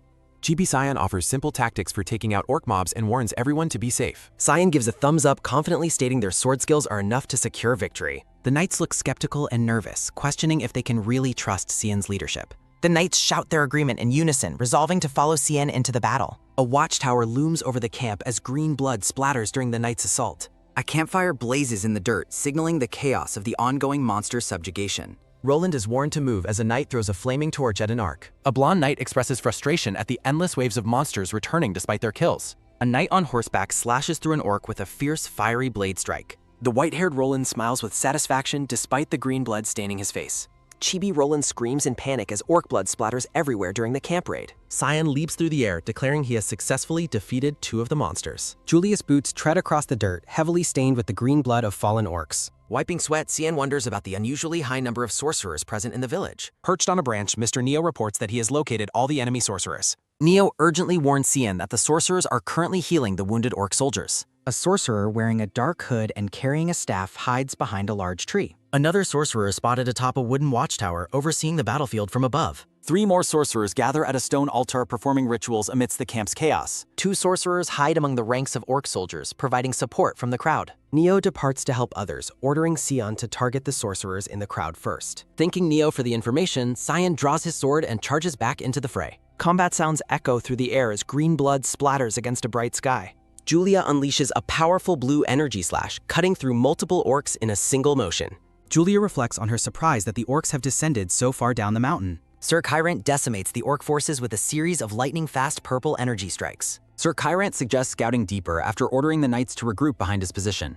Julia acknowledges the command and charges forward to face the next wave of monstrous enemies. Julia and Sir Kyrant engage in a chaotic battle, slicing through the last remaining orcs. Catching her breath after the intense melee, Julia lets out a relieved, soft sigh. Julia watches as Sir Kyrant notes their powerful aura and suggests they proceed further upward. Hidden within the shadows, a mysterious hooded figure lets out a low, sinister chuckle. Watching through a magical orb, the hooded figure notes they seem to enjoy his party. The sorcerer gazes at the dragon inside the orb, wondering how they will like it. Ginger gasps in shock as something massive suddenly approaches through the bright, clear sky. An orc ambushes Ginger, but a swift, deadly strike from a comrade ends the threat. A knight scolds Ginger for being distracted while the young man offers a sheepish thanks. Racing against time, the knights urge their horses faster as the sun begins to set. A monstrous guard is hurled from the wooden watchtower during the knights' relentless camp raid. Cyan maintains a cold, focused expression while the sounds of battle fade into the distance. Standing over a fallen monster, Cyan calmly confirms that they have defeated the last one. Cyan pauses, feeling an unnatural and sudden gust of wind sweep across the high cliffs. A massive dragon crashes onto the mountain path, sending debris flying toward the scouting party. Caught in a sudden dragon ambush, Julia lands and quickly checks if Sir Kyrant is alright. Julia draws her frost-infused blade, determined to face the gargantuan beast blocking their way. The winged monster hovers above the mountain range, emitting a low, threatening wheeze from its throat. A heavy black chain whips through the air with incredible speed toward the airborne beast. Sir Kyrant ensnares the dragon with magical chains, dragging it down while the creature wheezes. Julia shouts for Sir Kyrant as he struggles to restrain the thrashing and powerful monster. The magical black chain shatters under the dragon's immense strength, releasing it back into flight. Freed from its restraints, the dragon wheezes and readies a devastating fire attack from above. Dark purple energy surges from Sir Kyrant's sword as he prepares for a desperate counterattack. Sir Kyrant and Julia exchange quick, worried questions about each other's safety amidst the chaos. With a small, confident smirk, Sir Kyrant asks Julia if she is still worried about him. Chibi Julia reflects on their unexpected reunion, noting how he traveled this far alone. Julia wonders if a branch caused her forehead scratch while she was running through the forest. Sir Kyrant gazes silently at Julia, his intense expression softening slightly during their brief pause. Observing the beast's aggressive movements, Julia notes that the dragon seems to be truly angry. Sir Kyrant concludes that the monster will keep attacking until it manages to kill them both. Turning his attention back to the fight, Sir Kyrant asks Julia how she intends to proceed. Looking determined, Julia declares that they have no choice but to fight the monster together. Julia asks if Sir Kyrant also considers her a daredevil, receiving only a silent, steady look. Sir Kyrant vows that even if she flees, he will stay and face the monster alone. Julia asks if that response is good enough for him as magical energy begins to swirl. Julia announces the start of their counterattack as she and Sir Kyrant charge toward the beast. Sir Kyrant instructs Julia to strike the dragon's eye while he provides a necessary distraction. Confirming she understands the plan, Julia grips her blue sword and focuses on the target. Sir Kyrant clenches his fist around his dark sword, channeling more power into his next strike. Standing before the towering dragon, Sir Kyrant unleashes a massive pillar of dark purple magical energy. Sir Kyrant reflects on his goal to distract the monster so Julia can approach it unnoticed. The dragon lets out a deafening, earth-shaking roar as the battlefield is consumed by flame. Sir Kyrant dodges the dragon's fireballs while maintaining his aggressive stance amidst the purple aura. The dragon continues to wheeze, its massive form illuminated by the glowing energy of the battle. Flames erupt from the dragon's jaws as it lets out another labored wheeze towards its attackers. Julia sprints across the rocky terrain, thinking that she just needs to get a little closer. Leaping high into the air, Julia resolves to succeed while Sir Kyrant watches from below. A heavy boot pushes off the stone ledge, launching the knight toward her aerial target. Julia unleashes a barrage of ice blue sword strikes, targeting the dragon's head with precision. Laborious wheezing sounds echo through the bright sky, signaling the presence of a wounded beast. Sir Chiron leaps through the air to engage the dragon as it lets out a pained cry. Covered in green blood, Sir Chiron maintains a stoic and focused gaze after the intense aerial confrontation. A powerful energy strike flashes across the sky, marking the final moments of the monster's resistance. A small creature watches from the brush as purple stains mar the ground in the aftermath. Meeting in the woods, Julia asks about Sir Chiron's injuries while he checks on her well-being. Sir Chiron confirms he is fine, but Julia playfully questions his humanity given his pristine appearance. Examining the fallen dragon, Julia points out a magical control necklace, while Sir Chiron confirms its origin. Julia ponders if the dragon's controller is the same mastermind behind the recent orc troop creation. Sir Chiron agrees with her theory, but notes the monsters were specifically targeting her during the raid. Gazing silently at Julia, Sir Chiron's expression softens as they process the implications of the targeted attack. A shimmering trail of light stretches across the twilight sky as the heavy atmosphere begins to lift. Julia concludes her suspicions were correct and prepares to return to the village now the campaign ended. In a dark chamber, a hidden figure clenches their hand in anger over the failed monster plot. The frustrated antagonist curses while shattering a magical orb that was used to observe the battlefield's events. Heavy boots walk across a stone floor littered with red petals as the mysterious figure moves away. Sitting in shadow, the hooded man mutters Chiron's name and realizes his plans are now in jeopardy. Night falls over the castle as moonlight shines through a small window into the dark stone halls. The hooded figure sits alone in the darkness, contemplating his next move against Julia and her knight. Julia and Sir Chiron walk through the village streets as the townspeople celebrate with banners and decorations. Cyan bursts through a door and loudly calls out to his commander in a state of excitement. Cyan frantically questions their late arrival and worries about the dragon while noting they missed Area A. A sudden, sharp impact occurs as the chaotic energy of their reunion reaches a humorous breaking point. Chibi Julia explains her fall from a cliff during the ambush, while Cyan reacts with exaggerated, wide-eyed shock. Sir Chiron asks Alec for a report on the progress made by the team stationed in Area B. Alec reports that the situation in Area C mirrored their own experience with the resilient monster forces. Alec asks for details about the dragon encounter while Sir Chiron calmly confirms they successfully defeated it. Sweating with disbelief, Alec struggles to process the news that they actually slayed a legendary mythical beast. Sir Chiron explains the dragon was a puppet for a dark mage intended to destroy the nearby village. Walking away, Alec wonders how any mage could possess enough power to control such a formidable dragon. Sir Chiron notes Alec's uncharacteristic talkativeness while the brown-haired knight groans in annoyance at the observation. Smirking, Sir Chiron tells Alec to go wash up in the hot bathwater he prepared for him. Sir Chiron tosses his blood-stained tunic at Alec for laundry, catching the other knight completely off guard. Alec feels dizzy and overwhelmed as he stares at the blood-soaked garment he is now forced to clean. A quiet night settles over the inn as moonlight filters through a barred window into the hallway. Soaking in a bathtub, Julia reflects on how Sir Chiron has once again come to her aid today. Julia stares at the water in silence, her expression clouded with deep thought and a hint of vulnerability. Cyan announces he bought her new clothes and is leaving them at the door for her convenience. The grand interior of the lodge is bathed in soft light as evening celebrations continue on the floor below. Cyan and Ginger celebrate their victory with dancing and singing while the other knights join in the fun. Basking in the praise of his comrades, Cyan glows with pride after being called the coolest knight around. Mid-celebration, Cyan stops and looks toward the stairs as he notices someone new entering the common room. Julia descends the staircase wearing an elegant red dress, prompting the onlookers to compliment her stunning new look. With a gentle smile, Julia tells her knights not to worry about her and to enjoy their meal. Sitting at a table with Sion, Julia listens as the waitress expresses shock at their complete orc subjugation. The waitress mentions the local harvest festival and encourages the weary knights to participate after they finish eating. Eager for more information, Cyan asks the waitress to point out the best tourist attractions in the area.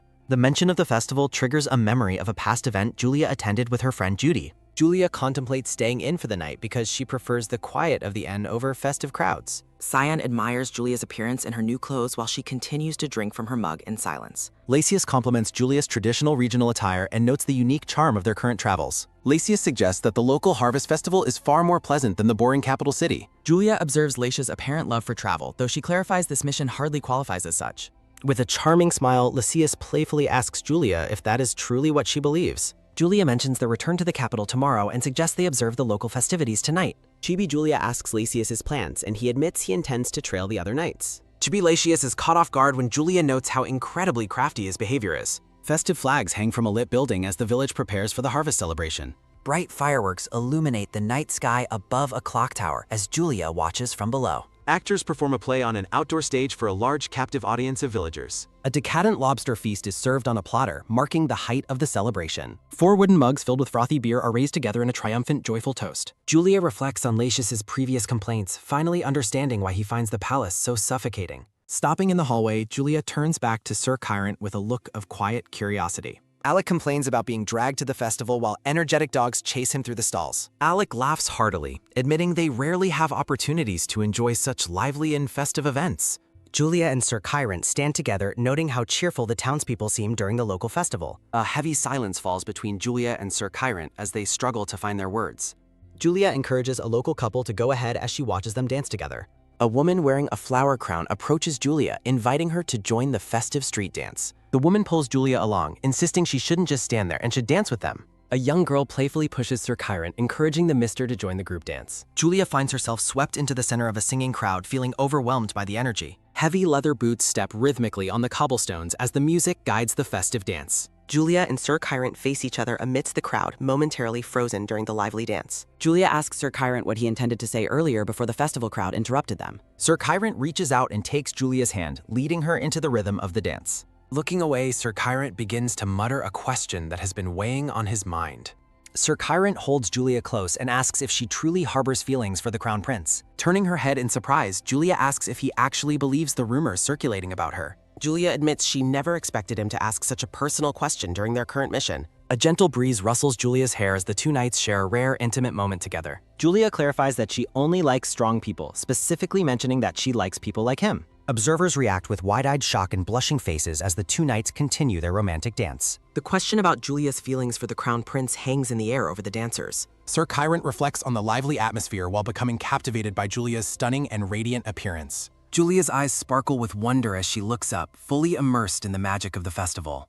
Julia stands firm, confirming that the rumors about her and the Crown Prince are completely false. Julia declares she is only interested in strong people like Chiron, leaving him visibly stunned. Julia lets out a small sound of realization as the weight of her confession sinks in. Chibi Julia panics and frantically explains she only meant she isn't interested in anyone weaker. Looking nervous, Julia asks Sir Chiron if her blunt explanation finally clears up the misunderstanding. Sunlight bathes the majestic palace towers as the scene shifts back to the royal capital. A deep, weary sigh resonates through the dark and empty halls of the commander's office. Sir Chiron sits at his desk in full uniform, looking exhausted and deeply troubled by something. Sir Chiron reflects on how unsightly he must appear while struggling with his own complicated thoughts. Alec enters the room and asks if there is something specific currently troubling the weary commander. Sir Chiron skeptically asks if Alec is actually capable of solving his problems for him. Alec expresses frustration at being doubted, while Sir Chiron tells him to simply finish his report. The morning sun reflects off an ornate vanity mirror and candlesticks in a quiet palace room. Jeremy and his mother share quiet tea in the sitting room. Gesturing toward the ornate box on the table, the mother commands Jeremy to open it. Jeremy opens the small container and asks his mother what exactly the item inside is. A narrative caption reveals the box contains a magic potion designed to make one fall in love. The mother explains that it is the work of an eccentric alchemist who does anything for money, and because they are the most skilled in the empire, it should work even on a swordmaster. She then instructs Jeremy to use it on Lady Rosenthal during his upcoming birthday celebration. Jeremy stares at the pink pills and questions his mother's suggestion to use a love potion. Looking somewhat slighted, Jeremy asks his mother if she does not truly trust his own abilities. Putting down her tea, the mother tells Jeremy that they have no more time for delays. The mother stares at her son and declares that this potion will be his shortcut.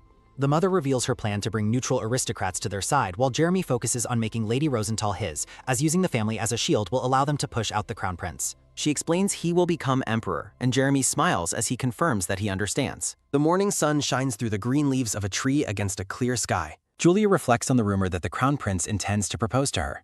Julia looks out into her office, unsure how she should handle the difficult situation. Julia clenches her fist, frustrated at becoming the primary topic of local gossip yet again. Julia flops onto her desk and laments that despite this being her second life, things remain unchanged. Staring blankly at the wood, Julia notes with disappointment that even Sir Chiron believed the rumors. Julia's eyes widen in a sudden realization as her thoughts race through the current predicament. Startled, Julia asks Sion why he didn't knock, but he insists that he did and called out. Sion places a document on the desk and states that it is the campaign report. Julia accepts the report with a weary expression, clearly drained by the events of the day. Sion watches Julia from across the desk and remarks that she looks as tired as ever. Sion suggests that if the rumors are the problem, Julia should simply find herself a lover. Sion notes that His Highness might give up if she does, but Julia is highly skeptical. Boisterous laughter echoes through the hallway as the scene focuses on a brightly lit window. Sion whispers to Julia that the prince is a pervert trying to bed every girl in the empire. Julia stares at the report and notes that the prince wasn't cute even as a child. Sion laughs and asks Julia if she thinks she can actually dispel rumors of this magnitude. Julia dismisses the nonsense and orders Sion to go train the knights, stating she only needs interest. Sion lets out a sly chuckle as a mischievous idea begins to form in his mind. Sion winks and offers to help her out, leaving Julia confused by his sudden change in tone. Striking a confident pose, Sion suggests that he could simply pose as her fake lover. Chibi Julia stares at Sion with an expression of pure, unadulterated judgment and silence. Beaming with confidence, Sion asks what she thinks and insists that it is a brilliant idea. Julia pushes Sion away and tells him to train, while he argues he'd be a lover in name. Julia shouts for Sion to leave and kicks him out of the room with extreme prejudice. The door slams shut in Sion's face, leaving the blue-haired knight looking utterly stunned and rejected. From behind the closed door, Sion laments that he truly only wanted to help his commander. Julia leans against the door and sighs that Sion never seems to stop his constant joking. Julia stands alone in the room, her thoughts lingering on the idea of finding a lover. Julia looks toward the window and contemplates asking Sir Chiron for assistance with her current problem. A look of sudden shock crosses Julia's face as she realizes what she just thought. Julia crouches on the floor and groans that she must have lost her mind to think of him. The palace towers glow under the setting sun as someone asks if Jeremy is still following Julia. The red-haired man confirms the news and notes Jeremy is discussing marriage with the Rosenthal family. The blonde prince wonders if he has a chance since the girl wouldn't swear loyalty gem. The aide suggests Jeremy intends to use the Rosenthal family to hold the crown prince back. Sinister laughter rings through the grand hall as the palace interior is bathed in orange light. The prince says he is speechless and notes that Jeremy hasn't changed despite the time that passed. A hand snaps its fingers with sharp intent as the crown prince makes his next decision. The crown prince instructs Luca to spy on Jeremy's birthday party to uncover his schemes. Narration warns that while Jeremy's plans are unknown, he is ruthlessly determined to succeed. Luca acknowledges his commander's orders with a respectful nod, preparing to carry out the mission. The crown prince muses that Jeremy's volatile temper will eventually lead to his own ruin. A quiet transition marks the passing of time as the scene shifts to the night. Moonlight illuminates the rooftops of the palace as the evening air settles over the grounds. Sir Chiron approaches Julia in the training courtyard, asking for a few moments of her time. Julia agrees to the request, looking curious about what the commander wishes to discuss. Under a star-filled sky, Sir Chiron suggests they take a walk together through the gardens. The two knights move into the seclusion of the moonlit forest to talk in private. Rhythmic footsteps echo on the dirt path as the pair continues their silent evening stroll. Sir Chiron recalls Julia's previous admission of liking strong men, causing her to react with shock. Flustered, Julia begs him to forget her earlier words to avoid any embarrassing misunderstandings. Sir Chiron watches her with a subtle smile, seemingly amused by her sudden nervous outburst. A question about her preference for strong men begins to take a more serious turn. Sir Chiron asks if he has a chance with her, leaving Julia completely stunned and breathless. He notes they are standing where they first met, grounding his feelings in their shared history. Gazing at the garden pavilion, Sir Chiron reflects on how special she was to him back then. Julia listens intently as the commander prepares to reveal the true depth of his hidden feelings. In a quiet whisper, Sir Chiron prepares to bridge the gap between their past and present.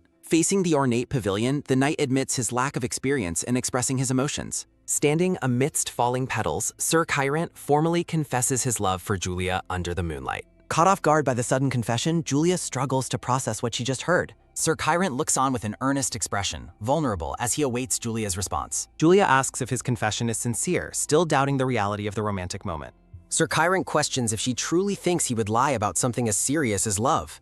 Julia admits her disbelief and asks what specific qualities he could possibly find attractive in her. She wonders if his interest stems from her family status or her post-curse appearance. Sir Chiron clarifies that his feelings are far more complex than simple superficial or political interest. Julia clenches her fist, still searching for a logical reason behind his unexpected affection. Sir Chiron mentions her gluttonous appearance, prompting a comical and confused reaction from a bewildered Julia. He explains his attraction to her belligerent spirit and the vivacity of her frequent smiles. Sir Chiron praises her sparkling eyes, leaving Julia feeling overwhelmed by his uncharacteristic torrent of compliments. Embarrassed by the praise, Julia begs the commander to stop talking before she loses her composure. He concludes by admiring her honesty, a trait that clearly won his heart over time. The conversation pauses briefly as the moon hangs high over the quiet palace garden. Julia asks if his feelings would remain unchanged even if she were to become unattractive. Sir Chiron's steady gaze never wavers, conveying an unspoken promise of loyalty and devotion. He admits he doesn't understand the question because physical appearance is irrelevant to his feelings. Taking her hand, Sir Chiron vows that her personality is what truly matters to him.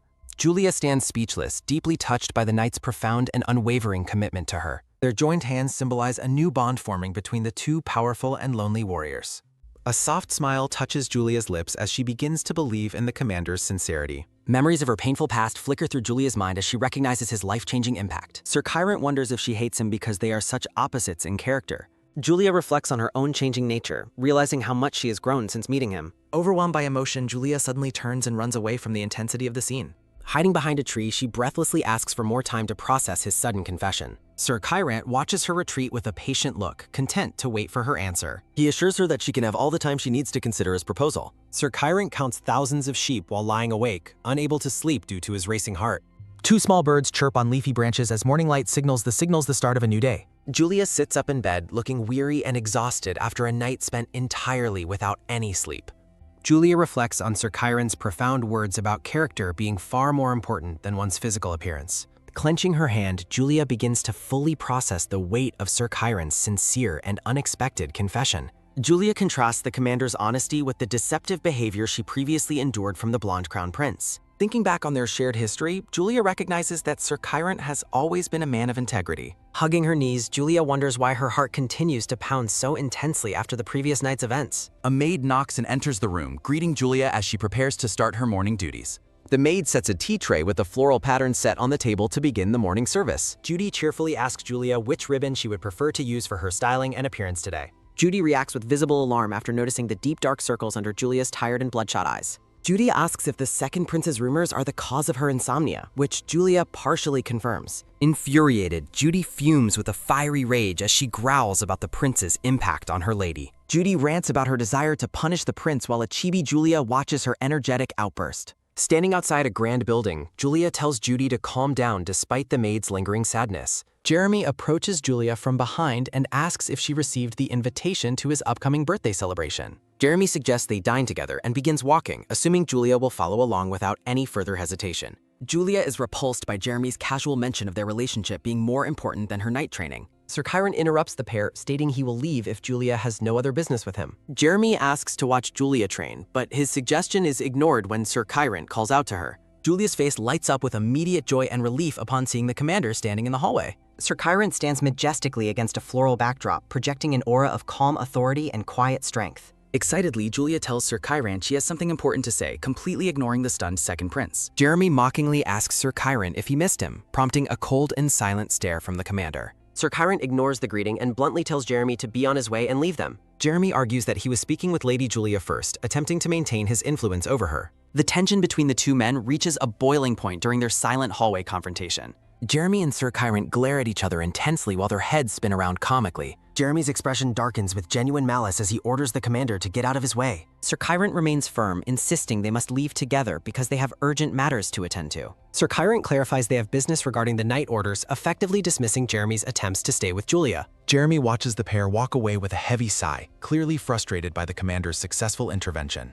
Standing alone in the hallway, Jeremy watches Julia and Sir Kyrant walk away together in a tense silence. Jeremy's gaze turns cold and calculating as he questions if this is how they intend to play. A grand fountain flows steadily in the elegant palace garden as a quiet afternoon passes. Sitting together, Sir Kyrant asks Julia if she has had time to consider his previous romantic proposal. Julia looks down and admits she remains unsure about the true nature of her feelings for him. Julia's boots click on the stone as she stands up, preparing to give her final, honest answer. Julia suggests that they could work together to decipher her complicated feelings as their relationship moves forward. Sir Kyrant looks up at her with a stunned and hopeful expression, waiting for what comes next. Julia moves with purpose as she prepares to perform a formal and surprising romantic gesture. Kneeling before the commander, Julia looks up at him with a steady gaze, surprising the seated Sir Kyrant. Surrounded by a floral aura, Julia formally asks Sir Kyrant for his permission to court him instead. Sir Kyrant is visibly confused and bewildered, struggling to understand why Julia is the one proposing now. A boisterous and joyful laugh echoes through the garden and up into the clear blue morning sky. Sir Kyrant smiles warmly and tells Julia that she is truly an interesting and unique person indeed. Sir Kyrant accepts her proposal, taking her hand as they begin their courtship amidst the falling garden leaves. A brief, quiet pause follows their mutual agreement, marking the beginning of their new and official bond. Sir Kyrant gazes at Julia with a soft expression, his eyes reflecting his deep sincerity. Chibi Sir Kyrant insists he is fine while Julia teases him about his blushing cheeks. A majestic palace building stands under a clear sky, decorated with ornate banners and shields. Cyan encounters Julia in the training courtyard and asks about her whereabouts during the morning. Julia maintains a calm expression while explaining that she was recently speaking with Sir Kyrant. Looking deeply suspicious, Sean questions the specific reason behind her private meeting with the commander. Cyan suggests that Julia does not need to provide an explanation if she prefers not to. Julia shocks Cyan by announcing her relationship with Sir Kyrant, causing him to spit his drink. Julia rejects Cyan's offer of a fake relationship, confirming her genuine romantic interest in the commander. Cyan panics and threatens to inform the Duke, leaving a confused Julia questioning her father's involvement. Cyan looks away with a dissatisfied huff, clearly displeased by the news of Julia's new relationship. Inner thoughts reveal Cyan's confusion over the sudden, sharp pain he feels in his own heart. Cyan dejectedly follows behind Julia as they continue walking through the quiet palace training grounds. Intricate floral character art serves as a vibrant title page for the ongoing romantic palace drama. A narrative caption announces the arrival of the second princess's birthday celebration at the royal palace. Jeremy prepares for his birthday, spraying perfume while reflecting on the decisive day ahead of him. Jeremy observes a small blue pill, confidently stating that he knows exactly how to use it. The pill dissolves instantly in red wine, becoming completely undetectable by color, smell, or taste. Narration explains the potion causes deep sleep and forced love for the first person seen afterward. An empty, dark room reveals discarded clothing draped over a plush and ornate velvet sofa. Heavy footsteps resonate through the quiet hallway as a mysterious figure approaches the targeted guest room. Jeremy observes two sleeping women, confirming he has successfully tested the potion's effectiveness multiple times. Following his mother's advice, Jeremy decides to keep one pill and discard the remaining evidence. Ornate lanterns and sparkling chandeliers illuminate the palace interior as the grand birthday celebration begins. A young woman wishes Jeremy a happy birthday while standing close to him in the ballroom. Jeremy dismissively thanks the woman named Emily, keeping his focus on his impending, calculated scheme. A dark narrative bubble emphasizes the absolute necessity for Jeremy's current plan to be successful. Elegant aristocrats mingle in the grand ballroom under the warm glow of the palace's golden chandeliers. Sir Kyrant and Julia make a grand entrance together, dressed in stunning and coordinated formal attire. Onlookers whisper in shock and curiosity at the sight of the two powerful knights arriving together. A dark-haired man watches the newcomers from across the room with a cold, calculating expression. Sir Kyrant promises to remain by Julia's side throughout the evening to ensure her continued comfort. Julia mentions Sir Kyrant is standing too close while her father reacts with shock nearby. Chibi Julia is startled to see her father has arrived at the party so early. Sir Kyrant politely greets the Duke, noting the significant amount of time since their last encounter. Julia notices Sir Kyrant's ears turning red as he interacts with her notoriously protective father. The Duke invites Sir Kyrant for drinks while Julia reminds her father to prioritize his health. Sir Kyrant reacts with visible surprise and alarm upon hearing the mention of a man named Lacius. Julia shouts Sir Kyrant's name in alarm as the commander suddenly leans in very close to her. The Duke places a hand on the commander's chest while promising to extend a drinking invitation. Polished shoes click on the ballroom floor as the festive evening continues within the palace walls. Guests watch the unfolding scene from an ornate balcony overlooking the brightly lit ballroom floor below. Julia notices the commander's ears turning red again and asks if he is feeling all right. Sir Kyrant asks Julia to let him look at her, staring intently into her eyes. Julia's wide-eyed and stunned expression fills the frame as she gazes back at the blushing commander. Sir Kyrant looks away with a deep blush, looking visibly flustered by their intimate proximity. Sir Kyrant asks how long she intends to stare while Julia apologizes for her unconscious actions. Julia laughs and remarks on Sir Kyrant's cute side, leaving him looking away in bashful confusion. The blonde crown prince asks Luca for an update on the situation outside the palace building. Luca and the crown prince observe the party from the shadows with serious and watchful expressions. The crown prince smiles and praises Luca, calling him his best assistant for his dedicated service. The tall glass doors swing open, allowing a bright light to spill into the hallway. Jeremy toasts the crowd, thanking everyone for attending his carefully prepared birthday celebration. Two noblemen applaud enthusiastically, praising the prince and noting how impressive he looks today. Sir Kyrant asks Julia what is wrong as they walk together through the palace ballroom. Julia complains that her dress is very inconvenient and expresses a desire to remove her shoes. Sir Kyrant notes that Julia also managed to tear her dress at the last party they attended. Julia laughs and explains that her previous dress incident was entirely the fault of Lacius. Sir Kyrant looks annoyed as he wonders why Julia is mentioning that man's name again. A couple in formal attire leans in to share an intimate moment near the ballroom windows. Julia and Sir Kyrant react with visible surprise after witnessing the couple's public display of affection. A gloved hand slams a door shut to ensure privacy from the crowded birthday celebration. Julia suggests moving elsewhere as she feels too hot while Sir Kyrant's shoes click on the floor. Sir Kyrant agrees to her request and leads her away to find a more comfortable location. A soft sigh of relief echoes through the quiet area under the glow of a chandelier. Julia sits down and groans about her exhaustion while Sir Kyrant prepares to remove his coat. Sir Kyrant notes the cooling weather and drapes his jacket over Julia's shoulders to warm her. Sir Kyrant instructs Julia to stay seated while he goes to fetch a drink for her. A door latch clicks shut as Julia is left alone in the quiet moonlit palace hallway. Sir Chiron observes Jeremy standing with two maids in the hallway while on his way to get drinks. Jeremy leans in close to the green-haired maid, who nods in response to his whispered instructions. Sir Chiron continues walking down the corridor, passing by Jeremy and the two maids. Julia waits alone in the grand chair, groaning as she wonders what is taking so long. Jeremy enters the room with a smile and a glass of wine, expressing his desire to meet her. Jeremy urges Julia to raise her glass while she politely thanks him for the birthday drink. Feeling shy, Julia contemplates returning to her father while Jeremy remarks on the beautiful moon. Julia takes a long sip of the wine while Jeremy watches her with a subtle, knowing smile. A look of sudden dizziness and confusion crosses Julia's face as she begins to feel unwell.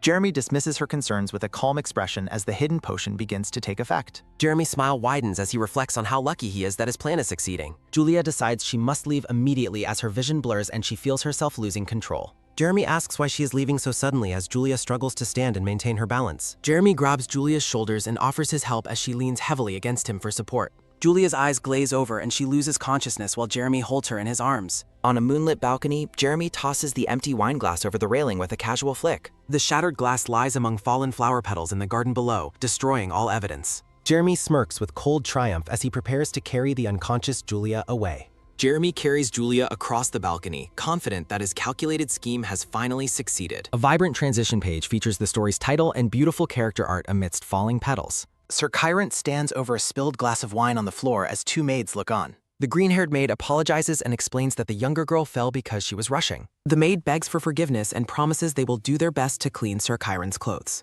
Sir Chiron comforts the crying young maid, telling her he does not blame her for the accident. Sir Chiron sighs and worries about Julia waiting for him as he checks the stain on his trousers. A sudden rumble shakes the entire palace, catching Sir Chiron and the maids by surprise. Guests panic as the ground moves and magical snow begins to fall inside the grand palace building. Sir Chiron recognizes that the snow was created by magic and begins to suspect the caster's identity. The young maid calls out in alarm as Sir Chiron suddenly turns and prepares to dash away. Sir Chiron runs through the palace doors, determined to find Julia amidst the sudden magical chaos. A fierce blizzard rages outside the palace windows, covering the entire landscape in a white blanket. Sir Chiron's heavy boots crunch through the deep snow as he searches the frozen palace grounds. Sir Chiron arrives at a balcony door, certain that he has found the correct location. Finding the door barred from the inside, Sir Chiron observes that it is indeed locked. Sir Chiron kicks the door with a powerful surge of dark energy, shattering the entrance. Stepping into the room, Sir Chiron rushes toward the center of the magical disturbance. Sir Chiron wears a look of intense focus and concern as he scans the area. Sir Chiron discovers Julia floating magically above a sofa while the second prince lies unconscious. Sir Chiron reaches out toward Julia, desperately calling her name and urging her to wake up. Crouching beside the unconscious Jeremy, Sir Chiron questions why the second prince is present here. Sir Chiron realizes that Jeremy's life is in immediate peril if the magical situation persists. Sir Chiron lifts Julia into his arms, having pushed the prince aside to secure her. Leaving Jeremy on the snowy floor, Sir Chiron assumes that someone will eventually find him. Sir Chiron determines that he must first stop the uncontrolled magic before more harm occurs. Luciella finds Lasius by a fountain and excitedly asks about rumors involving the two captains. Lasius is annoyed by Luciella's appearance and reminds her she needs an adult's company. Luciella expresses genuine shock as she asks for confirmation regarding the captain's alleged romantic relationship. Luciella struggles to find the appropriate words to articulate the scandalous sight she recently witnessed. Looking flustered, Lasius internally questions the rumors and wonders why the princess is being discussed. Chibi Lasius attempts to downplay his feelings, claiming the captain is simply a sister figure. Luciella calls Lasius an idiot for refusing to confess his obvious feelings for the captain. Luciella stares into the distance, remarking on how happy the rest of the group appears. Startled by her melancholy, Chibi Lasius reacts with confusion to Luciella's sudden change in mood. Luciella violently pulls Lasius's hair, shouting that his feelings are obvious despite his persistent denials. Lasius attempts to correct Luciella's misunderstanding just as she notices the sudden magical snowfall. Lasius gazes upward with a serious expression, noticing the unnatural winter taking over the garden. Lasius identifies the snow as magical and orders Luciella to return to the Duke's mansion. Shivering from the cold, Luciella asks Lasius about his plans for the rest of the night. Lasius looks determined, stating he has urgent business to attend to despite the worsening blizzard. Snowy pine trees stand tall as the magical winter covers the landscape in deep white drifts. Over a backdrop of frozen flowers, Sir Chiron's voice calls out to Julia in desperation. Sir Chiron kneels beside Julia on a white sheet, pleading with her to finally wake up. Placing his hand over Julia's chest, Sir Kyrant attempts to stabilize her with his magic. Sir Kyrant regrets his decision to leave her side, realizing his magic cannot stop the cold. A rustling sound originates from the nearby snow-covered trees, signaling the arrival of another person. Lysias emerges from the woods, casually commenting on how irritable the two of them often are. Sir Kyrant reacts with visible surprise, speaking Lasius's name as the blue-haired man approaches them. Lasius notes that Sir Kyrant generally seems indifferent toward everyone except for the woman before him. Lysias observes that Julia is the only person Sir Kyrant truly cares about in this situation. Lysias asks Sir Kyrant to move aside so their incompatible magics can help save the captain. Lasius wonders why Sir Kyrant released such magic and why the captain is lying there unconscious. Beside a crackling fire, Sir Kyrant admits ignorance, only mentioning the prince was lying nearby. Sir Kyrant uses his power while Lasius comments on how casually he used the prince's name. Chibi Lasius laughs about the casual address while Sir Kyrant asks him to ignore his words. The magical winter finally begins to dissipate as the biting cold settles down and snowfall ceases. Julia sleeps peacefully, her color returning to her face as the magical crisis finally ends. Lysias looks at Sir Kyrant with a knowing expression, telling him he has tried his best. Sir Kyrant lifts Julia, announcing they are returning home and inviting Lasius to follow along. Lasius agrees with a shout, stating his worry would prevent him from doing anything else anyway. Sir Kyrant remains silent, looking forward as he continues to protectively carry the unconscious Julia. Sir Kyrant allows Lasius to accompany them as they walk away from the frozen garden. Watching Sir Kyrant and Julia, Lasius reflects on the possibility that he truly likes the captain. Cyan wonders if Luciella was mistaken as he and Sir Kyrant walk through the sale. A vibrant cover page depicts the main couple of I Don't Believe in My Twin Sister. Voices from the palace frantically call for Cyan and Sir Kyrant, asking what has happened. Cyan and Sir Kyrant rush inside carrying the unconscious Julia, promising to explain the situation later. The Duke orders a man named Gilbert to fetch a doctor for his unconscious daughter. A stylized title card announces the continuation of the Ice Flower Night story. A voice confirms Julia's unconscious state and questions if she was the source of the magic. Julia remains bedridden while a voice explains that Cyan suppressed her magic, but she remains ill. The Duke thanks Sir Kyrant and Cyan for saving his daughter's life during the magical crisis. Cyan and Sir Kyrant discuss the mystery surrounding Julia's sudden and violent magical release. Cyan suspects Jeremy's involvement since the prince was found lying unconscious right next to Julia. Sir Kyrant recalls how Jeremy has been harassing Julia with rumors even before the party began. The Duke reacts with visible shock and anger at the mention of the second prince. The Duke commands the others to wait outside while his heavy footsteps echo through the hallway. A glowing magical sword named Iber lies on Julia's bed to help stabilize her volatile power. The Duke instructs the household staff to bar entry until Julia finally awakens from her slumber. The majestic palace tower stands silent under the light of a brilliant, clear full moon. Jeremy's mother, the princess, sits vigilantly beside her son's bed as he lies gravely ill. The princess expresses her deep shock at the state her son returned in after the party. Jeremy looks deathly pale as the princess laments that even the best doctors are currently helpless. A servant informs the princess that they have successfully captured a man known as the metallurgist. The princess approaches the bedroom door while Jeremy remains unconscious and feverish in the background. The princess welcomes the captured metallurgist, who complains about his rude and forceful invitation. The princess slaps the silver-haired man, blaming his medicine for Jeremy's serious and life-threatening injuries. The metallurgist asks about the side effects and defends his reputation as a top master. The princess dismissively mocks the man's credentials, calling him a mere novice instead of a master. The silver-haired metallurgist looks visibly irritated after being insulted by the blonde princess. The metallurgist asks for permission to examine the prince to find the cause of his illness. The princess leads the way to her son's bedside, ordering the captured man to follow her. The metallurgist notes Jeremy was poisoned by powerful close-range magic that has left him in peril. The metallurgist deduces the medicine was intended for a swordsman, questioning the gender of the target. The princess asks if the opponent used cold magic, which the metallurgist confirms with a smirk. Chibi Metallurgist admits he made a mistake by not warning her about certain properties sooner. He explains that his medicine triggers a violent reaction when it comes into contact with cold magic. The metallurgist warns that the prince's life is at risk while the princess questions his silence. The silver-haired man retorts that he only kept quiet because the princess never asked for details. The princess is frozen in shock as the reality of her son's dire situation sinks in. A servant asks if there is any hope while the metallurgist reveals a single possible solution. The princess offers an unlimited amount of money, but the metallurgist says wealth is not enough. The princess desperately urges the man to state his demands without any further hesitation or delay. The metallurgist reveals the heavy price. Jeremy will survive, but will remain permanently unable to have children. He explains that saving Jeremy's life requires a total sacrifice of his ability to produce an heir. A close-up captures the princess's horrified and trembling face as she realizes her son's fate. Narrative text notes that infertility is a fatal flaw for anyone hoping to inherit the throne. The princess clenches her fist, desperately asking if he can truly guarantee her son's survival. Chibi Metallurgist confirms his ability to save Jeremy but hints at another mysterious and ominous condition. The metallurgist tells the princess to decide quickly as the flame of Jeremy's life begins fading. A quiet afternoon passes over the palace grounds as 3 days have gone by since then. Julia finally opens her eyes in her bedroom while her father sits beside her holding her hand. The Duke is overwhelmed with relief and joy to see his daughter has finally regained consciousness. Julia opens her eyes in her bedroom, questioning her current location and the party's outcome. The Duke explains that Cyan and Winter brought her home after she fainted at the party. Julia tries to recall the events of the evening, feeling a deep sense of confusion and unease. Flashes of memory regarding Jeremy's toast and the moonlit balcony return to Julia as she suffers. Julia remembers drinking the wine Jeremy offered before losing consciousness and all sense of her surroundings. The Duke mentions she was found in the restroom, contradicting Julia's certain memory of the balcony. The Duke realizes Jeremy must have moved her body to the restroom to conceal his initial crime. Narrative text emphasizes that harming a member of the Rosenthal family is an absolute, unforgivable challenge. The Duke clenches his fist, determined to hold the second prince accountable for his calculated actions. Chibi Julia claims she is healthy and expresses an eager desire to resume her sword practice. The Duke watches her with a stern and focused expression, hiding his deep concern and anger. The Duke orders Julia to remain in bed and rest until her body is completely stabilized. He informs her that he has already contacted the royal family and handled the night squad.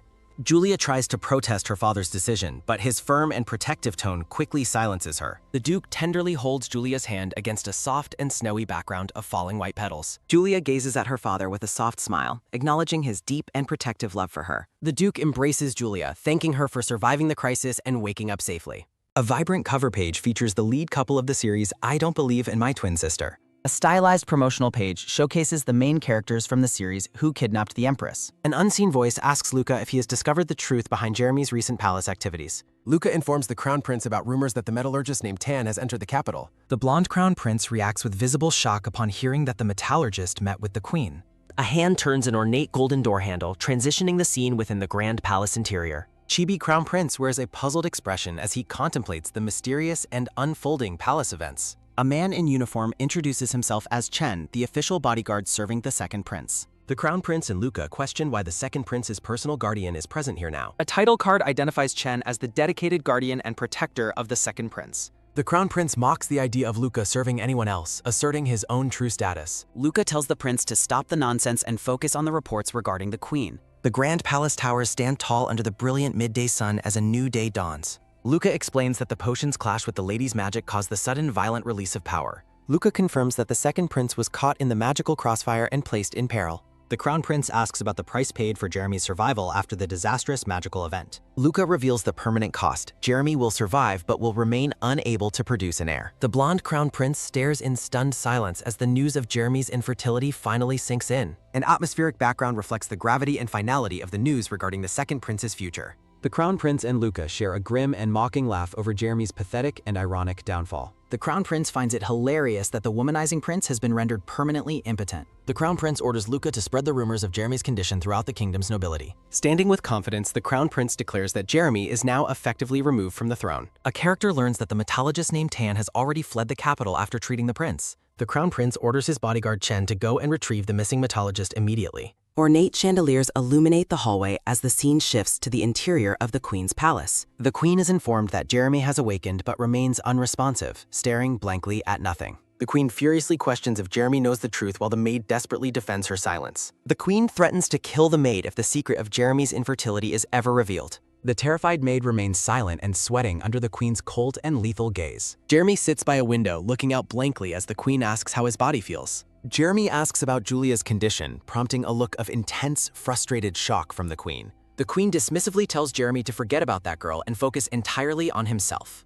Jeremy looks down, accepting that his initial scheme against Julia has ultimately failed this time. The princess encourages a demoralized Jeremy to recover, promising the world will again revolve around him. The sun sets behind a tall clock tower, marking the end of another tense day. Duke Rosenthal questions why the Crown Prince's aide has come to meet with him privately. The aide presents a document detailing an unfortunate incident involving Julia at the birthday party. A cold glare crosses the Duke's face as he asks where the information originated from. The aide explains that the Crown Prince stays informed of every event within the royal family. Suspicious of the sudden cooperation, the Duke questions the Crown Prince's true underlying purpose. The aide claims the prince simply wishes to offer his assistance to the Rosenthal family. The Duke is surprised by how quickly witness testimonies were gathered for the investigative report. Narrative panels recount Jeremy's calculated interactions with the maids before poisoning Julia's wineglass. The report details the sudden magical blizzard and the Black Lion captain rescuing the unconscious lady. The Duke reviews the papers, confirming the sequence of events that occurred during the party. He notes that most witnesses listed belong to families allied with the Crown Prince. The Duke ponders how so many people witnessed the crime despite its secluded location. The aide assures him the document is a truthful record written at the prince's request. The Duke remains skeptical as he weighs the potential political implications of this new information. A tense silence follows as the aide waits for the Duke to react to the report. The aide reveals that Jeremy used a special potion from a metallurgist named Tan. He explains the potion's intended effect, making the victim fall in love with the first person seen. The document states that Jeremy intended to propose marriage once Julia was under the potion's influence. The Duke finds it difficult to believe such a scandalous and manipulative plot actually existed. The aide insists the information came from a close friend of Jeremy's whom the Duke knows. Recognizing the gravity of the situation, the Duke resolves to be extremely careful for Julia's sake. The Duke dismisses the aide, promising to provide a decision after further careful consideration. Night falls over the palace as the Duke reflects on the shocking truth of the conspiracy. During dinner, the Duke asks Julia for her personal opinion on the Crown Prince's actions. Julia observes that the Crown Prince likely aims to eliminate Jeremy from the line of succession. The Duke agrees that Jeremy's guilt is certain, but finds the Crown Prince's offer intriguing. The Duke plans to meet the Crown Prince, but Julia insists on going in his place.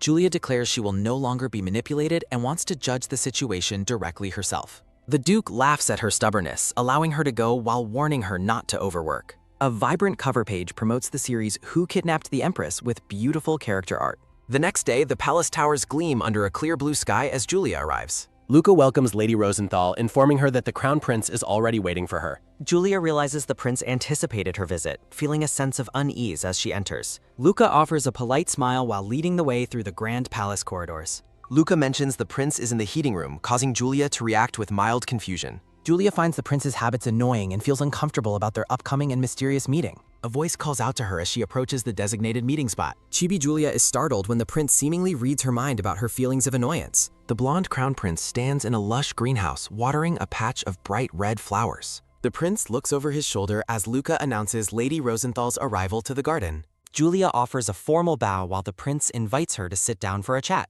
Hot tea is poured into delicate porcelain cups, filling the air with a floral aroma. The prince offers the tea, noting he planted the ingredients himself and hopes she enjoys it. Julia feels mentally drained, but admits the scent of the Flora tea is quite pleasant. Julia suddenly pauses while drinking, her eyes widening as she realizes something about the situation. The crown prince stares back at her with a curious and slightly surprised expression. The prince laughs nervously, realizing his offer of a drink might seem ominous after her poisoning. The crown prince apologizes for his lack of subtlety while Julia laughs nervously during tea. The crown prince takes a sip from his cup while a shocked Chibi Julia watches him. He claims the drink is safe while Julia worries about the temperature of the tea. Julia questions why the crown prince felt the need to send a bodyguard to her father.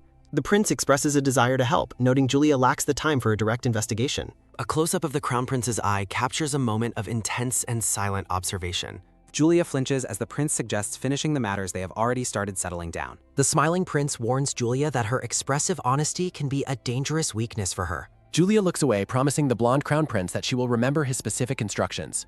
Over a garden backdrop, the prince insists he is not a coward who plays petty tricks. The prince predicts Jeremy's actions at the party, mentioning he only guarded the front door. He admits his failure to foresee Jeremy's cowardice, swearing he would have stopped him otherwise. Julia realizes the prince is using her for his own political agenda against the second prince. The prince explains that the king's pride makes it impossible for him to forgive his son. He emphasizes that being the king's son makes Jeremy's crime even more impossible to overlook. The crown prince asks Julia for her decision on whether she wants Jeremy to be punished. Julia asks if any of the evidence the prince meticulously prepared for her is actually fabricated. The crown prince looks serious, swearing to God that all the information he provided is true. Julia states that she needs more time to think carefully before making a final decision. Chibi Crown Prince wonders if he did something wrong to cause Julia sudden hesitation.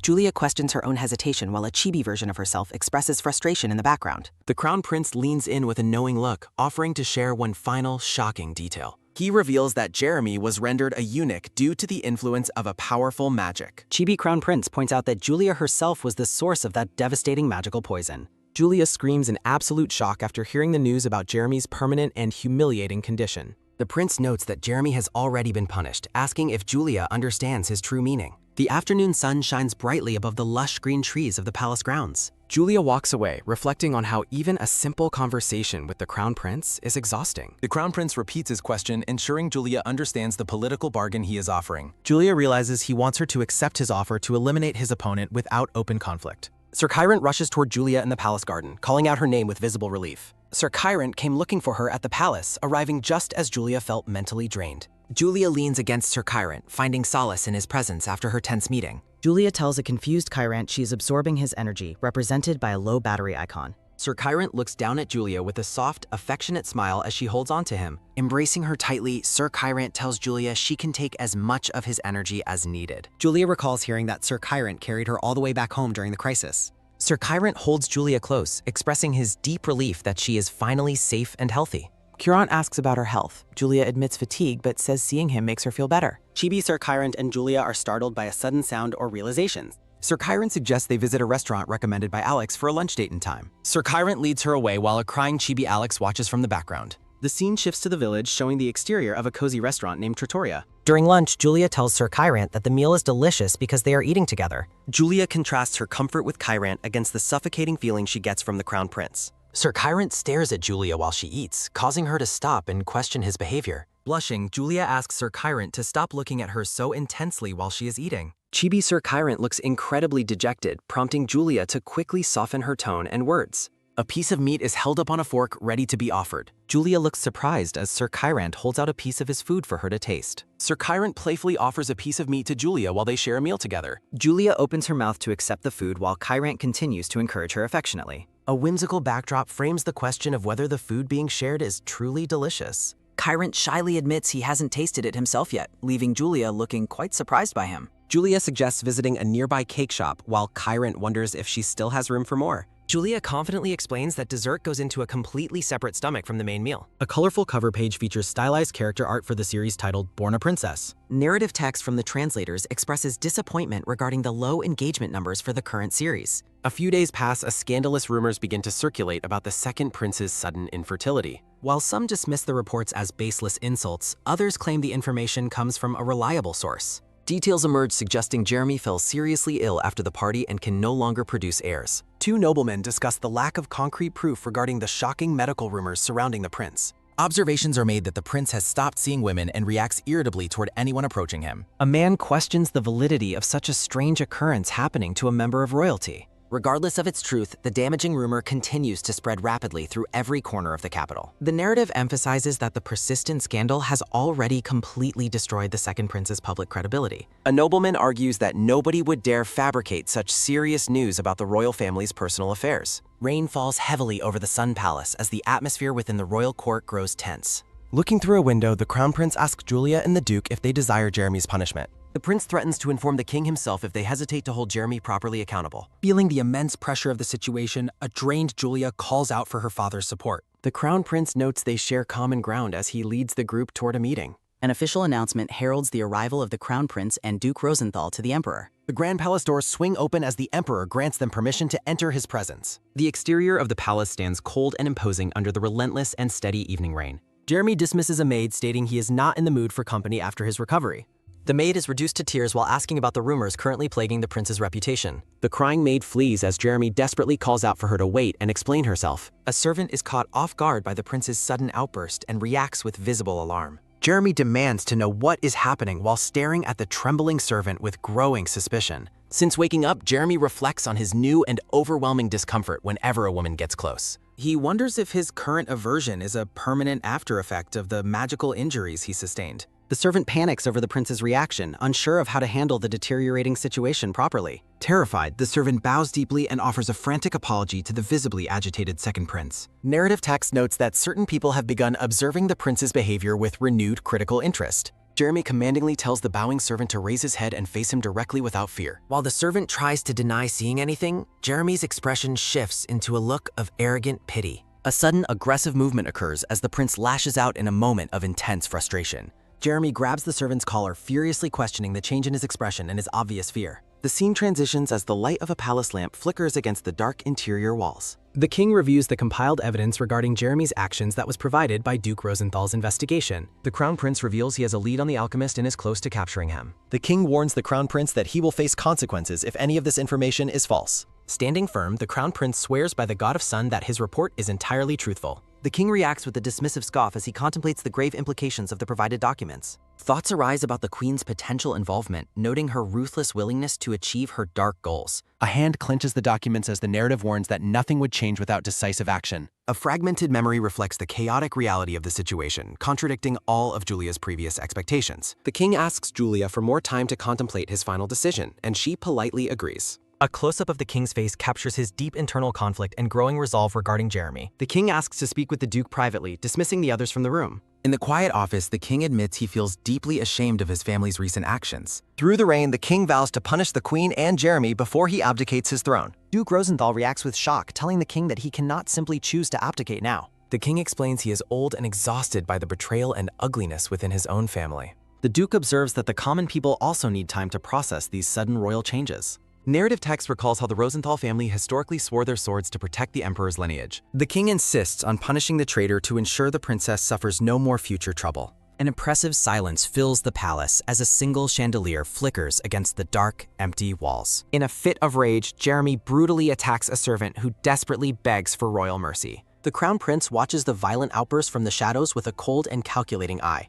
The crown prince steps forward, demanding to know why Jeremy has come to this place now. He seizes Jeremy by the collar, ordering his men to ensure no one else enters the room. The crown prince drags Jeremy away while the battered servant flees into the palace hallways, sobbing. A tight grip on Jeremy's fancy clothes highlights the prince's physical dominance during their tense confrontation. Jeremy is thrown violently onto the floor as the heavy rain continues to lash the windows. The crown prince stands over his brother, furiously asking him what he thinks he is doing. He leans in close, revealing that he is fully aware of Jeremy's crimes against Lady Julia. The prince mocks Jeremy's infertility. Jeremy reacts with indignant denial, calling the news absolute nonsense. The crown prince scoffs, realizing Jeremy is the only person left ignorant of his own condition. He laughs, noting that the entire palace is already whispering about the second prince's shameful downfall. Rain streaks the glass as the prince mentions the magic that nearly killed Jeremy that day.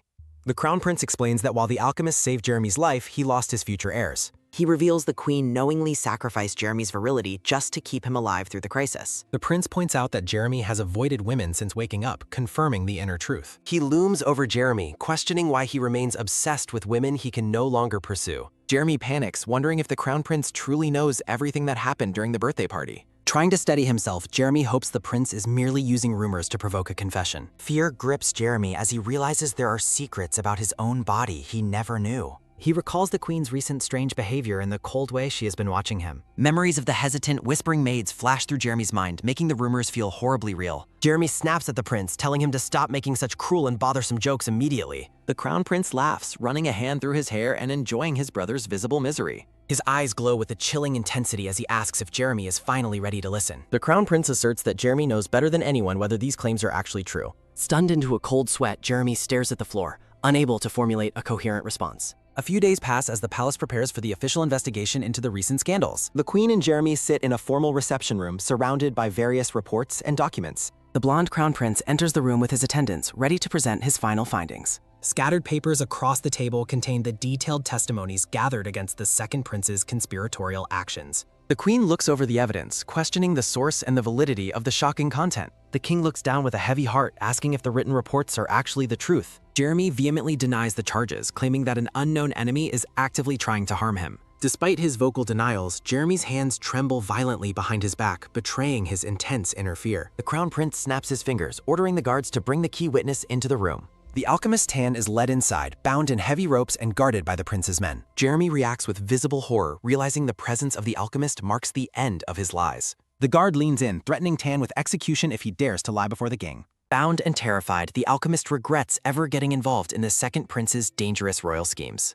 The queen and Jeremy watch in silent dread as their conspiratorial world finally begins to collapse. The alchemist resolves to cooperate with the crown prince and stand out as a key witness. Tan admits that he concocted a specialized potion approximately 1 month ago under the queen's specific orders. The silver-haired alchemist claims he could not refuse because the queen begged him so sincerely for help. Tan asks how a mere alchemist like him could possibly dare to defy the queen's orders. The queen shouts that she has never been so humiliated and questions the king's belief in Tan.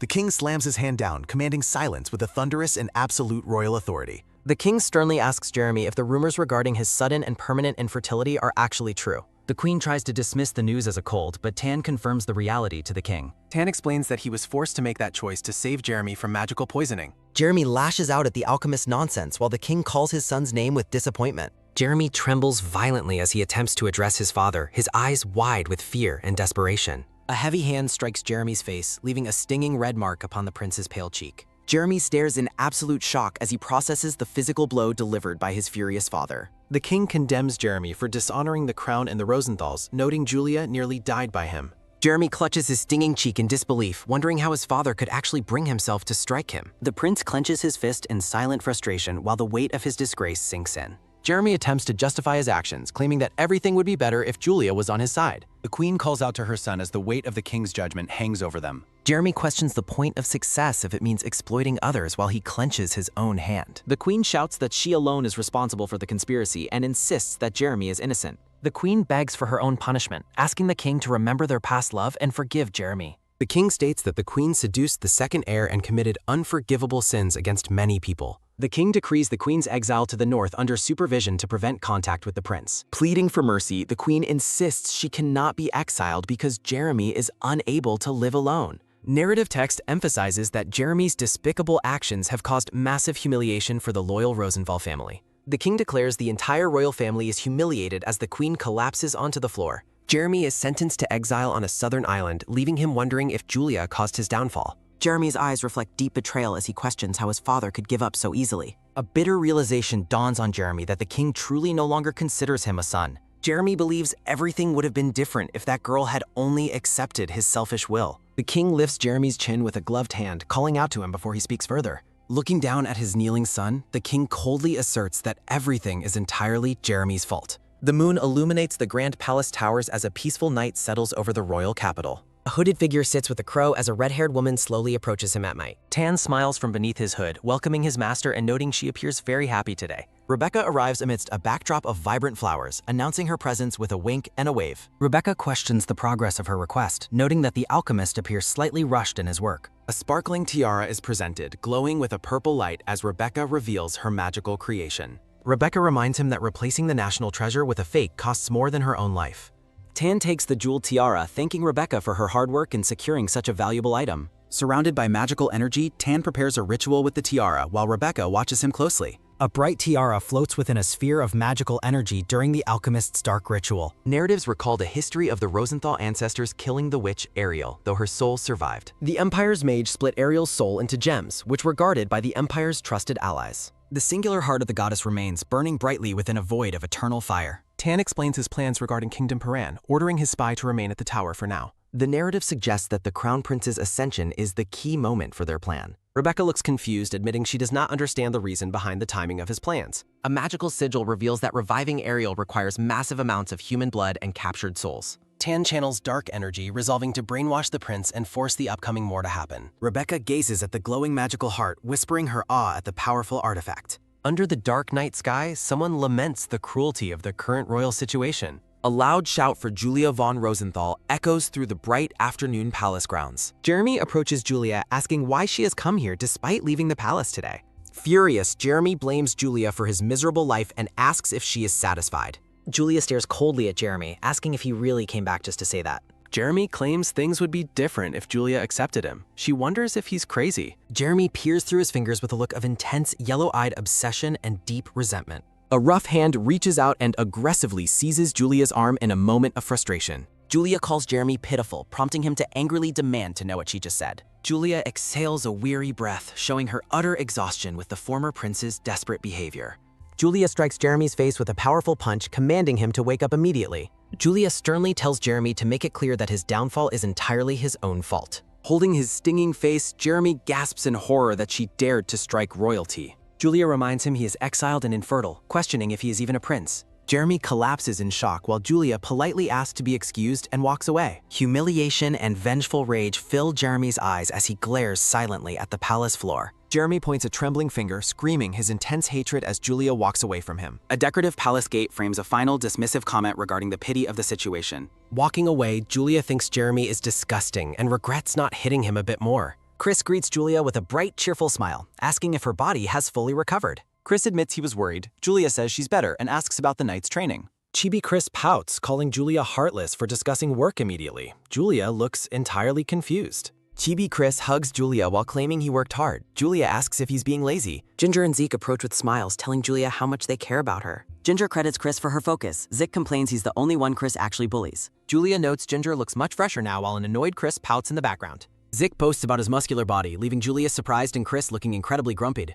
Julia questions Chris's strange, frustrated expression while he glares in a state of comical dejection. Chibi Chris demands compliments and head pats, reminding Julia that Ginger praised his diligent teaching. Chris insists he did Julia's work. She feels guilty and thanks him with visible hesitation. Chibi Chris keeps pestering for attention. Julia asks if he isn't too old for this. Zeke calls Chris' behavior childish, causing the blue-haired knight to react with a comical outburst. The grand estate windows glow warmly as the peaceful night settles over the Rosenthal residence. Julia reflects on the Emperor's visit. The Duke explains it was a father's necessary judgment. Duke Rosenthal notes that the Crown Prince will soon ascend to the throne of the Empire. The Duke notes opposition will grow, asking if the prince is truly prepared to ascend. Julia recalls the past purge, wondering why the timeline for Leonard's succession has accelerated so much. Narrative text reflects on the changing fates of the knights and the princes within the empire. Julia realizes that her new life and choices are gradually altering the entire future course. Julia wonders why she returned to the past and contemplates what she must do next. A maid enters Julia's study to announce that Sir Kyrant Winter has arrived to visit. The Duke reveals he invited Kyrant, instructing the maid to lead him to the dining room.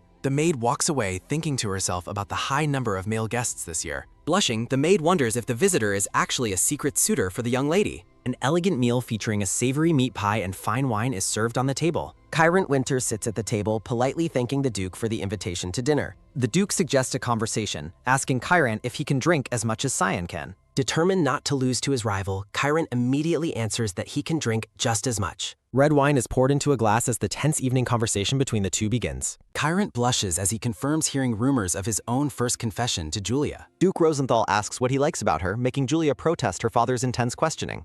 The Duke warns he will remove anyone interested only in Julia's looks. Kyrant starts explaining. Kyrant states he was drawn to Julia's honesty and feels genuinely happy when they're together. He recalls seeing Julia's hard work and dedication to the group, which sparked his love. Duke Rosenthal responds with a knowing smirk after hearing the young knight's sincere explanation. The Duke enthusiastically demands Kyrant praise Julia's cuteness while she begs them both to stop. The Duke whispers to Julia, wondering why Kyrant ignores her face despite her curse-breaking efforts. Blushing deeply, Kyrant looks directly at Julia and admits that she is truly very beautiful. He suggests many others likely want to protect her. Julia stares at him in stunned silence. Finding Kyrant interesting, the Duke laughs and encourages him to continue drinking their fine wine. Empty bottles and glasses litter the table, marking the end of their intense drinking session. Gilbert supports the heavily intoxicated Duke while Julia asks the butler to handle her father. Seeing Kyrant passed out on the table, Julia decides to personally take him to his room. Gilbert offers to call for help, but Julia insists she can handle the unconscious guest. Moonlight spills through the window as Julia reflects on her earlier statements during the quiet night. Kyrant pulls Julia into an embrace on the bed, leaving her panicking and begging him to wake. Julia notes Kyrant's physical strength as he sleeps soundly without letting go of her. Despite believing herself to be the strongest, Julia feels defeated by the knight's immovable grip. Resigning herself to the situation, Julia decides she must simply accept being held for now. Overcome by exhaustion, Julia falls asleep in Kyrant's arms while he snores peacefully beside her. Vibrant illustrations of the couple highlight the romantic development between the princess and the knight. Bright morning light shines through the window, signaling the start of a new, complicated day. Kyrant wakes up with a heavy head, appearing groggy and disoriented from the previous night. Staring at the unfamiliar chandelier above, Kyrant realizes he is not in his own bedroom. He wonders how much he drank before noticing Julia sleeping soundly right next to him. Absolute shock and realization hit Kyrant as he stares at the girl in his bed. Kyrant sits up in a panic, whispering Julia's name while she begins to stir beside him. Julia turns over in her sleep, unaware that Kyrant is watching her with growing anxiety. Kyrant's heart races violently as he tries to process the awkward situation he has found himself in. He worries his loud heartbeat might wake Julia up while he remains frozen in place. 10 minutes pass as the sun rises higher, the morning quiet lingering over the estate. Julia finally wakes up, stretching her arms wide and groaning with a long, sleepy yawn. Still half asleep, Julia rubs her eyes as she begins to recognize her surroundings and the person nearby.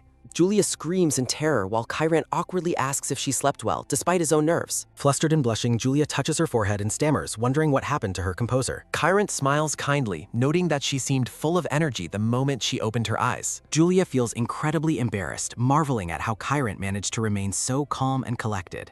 In reality, Kyron is sweating and blushing profusely, barely keeping his own rising panic in check. Gilbert knocks on the door, announcing his presence as the family butler and startling them both. The butler asks to enter, sending Julia into a state of total panic over being discovered. Terrified of her father's reaction, Julia quickly dives into the wardrobe to hide from Gilbert. Kyron stands ready as the sounds of the butler's approach echo through the bedroom. Kyron rubs the back of his neck, preparing to greet Gilbert while Julia hides nearby. Kyron opens the door and calmly invites Gilbert inside, claiming he has just woken up. Gilbert enters with a tray, asking Kyron how he feels and offering some morning tea. Thanking him, Kyron accepts the tea and asks if Duke Rosenthal has recovered from last night. Gilbert assures him that Duke recovers quickly, advising Kyron to rest until the next meal. The butler departs and closes the door, leaving Kyron alone in the room once again. Kyron stands in the middle of the room, contemplating the chaotic events of the past few hours. Kyron peeks into the room, commenting on how uncomfortable the atmosphere feels for him. Holding hands, Kyron asks if anyone is outside while the girl confirms they are likely alone. A sharp footfall echoes as someone steps down firmly onto the patterned green carpeted floor. Julia surprises Kyron with a sudden, gentle kiss as flowers bloom in the romantic background. Julia runs off, promising to explain everything later and telling Kyron to meet her for dinner. Pink hearts and strawberries decorate a soft background, reflecting the lingering sweetness of the encounter. Back in her room, Julia clutches her burning cheeks and wonders what came over her.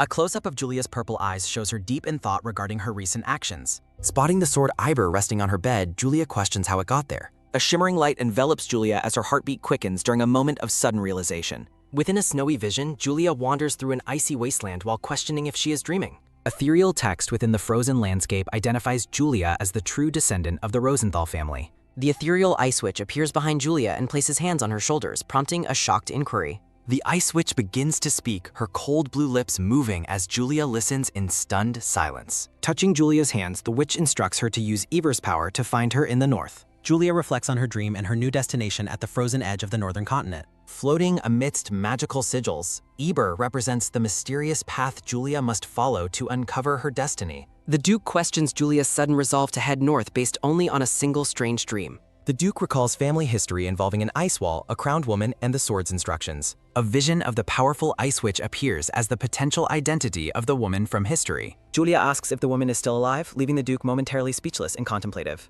The Duke notes that while the woman's body might be dead, a witch's soul persists. Concerned for her safety, the Duke insists he cannot allow Julia to travel north entirely alone. The Duke asks if Julia intends to make him worry again with her dangerous personal missions. Julia argues that she must follow the Ice Witch's message to solve the family's lingering curse. With a determined gaze, Julia declares her firm desire to finally understand the truth of her destiny. A collection of ornate books rests on the table as the Duke grants Julia time to think. Sunlight bathes the grand Rosenthal estate, signaling a new day and a shift in the story. Julia, the Duke, and Kyron share a tense and quiet meal in the formal dining room. Julia hides her face, regretting her earlier boldness and finding it impossible to look at Kyron. The Duke notes the strange atmosphere, teasingly asking if something significant happened between the two last night. Blushing furiously, Kyron nervously laughs off the Duke's suggestion that anything happened during their time alone. Kyron stares blankly at his steak while the Duke asks why he has lost his appetite. An elegant promotional illustration features the main couple in both a novel and manhwa art style.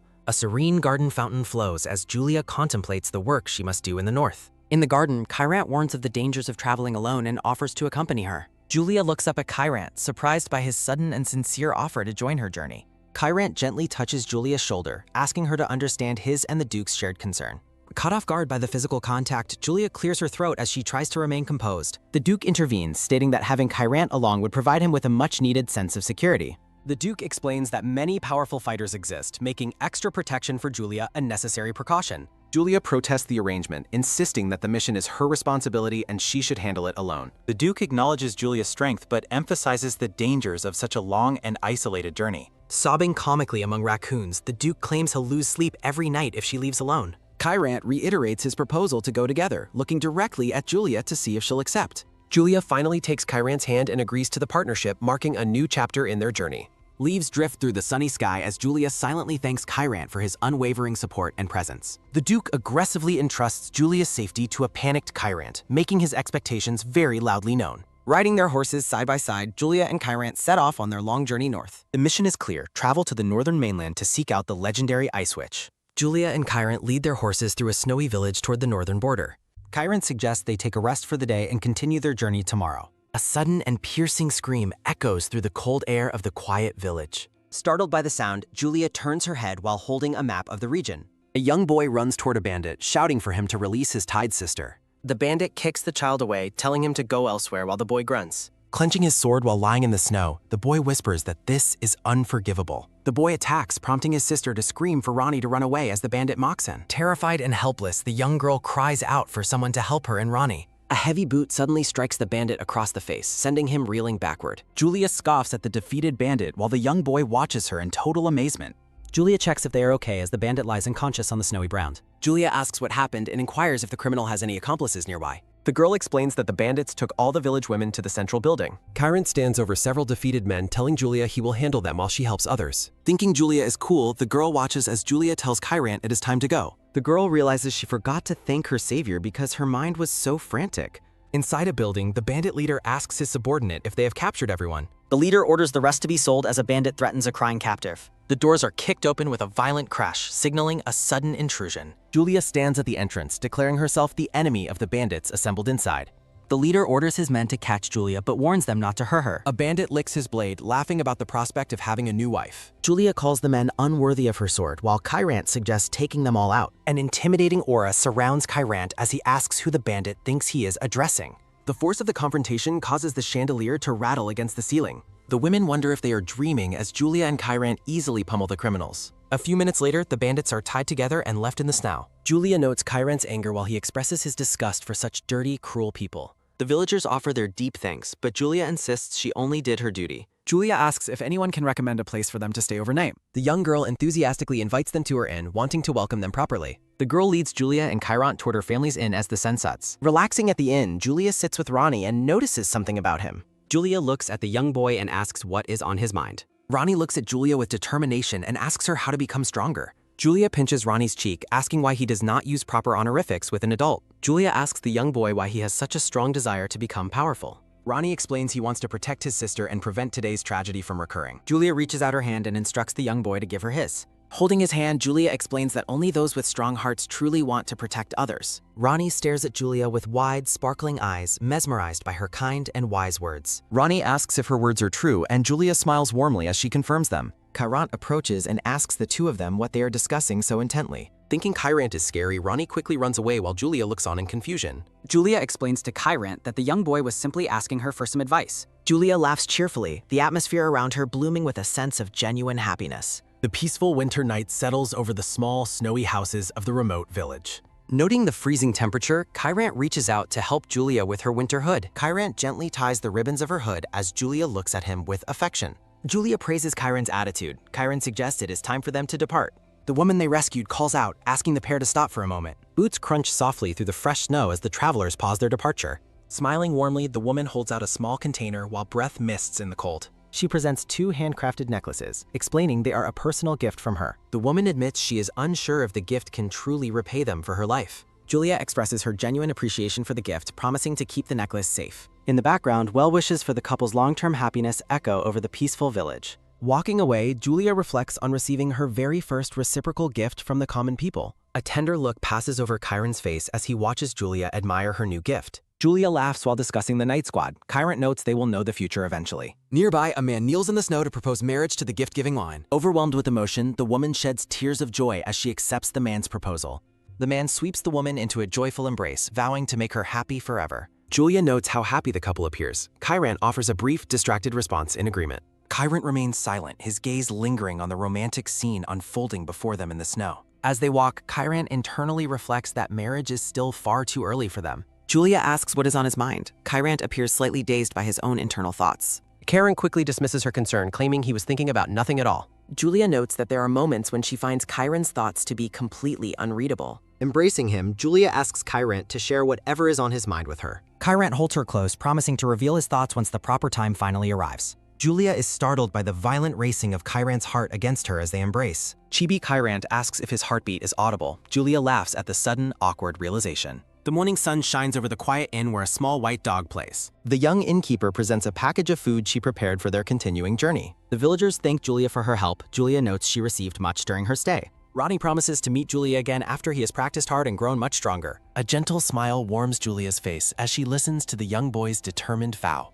Julia pats Ronnie's head, encouraging him to try his best and promising her future support. Birds soar through the winter sky as the scene transitions back to the open road. Riding north, Kyrant explains they will soon reach the territory belonging to the Gracie's tribe. Kyrant warns that the tribe treats strangers as enemies and fears a potential military conflict. Julia insists that crossing through the tribe's forest is the only way to reach their goal. Julia believes the tribespeople can be reasoned with, while Kyrant remains skeptical of the plan. Narrated lore explains the Gracies are gatekeepers of the Ice Wall who worship Iris. Legend says Eris's servants know the Rosenthal history and the location of her sword, Iber. Reaching the forest's end, Kyrant warns that arrows or spears might fly at any moment. Julia remains alert, sensing faint signs of life waiting for them on the other side. Multiple arrows suddenly whistle through the air, striking the ground ahead of the galloping horses. Julia struggles to calm her startled horse as it neighs and rears up in panic. Kyrant prepares for battle, but Julia urges him to attempt a peaceful conversation first. More projectiles cut through the freezing air as the hidden tribal warriors launch their attack. Silhouetted figures emerge, declaring that the land ahead belongs strictly to the ice goddess Iris.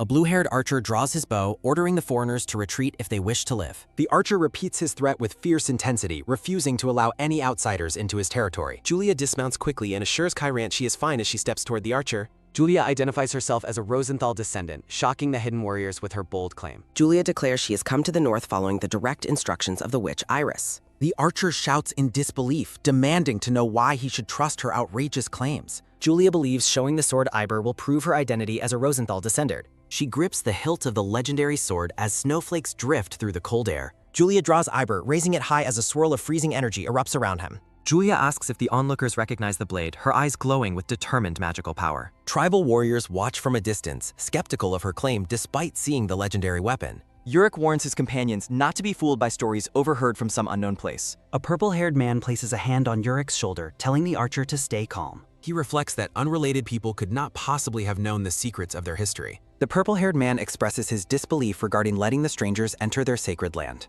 He wonders if the time has finally come for the ancient prophecy to be fulfilled. He decides to confirm her claim with the patriarch while Julia continues her magical display. The man vows to execute them personally if they are found to be lying. Julia lowers her sword, asking if the demonstration of Iber's power was sufficient for them. Uric relents, ordering the foreigners to follow him as he leads toward their village. Kyrant finds the situation irritating, but Julia notes tribal assistance is vital for their mission. The scene shifts to the snowy village, dominated by a large statue holding scales. Uric announces that the patriarch has granted the travelers permission to enter the building. However, the guard stops Kyrant, ordering the man to wait outside while Julia proceeds. Julia assures a concerned Kyrant that she will return safely before following Uric inside. An interior view of a cozy room identifies Julia as a descendant of Howard. The patriarch asks Julia to show him what she can do with the sword Iber. Julia reaches for her weapon, ready to demonstrate its power to the seated tribal leader. Narrated text explains that Iber's blade is like a timeless jewel with unbeatable freezing magic. The patriarch smiles warmly, amazed to witness the legendary sword in person during his lifetime. Uric remains skeptical, questioning the true reason for Julia's arrival in their sacred land. Julia explains she followed instructions from Iris to reach the other side of the wall. Uric argues that the ice wall is a restricted sanctuary they have died to protect. Uric demands a response while the patriarch sternly tells him not to cause any trouble. A glowing scroll reveals a prophecy that Iver's owner will arrive during times of danger.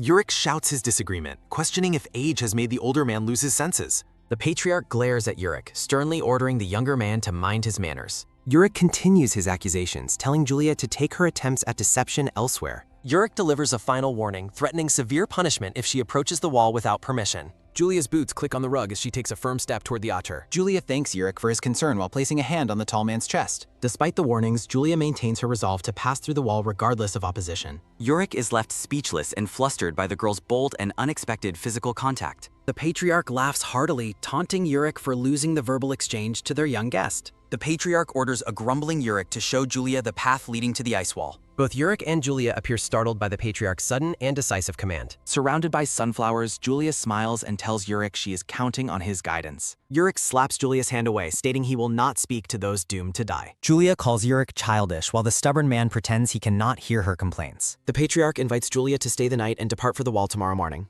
The scene shifts to a vast desert at night where ancient pyramids sit under stars. A blonde woman in purple clothing sighs, wondering how much longer she must wait. A red-haired woman suddenly appears behind her, announcing that it is finally time to begin. Startled, the blonde woman demands to know the stranger's identity and where her guards are. The red-haired woman identifies herself as an agent acting under the Black Cloak's orders. She presents a messaging stone, explaining that the Black Cloak will soon communicate their art. Julia calls out for someone to wait as a shimmering light fades into the distance. Julia recalls the painful memory of being expelled from the Night Squad long ago. The woman reflects on the moment a mysterious man in a black cloak offered help. Surrounding herself with blue roses, the blonde woman celebrates the arrival of her long-awaited opportunity. An elegant promotional illustration features the main couple in both a novel and manhwa art style. The same stylish promotional graphic highlights the romantic and dramatic themes of the upcoming story. A man in a black cloak approaches the blonde woman, demanding her cooperation in his scheme. Looking visibly distressed, the blonde woman rejects his presence and expresses her deep hatred for him.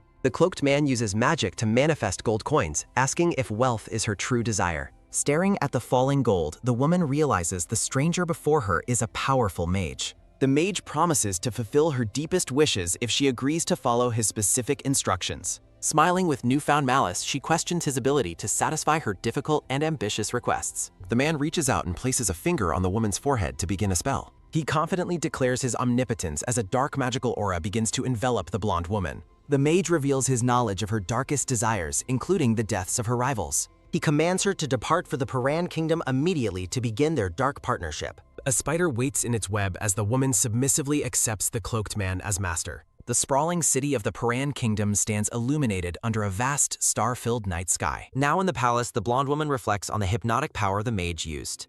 She notes her successful infiltration into the Paran royal palace while adjusting her ornate earring. Holding a magical orb, she gazes from a balcony, determined to reach an even higher rank. The tall spires of the royal palace glow brightly against the cold, dark evening air. An advisor enters the bedchamber, noting the prince's exhausted appearance and lack of sleep. The blonde prince confesses the immense stress and insomnia he feels regarding his upcoming inheritance. The red-haired man wonders if the prince is truly ready to lead as an emperor. Closing his book, the prince reflects on the literal and metaphorical weight of the royal crown. The prince stares in stunned silence after hearing the advisor's blunt assessment of his weak state. The advisor notes the prince's rare vulnerability while presenting an incense furnace with a unique aroma. He explains that the exotic incense and the furnace were imported from the distant eastern continent. Delicate hands reach into an ornate container to prepare the sleep-inducing substances for the prince. The man instructs the prince to rest and breathe the scent to find an easier sleep. Touched by the gesture, the prince smiles and notes that the advisor is his only supporter. The prince expresses his gratitude, stating he is glad to have the man by his side. Bowing his head, the advisor affirms that serving the royal family is his greatest professional honor. Light from a grand chandelier illuminates the empty, opulent hallway of the Paran royal palace. The advisor looks over the bed, noting that the prince has finally drifted into a deep sleep. He whispers a final wish for the prince to sleep well before leaving the quiet room. Looking out over a frozen village, Julia stands alone amidst the snow-covered pine trees. Julia reflects on the prophecy regarding the prince's future rise to power as a grand emperor. A bloody vision depicts the coronation followed by a brutal invasion and widespread continental conflict. Scenes of war-torn fields and grieving families emphasize the misery brought by the coming military struggle. Looking troubled, Julia wonders if there is any way to prevent the impending tragedy from occurring. Kyrant approaches with warm drinks, asking Julia what has her looking so deep in thought. Julia looks up, her face framed by delicate white flowers as the winter air chills her. Kyrant offers her a mug he obtained from villagers, which Julia accepts with a warm thanks. The words regarding the future hang in the cold air over the silent, snowy forest branches. Sipping his drink, Kyrant admits he hopes to be a permanent part of Julia's future path. Julia stares at him with wide eyes, completely caught off guard by his sincere romantic confession. Blushing furiously, Julia wonders to herself how Kyrant can say such bold and embarrassing things. Kyrant asks if he is forbidden from saying such things, prompting Julia to clarify her reaction. Kyrant emphasizes the importance of their execution while resting with Julia in the snow. Kyrant watches Julia with a gentle, silent expression as she sips a warm beverage. Kyrant leans toward Julia, promising to try his best to remain by her side. Julia is caught off guard as Kyrant suddenly brings his face extremely close to hers. Noting his proximity, Kyrant observes Julia's image reflected clearly in her wide, sparkling eyes. Kyrant whispers her name softly, intensifying the intimate atmosphere between the two weary travelers. Leaning in further, Kyrant asks Julia if he has her permission to kiss her. Julia reaches for his hand, suggesting that he never needs to ask for such things. The couple shares a romantic kiss on a bench under a shimmering, star-filled night sky. Their lips meet in a tender embrace amidst the quiet and peaceful snowy winter forest. After the kiss, Kyrant notes her cuteness while Julia blushes furiously from the sudden affection. A quiet beat passes as the snowy trees stand silent in the cold, bright moonlight. Julia leans into Kyrant, their breath misting as the emotional weight of the moment settles. Overwhelmed by the encounter, Julia's heart races while she processes the depth of her feelings. Kyrant checks if Julia is alright while she remains visibly flustered by their recent intimacy. Stylish promotional illustrations showcase the main characters in both romantic and dramatic royal poses. The pair continues their journey on horseback, traversing a vast and empty white snowy landscape. Still distracted by the memory of the kiss, Julia struggles to maintain her composure today. Julia tries to shake off her thoughts while Kyrant notices her sudden, frantic head movements. Yurik, the silver-haired tribal warrior with turquoise face paint, watches the travelers with intense focus. The group reaches a massive, majestic ice wall that towers over the surrounding snowy terrain. Julia stares in wide-eyed amazement at the incredible scale and beauty of the ancient structure. Yurik challenges Julia to pass the wall if she truly received a direct divine invitation. The guide explains that horses cannot navigate the steep, icy slope leading toward their goal. Yurik boasts about his essential role as a guide, claiming the path is nearly impossible alone. Feeling Yurik is difficult, Julia considers finding a replacement while Kyrant watches her on. Kyrant announces his intention to stay behind while Julia proceeds toward the wall with Yurik. Shocked by his statement, Julia's expression shifts into a wide-eyed look of utter surprise. Blushing furiously, Julia demands to know how Kyrant could read her thoughts so easily. Kyrant urges Julia to maintain her focus and promises to wait for her return today. Kyrant asks her to return safely, his gaze lingering on her with serious protective concern. Julia smiles warmly, thanking Kyrant and acknowledging his parting advice before she moves forward. Yurik calls out to the two of them, urging them to depart for the wall. Julia follows the silver-haired warrior deep into the jagged and frozen mountain landscape. Julia takes careful steps across the slippery, uneven ice as she follows her guide upward. Concentrating on her footing, Julia moves through the biting cold toward her secret northern destination. Yurik stops and announces that they have finally arrived at the proximity of the site. A close-up shows a heavy boot crunching firmly into the deep, fresh mountain snow. Yurik asks if she has come this far while Julia stands alert behind him. Julia pauses, her attention caught by the eerie whistling sound of the winter wind. A massive, ornate circular door stands embedded in the ice, glowing with a faint light. Yurik confesses that he has never personally passed through this ancient and sacred door. He warns that any foreigner who dares to touch the relic might face a curse. The tribal warrior asks Julia one last time if she truly intends to enter. Julia remains resolute, claiming she is already used to curses and has no fear. Yurik instructs Julia to place her hand on the door to reveal her true fate. Julia reaches out toward the glowing symbols etched into the ancient frozen cave surface. A brilliant flash of blue light erupts from the door as Julia's hand makes contact. Freezing magical energy swirls around Julia as the ancient seal responds to her Rosenthal presence. Yurik watches in total astonishment as the massive sanctuary door begins to creak open. Yurik looks shocked as Julia disappears, wondering aloud about her true identity. Yurik tries to touch the door but pulls away, yelling about how hot it feels. Julia steps into a massive ice sanctuary filled with glowing crystals and columns. Touching the wall, Julia observes the glowing ancient magic runes carved into the ice. The scale of the sanctuary leaves Julia standing small amidst the towering frozen architecture. Drawing her sword, Julia prepares herself for whatever mysteries the sanctuary might hold. The blade of Iber reflects the blue light of the surrounding ice chamber. A swirl of magical energy flows behind Julia as she walks deeper into the room. A tall, blue-haired woman appears behind Julia and places a gentle hand on her shoulder. Turning in surprise, Julia finds herself face-to-face with the mysterious woman. The blue-haired woman says she is here to wait for Julia to pass the challenge. Julia is surprised by the challenge and asks if she means the family curse. Embracing her, the woman notes that Julia's family did not even exist until now.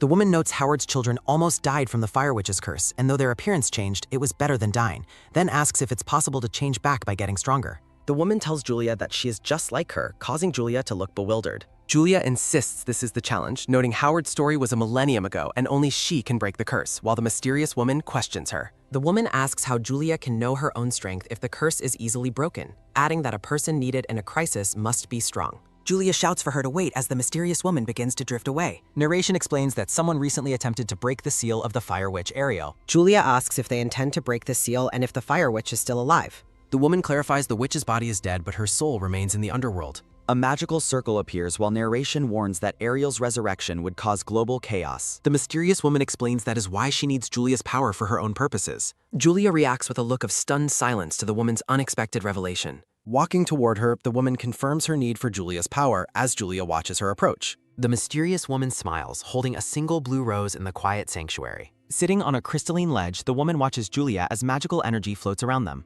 The woman notes that Julia looks scared while sitting peacefully in the frozen room. She warns that if Julia dies, everything will return to the past once again. The woman states that Julia cannot die until Ariel finally and permanently disappears. Memories flash of Julia's past lives and relationships, with text noting they will disappear as she lives a new life. Clenching her hand, Julia reflects on how much she does not want that to happen. The blue-haired woman watches Julia with an inscrutable and calm expression. Julia declares she will proceed because she truly has no other choice. Narrated text explains that killing Ariel is the key to breaking the ancient Rosenthal curse. Visions depict children suffering from fevers and the use of freezing magic to treat them.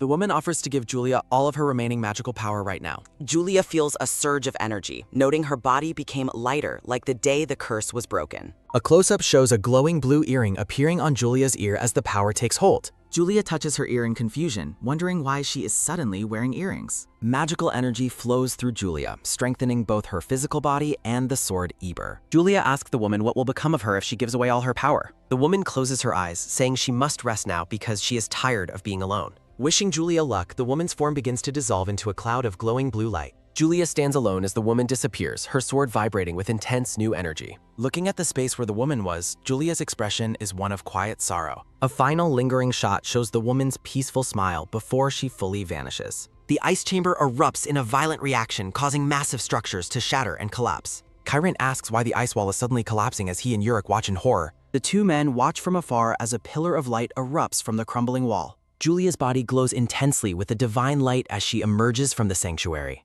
Chiron and Yurik rush toward Julia, frantically asking if she is unharmed and what happened. Julia explains that she met the god Iris, who bestowed her power before vanishing. Yurik stares in disbelief, struggling to process that she actually encountered their ancient deity. The patriarch suggests they return to the village to discuss these revelations in more detail. A peaceful starry sky signals the passing of time as night falls over the mountains. The village stands quiet and cold under the watchful gaze of the monumental stone statue. Indoors, the patriarch contemplates the gravity of the events Julia has just described to him. Seated by the fireplace, the patriarch asks if the encounter provided the answers she sought. Laughing heartily, the old man wishes the young traveler luck on her dangerous future path. The patriarch notes the importance of preparation while Julia looks at him with genuine confusion. He directs her to open an ornate wooden chest resting on the side table nearby. Inside lies a brilliant blue scabbard, a gift from Iris for the new master of Iber. He explains the tribe protected this treasure for generations and urges her to use it wisely. A mystical aura confirms Julia as the true owner of the sacred frost-imbued scabbard. Warning of impending global peril, the patriarch offers the tribe's help whenever she needs it. Julia offers a polite smile and expresses her sincere gratitude for the elder's kindness today. Bright sunlight and chirping birds announce a crisp new morning over the mountain home. Outside the house, Julia prepares to depart, thanking everyone for their help during her stay. Chiron expresses his appreciation, but the patriarch dismisses it as their simple professional duty. Julia calls out to Yurik, catching the silver-haired warrior's attention before they head back. Yurik turns away with a grumpy expression, seemingly unable to face the girl directly. The warrior scoffs and looks aside, his pride making it difficult to offer a friendly farewell. Julia takes his hand, thanking him for his guidance despite his cold and prickly demeanor. Parting messages float over a simple background, promising a friendly greeting if they meet again. Watching him go, Julia chuckles softly and notes how interesting the tribal warrior truly is. The scene shifts to the vast, majestic, snowy peaks as the travelers journey back home. Arriving at the palace gates, Chiron urges Julia to get inside and escape the cult. Julia embraces Chiron warmly, thanking him for staying by her side throughout the long journey. Chiron pulls her closer, reminding her that their bond as lovers makes his presence natural. Julia's hand bunches into his fabric as she clings to him in the quiet evening. She admits feeling a bit sorry to say goodbye after spending several days together. Chiron leans in, his soft gaze reflecting his shared reluctance to part ways so soon. Suddenly, a startled maid spots the intimate moment through the iron bars of the gate. The maid recognizes Julia and realizes she has returned with her handsome companion again. A playful and knowing smile spreads across the maid's face as she watches the couple. Promising not to interrupt their romance, Judy scurries away while a panicked Julia tries to explain. Chiron chuckles and tells Julia to have a good rest, ignoring the maid's awkward interruption. Julia hesitates, calling out to Chiron one more time before they separate for the night. Caught in the moment, Julia pulls Chiron into a sudden and passionate parting kiss. Blushing wildly, she dashes through the gates and promises to see him again tomorrow morning. Chiron stands frozen in place, his heart racing as he processes her bold display of affection. The scene shifts to the moonlit palace where narration warns of the Fire Witch's resurrection. Julia discusses the shadowy figures seeking global chaos with an older, white-haired advisor. She insists on keeping their plans a secret until they know who can be trusted. Staring at a maple leaf in the water, she vows to gain strength before facing Ariel. Julia resolves to find a way to stop the devastating war Leonard has set into motion. The advisor sighs with exhaustion, looking at the young woman with deep paternal concern. Floating leaves and the moon highlight a silent plea for Julia to not carry the burden alone. He places a hand on her shoulder, reminding her that she has allies she can trust. Julia's father reassures her by stating that everyone will strongly support her in her future. Julia stares intensely into the distance, realizing that the truth has finally come to light. Prince Leonard smiles warmly while speaking to a purple-haired companion in the bright palace hall. Reflecting on her journey, Julia notes that many people now believe in and support her path. Julia smiles softly, grateful to finally have a place and people she can truly count on. Her father is glad she feels better, while Julia acknowledges her recovery with a gentle smile. The father instructs Julia to greet the crown prince tomorrow, and she confirms she will do so. Julia asks if she should come along this time, but her father questions her sudden worry. The gray-haired man notes the prince has been strange lately, prompting a confused reaction from Julia. He suggests the coronation pressure is taking a toll, making the prince look visibly unwell recently. Julia finds it weird because the prince usually takes good care of himself and hides his thoughts. Julia resolves to visit the prince tomorrow to investigate, earning a thankful response from her father. The sun shines brightly over the palace spires, signaling the start of a busy new morning. Luca welcomes Julia von Rosenthal to the palace and asks if she has come for the prince. Julia confirms her arrival, stating she has come to offer her greetings to the crown prince.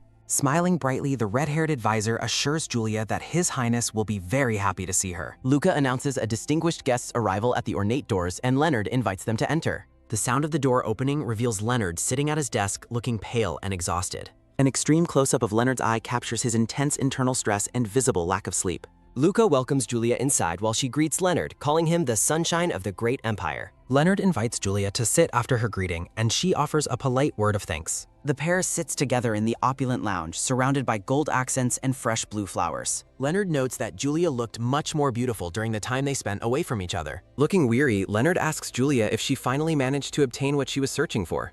Julia closes her eyes and credits Leonard, stating that her success is all thanks to him. A lingering silence follows as Julia looks aside, her expression unreadable in the soft morning light. Leonard admits he was worried she wouldn't return for the coronation, while Julia notes his paleness. Leonard insists she must not be absent on that day, and Julia promises to join the ceremony. Reaching for his tea, Leonard firmly tells Julia to remember the specific things he told her. Julia notes Leonard looks busy and asks for his pardon so she can take her leave. Leonard watches her walk away, admitting that he actually wanted to speak with her much longer. Julia turns back, noting he seems too tired and she doesn't want to waste his time. Stunned by her blunt observation, Leonard stares at her with a look of utter, silent surprise. Leonard concedes her point and expresses his hope that they can talk more during their next meeting. Light from the hallway illuminates the palace wall as Julia departs from the prince's private chambers. Walking away, Julia reflects on how different the atmosphere felt and how weak Leonard's voice sounded. She wonders if the throne's burden is the cause, noting his empty eyes make her very worried. Pausing by a window, Julia considers that this strange situation seems to have happened before.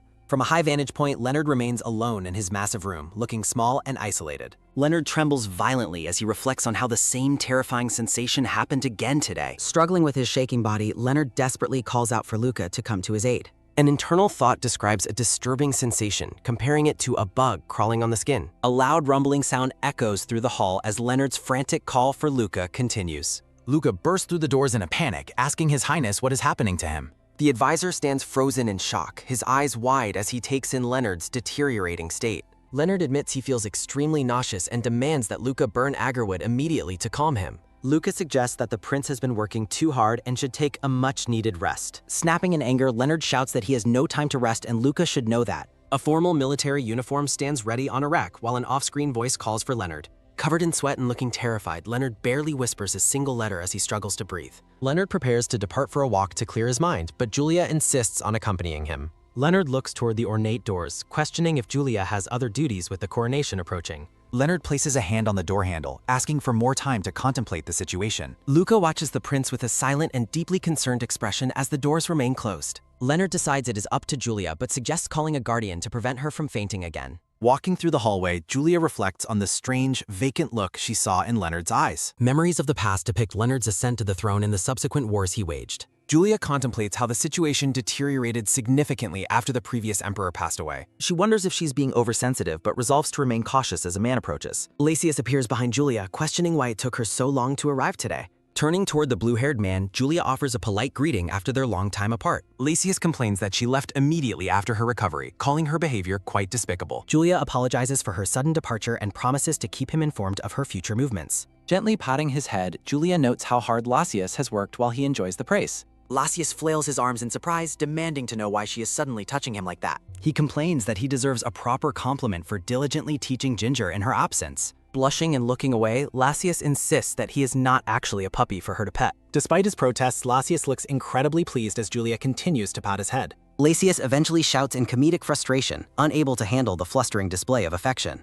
Regaining his composure, the blue-haired man sighs and decides to forgive her just this once. Lasius crosses his arms, maintaining a proud and stoic stance despite the earlier chaos. He watches Julia with a soft, lingering gaze that betrays his internal feelings for her. Julia notices the teardrop earring Lasius is wearing and wonders about its special significance. Julia explains that she received a new power during her journey, surprising Lasius with the news. Suddenly grabbing his arm, Julia urges Lasius to follow her because she has something important to say. Julia pulls him toward a nearby room while Lasius asks what is going on so suddenly. As they enter the room, Julia tells him not to push while they move inside together. Julia pins Lasius against the wall, catching him off guard with her sudden, intense proximity. She stares into his eyes, noting that something about the current situation has changed recently. His heart racing, a flustered Lasius asks her what she means by her vague observation. Julia reveals she heard the Crown Prince's condition is strange, causing Lasius to react in shock. Lasius suggests it is merely stress from the coronation, noting the prince has looked quite pale lately. Julia observes that Lasius seems to know His Highness very well, making her suspicious. She laughs nervously, questioning if there is anyone in the Empire who doesn't know about the prince. Julia asks Lasius to keep a close eye on the prince for a month after the ceremony. Lasius panics and refuses the request, claiming that the crown prince is actually very fierce. Julia slams her hand against the wall again, emphasizing the gravity of her demand to him.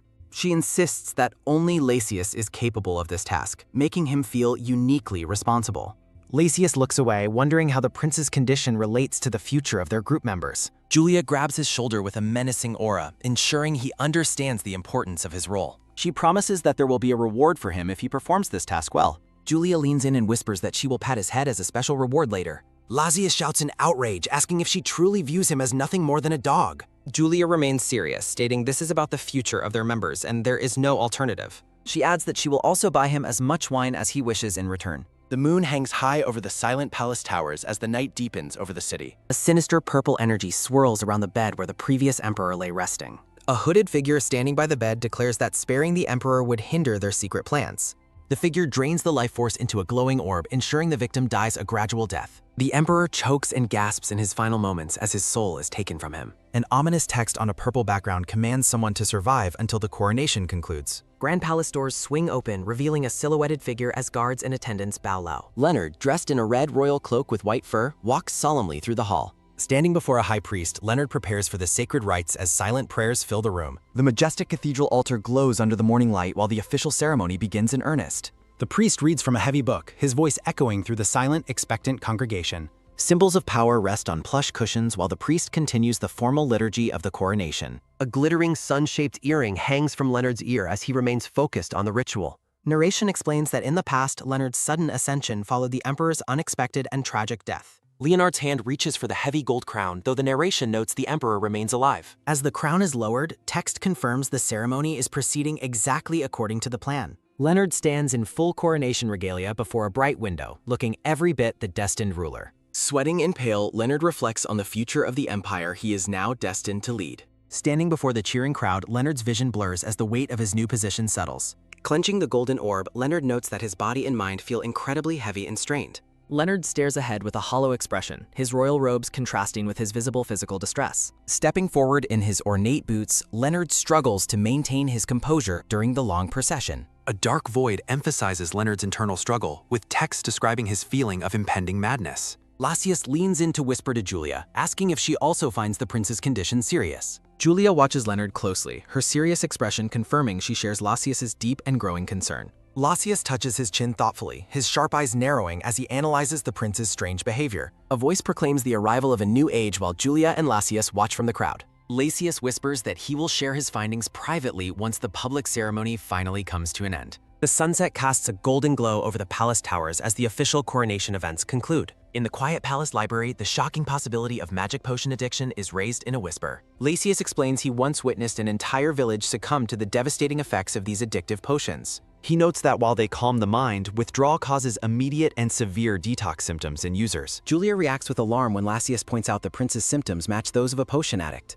Narration lists symptoms like soulless eyes and trembling hands, suggesting a potion influence would explain Leonard's state. Julia seeks confirmation, but Lasius admits he needs more investigation to be absolutely certain of his theory. Julia wonders if past events were also potion-induced, yet finds it hard to believe Leonard would indulge. Leonard gazes out at his city, surrounded by wisps of magical energy as his true motives remain hidden. Concerned for the prince, Julia asks Lasius if there is any known cure for such a dangerous addiction. Lasius explains the cure varies by potion type and he must first identify exactly what Leonard took. Julia offers her sincere thanks to Lasius for his help in uncovering this disturbing and secret information. The sky turns a deep purple over the palace as night falls on the day of coronation. A memory shows Leonard's father pointing toward the horizon, telling his son to look at their domain. The father explains that the vast empire below is the legacy Leonard will eventually be required to rule. Young Leonard looks feverish and ill, privately thinking that his head feels like it is about to explode. His father coldly tells him today is the final day he can afford to act like a coward. Noticing his son's weak voice and fever, the father questions him while Leonard blames his state on stress. Leonard reflects on how the exhaustion of the first coronation attempt affected everyone in the royal court. The father places a hand on Leonard's shoulder, offering a rare and encouraging word of confidence. Embracing his son, the father declares that Leonard is the child he is most proud to call his own.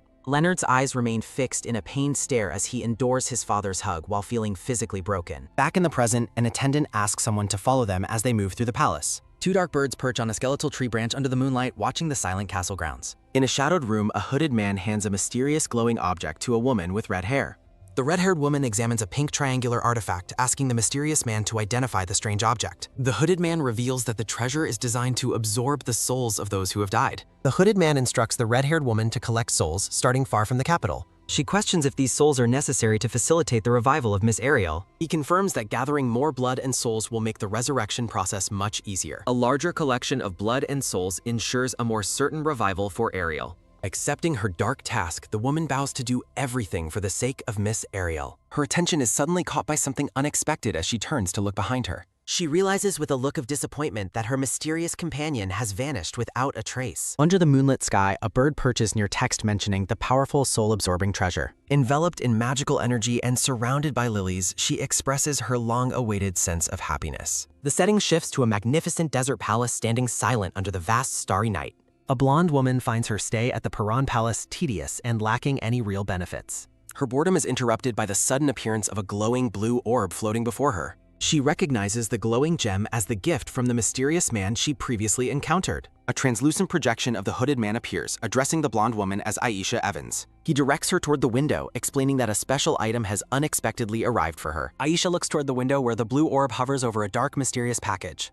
Picking up the bag, she inquisitively asks what new item she has been sent this day. Inside, she finds a goddess gem and a brainwashing potion intended for use on King Piran. She recognizes the contents as a precious treasure belonging to the kingdom she currently occupies. The projection explains the previous gem was a fake, though its craftsmanship was deceptively perfect. He instructs her to seduce the king and swap the fake gem for the real one. Aisha recoils in disbelief at the dangerous plan, but the projection coldly commands her silence. He promises to provide a secluded opportunity for her to administer the king's brainwashing potion. Looking at the red jewel, she is told to guard it carefully until the plan matures. He reminds her that her status as an adopted noble daughter is entirely due to him. Standing tall, the spectral figure warns Aisha to remember the immense power backing her every move. Infuriated, Aisha snaps back, suggesting he perform the difficult task himself if he is so capable. He dismisses her temper, ordering her to stop acting like a lazy person and focus. The hooded man reveals his intention to bring Julia von Rosenthal to the kingdom very soon. He promises Aisha total freedom to act as she wishes once their grand plan is successful. He hints that gaining the king's favor is the key to achieving her most fervent desire.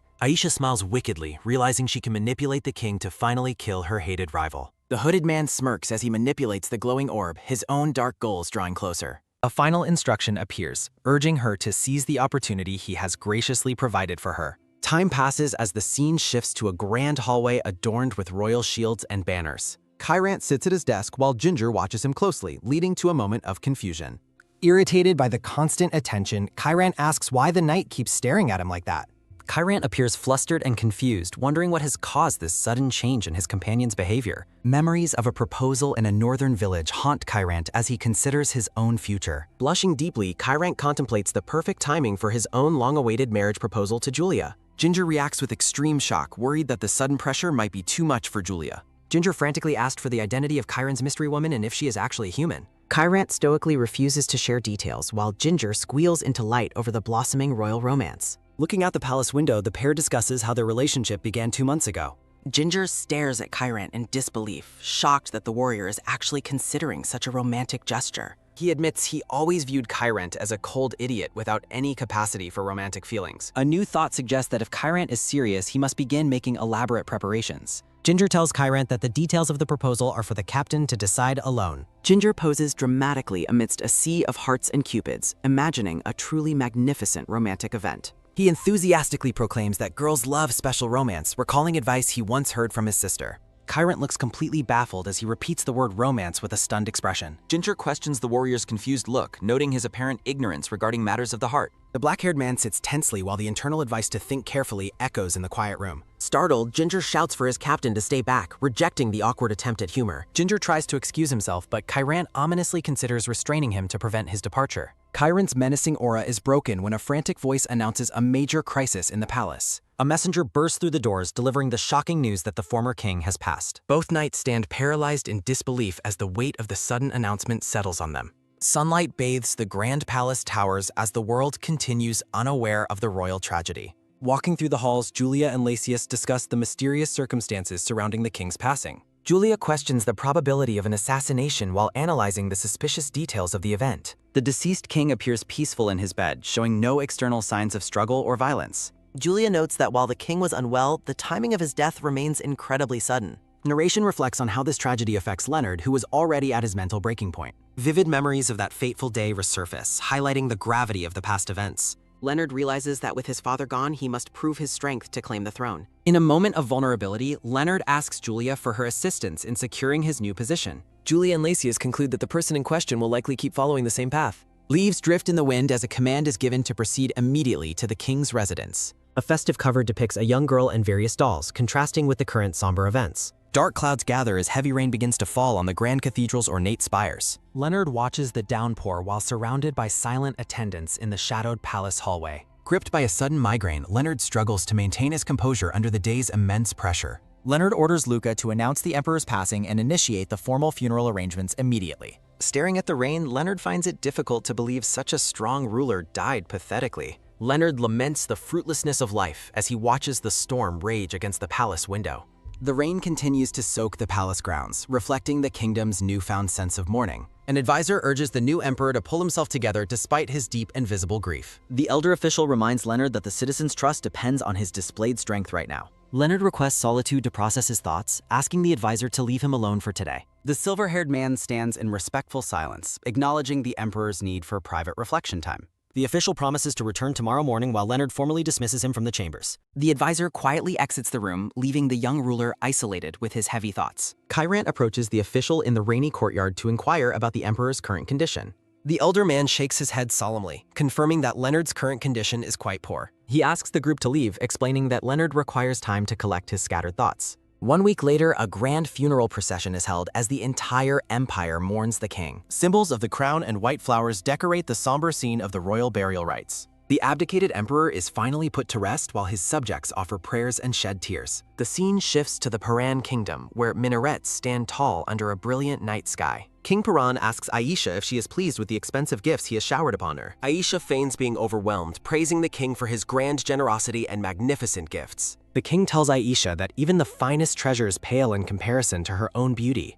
He confesses that he has been captivated by her presence from the very moment they met. Aisha acts shyly while the king demands she look at him so he can see her face. Aisha smiles charmingly at the king, fully aware of the power she now holds over him. Internal narration reveals Aisha's shock at the sheer effectiveness of the hooded man's brainwashing drug. Aisha moves closer to the king, stating that she has a request she is curious about. The king inquires about her question while the purple hookah sits nearby on the table. Aisha mentions the legendary goddess's heart jewel and asks if she may finally see the treasure. Aisha leans close to King Paran, promising her total devotion to fulfill his every wish. Blushing, Aisha hugs the king and praises his majestic presence with an affectionate tone. The moon shines brightly over the silent palace towers as the night air remains still. Standing on the balcony, Julia speaks to Kyrant under the cover of the starry night sky. Julia asks Kyrant if he is familiar with the ancient legend of the Witch of Fire. Kyrant questions if she is referring to the common fairy tale often told to children. Fidgeting with her hands, Julia asserts that the legend is far more than just a story. Julia recalls a conversation with Madame Iris during her time spent in the northern region. Julia reveals that an unknown entity is attempting to bring the Witch of Fire back. Kyrant stares at her with a look of pure shock and disbelief at her grave revelation. Julia looks toward Kyrant and explains the significance of the day the revival finally occurs. A single question floats in the air, asking if he will choose to fight by her side. Kyrant acknowledges that he knows Julia is not the type of person to tell lies. Kyrant reminds her of the words he spoke during their dinner with his grace. Looking at Julia with soft eyes, Kyrant expresses his deep-seated desire to protect her always. Kyrant pledges his unwavering support, promising to help her no matter what challenges they face. Julia looks down, reflecting on how she hesitated to share this information with him earlier. Narrated text explains that the pain she endured was the primary cause for her initial hesitation. A vision of a bloodied figure appears as Julia reflects on past events lingering in her heart. She admits her fear that Kyrant might abandon her upon hearing her unbelievable and tragic story. Blushing, Julia realizes she always knew Kyrant was not the type of man to leave her.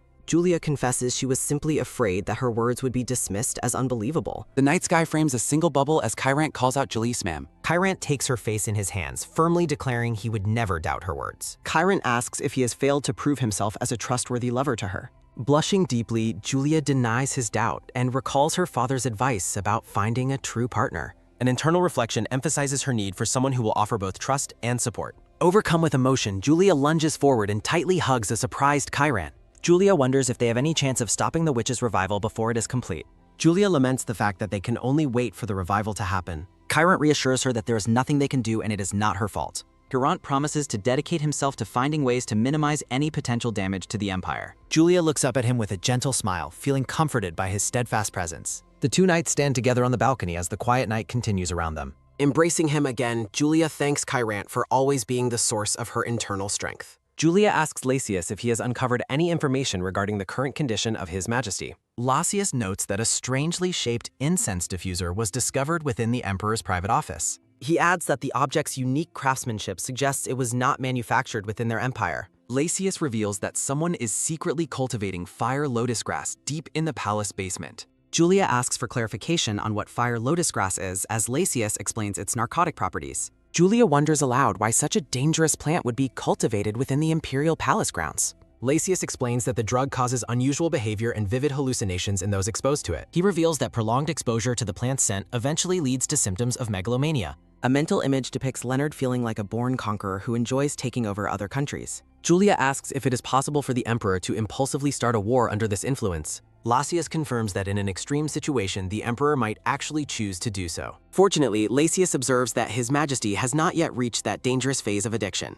Julia reflects on how the addiction and the former Emperor's death cannot be mere coincidences. She feels as though someone is deliberately trying to force Leonard into a desperate corner. Julia wonders about the identity and the true motives of the person plotting these events. Narration questions whether the Emperor chose to indulge in the narcotic grasses of his own free will. Julia instructs Lasius to destroy the fire lotus grass and remove the incense diffuser before the situation worsens. Julia insists they find the plotter and meet with the Emperor, causing Lasius to react with extreme surprise. Julia points out that Lasius is the expert on narcotics, while he admits feeling uncomfortable around the Emperor. The scene shifts to the grand interior of the palace where an elaborate chandelier hangs from the ceiling. Leonard notes the unexpected visit from his throne, while Lasius offers a polite apology for their sudden arrival. A close-up reveals Leonard's sickly appearance, marked by deep shadows and dark circles under his pale eyes. Leonard coldly dismisses Lasius, telling him he is unwelcome and should depart from the chamber immediately. Lasius frantically claims he only wanted to join the tea session after hearing Julia's enthusiastic praise for it. Leonard appears visibly flattered by the compliment, blushing slightly as he considers the knight's surprising excuse. Julia stares at Lasius with a look of pure exasperation, questioning his choice of words in the awkward moment. Leonard invites them both to sit for tea, prompting a joyous and energetic reaction from a relieved Lasius. Settling into his seat, Lasius notices a peculiar and unfamiliar fragrance lingering in the air of the room. Leonard explains that the Eastern incense in the ornate diffuser helps calm his mind during stressful royal duties. An attendant's voice from the hallway announces it is time to change the incense, and Leonard grants permission. A maid enters the chamber and bows respectfully to the Emperor while preparing to perform her scheduled task. The maid moves through the room with impossible silence, her footsteps making no sound against the polished floor. Julia observes the maid's unnatural movement with growing suspicion, noting the complete lack of audible footsteps. Realizing something is wrong, Julia and Lasius exchange a knowing and serious look as the maid continues working. Lasius compliments the quality of the tea leaves while the maid silently begins replacing the incense in the background. Julia covertly manifests a small swirl of blue magical energy around her hand to intervene in the maid's task. The maid hums softly to herself, unaware that a targeted magical force is beginning to surround her. The maid suddenly loses her balance and stumbles forward as if tripped by an invisible, powerful force. The delicate incense diffuser teeters dangerously on the edge of the table as the maid reaches out in vain. Lasius watches with a calm expression as the expensive artifact begins its inevitable fall toward the hard floor. The maid cries out in pain as she falls, while the incense diffuser shatters into pieces on the ground. Looking at the broken remains with terror, the maid realizes the gravity of the accident she has just caused. The maid pleads for forgiveness for her unforgivable mistake, but Leonard calmly tells her to stop and get up. Leonard laments the loss of the diffuser and decides he will simply have his assistant purchase a new one. Suddenly gripped by a violent migraine, Leonard winces in agony as the concentrated scent from the broken diffuser spreads. Julia realizes the scent is far more potent now and could be fatal for the Emperor's magicless body. Leonard orders the windows to be opened immediately to dispel the overwhelming and offensive odor filling the room. Lacius asks if the Emperor is all right, but a pained Leonard admits he cannot continue their discussion today. Leonard formally dismisses his guests, stating that he requires immediate and total rest to recover from his headache. The scene shifts to the dark, damp palace basement where faint blue lights illuminate the cold stone walls. Julia and Lacius gather the remaining fire lotus grass into a large sack, planning to burn the dangerous plants outside. Lacius burns a sample of the grass, noting that the addiction can be treated using water lotus grass. Julia promises to contact her father regarding a cure, while Lacius entrusts the important task entirely to her. Lacius reflects on the maid's lack of presence and silent footsteps, concluding that she was not a normal servant. The two walk through the dark corridors of the palace, discussing the strange events of the tea session. Lacius suddenly becomes very cheerful and offers to escort Julia back, his expression turning bright and eager. Lacius immediately questions his own awkward offer, looking confused and slightly embarrassed by his sudden burst of chivalry. Julia asks if there is an issue with his offer, leaving a flustered Lacius struggling for a coherent response. Julia ignores his confusion and tells him to hurry up and follow her as she continues walking away. Walking toward the light, Julia thinks to herself that Lacius is truly an unusual and peculiar person. The scene transitions into a dark and misty landscape, reflecting a shift in the tone of the narrative. A memory shows young Lacius trapped in a dark, hostile palace environment filled with shadows and judging eyes. Now an adult, Lacius stands in a radiant light, his past suffering replaced by a newfound sense of purpose. Lacius smiles warmly while following Julia, realizing that her presence has turned the palace into a place of joy. Julia turns back with a sharp look, telling Lacius to stop grinning at the back of her head.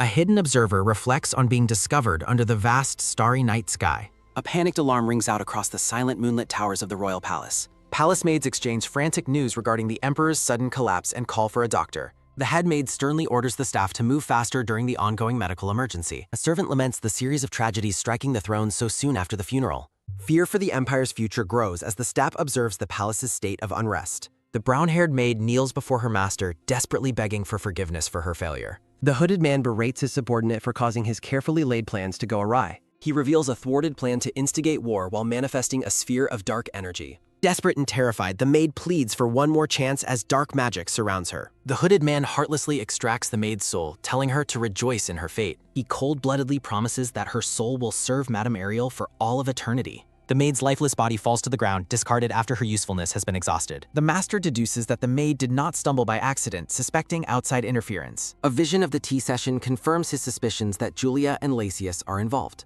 Paranoia strikes the plotter as he wonders if the heroes have finally noticed his existence. The hooded man descends deeper into the palace shadows to continue his nefarious work. Leonard remains in a deep, poison-induced coma as his health rapidly declines in private. The plotter acknowledges that the Emperor will never recover naturally from the powerful Eastern incense. He views the Emperor as a disposable chess piece that will be useless even if cured. Deeming the current Emperor a failure, the hooded man decides to pivot his grand strategy. Dark flames manifest as he prioritizes securing a legendary artifact known as the Goddess's Heart. The following morning, Julia and Kyrant meet in the bright palace gardens to discuss developments. Kyrant asks Julia exactly when she began to suspect the true cause of the Emperor's ailur. Julia clarifies that while she had doubts earlier, her suspicions were only confirmed yesterday. She identifies the rare water lotus grass as the only effective cure for the Emperor's addiction. Kyrant notes her impressive expertise regarding the rare medicinal herbs of the Eastern continent. Julia explains that her knowledge comes from Lacius, who studied botany during his many travels. A bright smile passes over Julia's face as she discusses her companion's surprising hidden depth.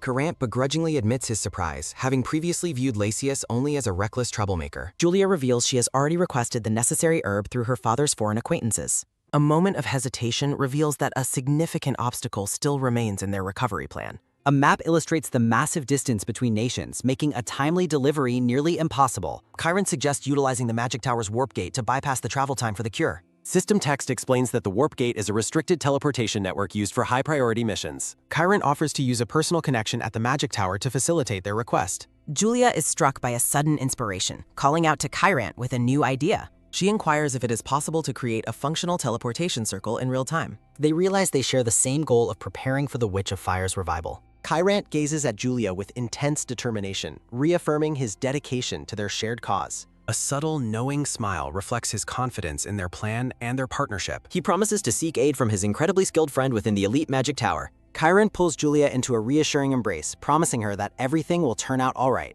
They resolve to focus on securing the cure while Chiron handles the magical logistics. Night falls over the winter estate where a lone light burns in the master's office. Chiron prepares to use a rare communication artifact he hasn't touched in a long time. A glowing blue sphere activates, ready to bridge the distance to the magic tower. Chiron looks tense as a shocked voice rings out from the newly activated communication device.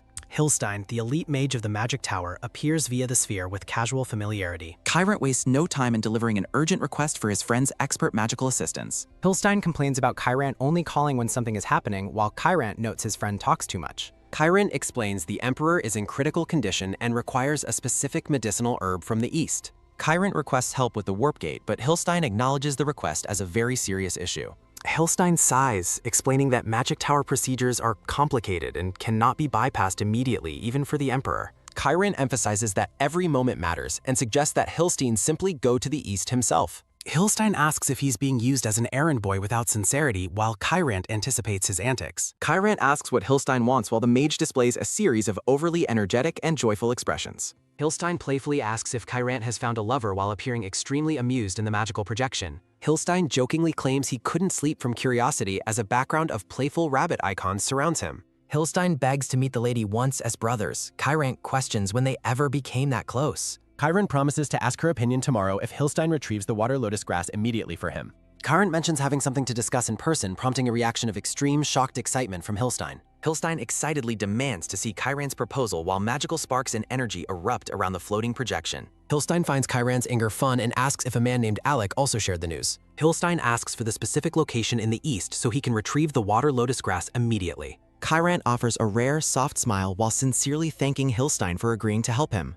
Hilstein demands an invitation to the proposal instead of thanks, but Chiron flatly rejects the annoying request. 2 days later, the sun shines brightly over the majestic towers and golden gates of the palace. Chiron informs Julia that Hilstein is arriving soon and asks if she feels any discomfort about it. Julia smiles warmly, stating she isn't uncomfortable and asking if the mage isn't Chiron's close friend. Chiron feels intense discomfort as he recalls Hilstein's relentless teasing about his relationship and the upcoming proposal. Julia asks what's wrong while Chiron dismisses her concern and Hilstein approaches them from the garden walkway. Hilstein calls out to Chiron, surprising the couple as they stand together near the grand garden fountain. Hilstein arrives in style, wearing sunglasses and waving enthusiastically while loudly announcing himself as Chiron's brother. Chiron glares with pure annoyance, internally questioning why his friend is making such an unnecessary scene. Hilstein greets Julia, claiming he's heard of her and playfully identifying her as Sir Chiron's fiancée. Julia blushes deeply, looking completely stunned and bewildered by the sudden and unexpected title of fiancé. Chiron furiously tells Hilstein to stop speaking nonsense while the mage dismissively agrees to keep quiet. Julia thinks to herself that it is her first time seeing Sir Chiron acting so flustered. Hilstein formally introduces himself as the mage, and Julia politely identifies herself as Julia von Rosenthal. Chiron asks for an update on his request, while Hilstein notes that the knight is definitely in a hurry. Hilstein manifests a small, glowing bag of medicinal herbs through a concentrated swirl of bright magical energy. Hilstein hands the herbs to Julia, who expresses her sincere gratitude for his vital assistance with the task. Hilstein gazes at Julia, charmingly stating that her beauty is more than enough thanks for his efforts. Chiron tells Hilstein to stop while the mage finds the knight's visible jealousy to be quite entertaining. Chiron mentions another request, but Hilstein jokingly refuses to listen further before hearing what it is. Julia worries her request is too much, but Hilstein warmly encourages her to explain what she needs. Julia prepares to explain her request simply while standing before the mage in the palace gardens. Wispy white clouds drift lazily across the vast and clear blue sky over the imperial palace. Hilstein asks if she wants to use a real-time teleportation circle, and Julia confirms with a yes. Hilstein smiles confidently at Julia, confirming that such a complex magical feat is indeed possible for him. Hilstein explains that outsiders cannot use the warp gate, though legitimate reasons might allow for specific exceptions. Julia narrows her eyes, considering the possibility that the culprit might be a member of the magic tower. Hilstein snaps his fingers, activating a brilliant surge of magical energy that begins to swirl around Julia's feet. Ribbons of pink and blue magical energy wrap around Julia as she begins the teleportation process. The scene shifts abruptly to a tropical beach where gentle turquoise waves wash over the golden shore. Palm trees sway under a clear sky as Julia stands alone on the quiet, sunny beach. Julia looks around in disbelief, realizing she has just been instantly teleported to the edge of the sea. A close-up shows Julia's boots sinking into the soft, sparkling sand of the tropical shoreline. Back at the palace, Hilstein celebrates his success while Chiron watches the empty space where Julia stood. Hilstein offers his assistance with transport if they simply require a method to reach their destination. Hilstein details the range of his transportation magic, noting that it can reach 80 miles using amplification. Hilstein questions why she is helping without knowing the reason, assuming she is surely Chiron's lover. Hilstein acknowledges her good nature and trusts Chiron's judgment in requesting his specialized magical assistance. Hilstein asks if their business is concluded for the day as Julia promises to repay his kindness. Hilstein suggests they all have dinner together, leading Julia to cheer while an exhausted Chiron stays silent. The scene shifts to the ornate double doors leading into Leonard's grand private bedroom. Inside the bedroom, the doctor praises Julia for impressively securing the rare Eastern herbs so quickly. Julia notes the aide's absence, assuming he is busy managing the Empire's affairs following the Emperor's collapse. Julia vaguely credits the help of others for the herbs and asks to observe the medical treatment. The doctor agrees to her request, stating he feels much safer working under the commander's watchful eye. Julia feels no suspicion toward the doctor and asks how long the healing process will take to complete. The doctor explains that since they have the water lotus grass, the medicine will be finished soon. The doctor instructs Julia to wait while he begins the immediate preparation of the vital medicinal cure. Julia sits in quiet contemplation near the bed where a pale Leonard remains in a deep sleep. Looking down at the unconscious Emperor, Julia is suddenly struck by a sharp and painful memory. Julia recalls her past death, wondering if Leonard was already under the narcotic influence when he killed her. Julia reflects that without returning to that day, she can never truly know his state of mind. Watching the sickly Emperor, Julia admits she still hates the man who betrayed her and her heart. A memory shows Julia obtaining a new life and magic after her tragic death in the previous timeline. Julia resolves that in this new life, he will never have the power to make her miserable again. Julia thinks that while many wouldn't understand her finding happiness after death, she only helped him for stability. Fire and war consume the landscape as Julia reflects on the destruction caused by a mentally unsound emperor. Julia realizes that Leonard's death would trigger unpredictable chaos, making the preservation of his life necessary. The doctor announces he must quickly leave the chamber to fetch some missing ingredients for the treatment. The doctor invites Julia to accompany him, correctly guessing she feels uncomfortable staying alone with His Majesty. Leonard suddenly groans and begins to stir in bed, startling the doctor with his unexpected movement. The doctor rushes toward the bed in a panic, frantically asking the Emperor if he is all right. Opening his eyes, Leonard says it feels as though he is finally awakened from a long nightmare. Leonard sits up and expresses his confusion, noting that his body and head no longer feel any pain. The doctor informs Leonard that he collapsed several days ago due to a severe addiction to narcotic grass. The doctor credits Dame Rosenthal for quickly bringing the antidote that prevented the situation from worsening significantly. Leonard is shocked by the mention of narcotic grass, immediately suspecting the incense diffuser within his office. The doctor confirms the aroma was fire lotus grass and notes the responsible maid has since vanished. Leonard recalls being told the scented oil would help him recover his energy during his long working hours. Narration explains how narcotic grasses impair decision-making and cause violent withdrawal symptoms like mood swings and headaches. Leonard remembers that his close friend Luca was the one who ordered the maid to prepare the diffuser. A memory shows the Eastern maid who was specifically assigned to manage the dangerous incense for the Emperor. Leonard struggles to believe his childhood friend and brother, Luca, would ever intentionally plot to harm him. The doctor schedules a maid to deliver detoxification medicine tonight, warning that narcotic addiction is difficult to cure. The doctor warns Leonard to call for him immediately if he feels even a tiny bit of discomfort. Leonard promises to follow the doctor's instructions and dismisses him to get some much-needed rest. A brown horse peers over the fence of a stable as the scene shifts to the grounds. A blonde-haired man in a vest approaches Julia, telling her he has been looking for her. Julia reacts with visible discomfort and irritation as the man approaches her near the palace stables.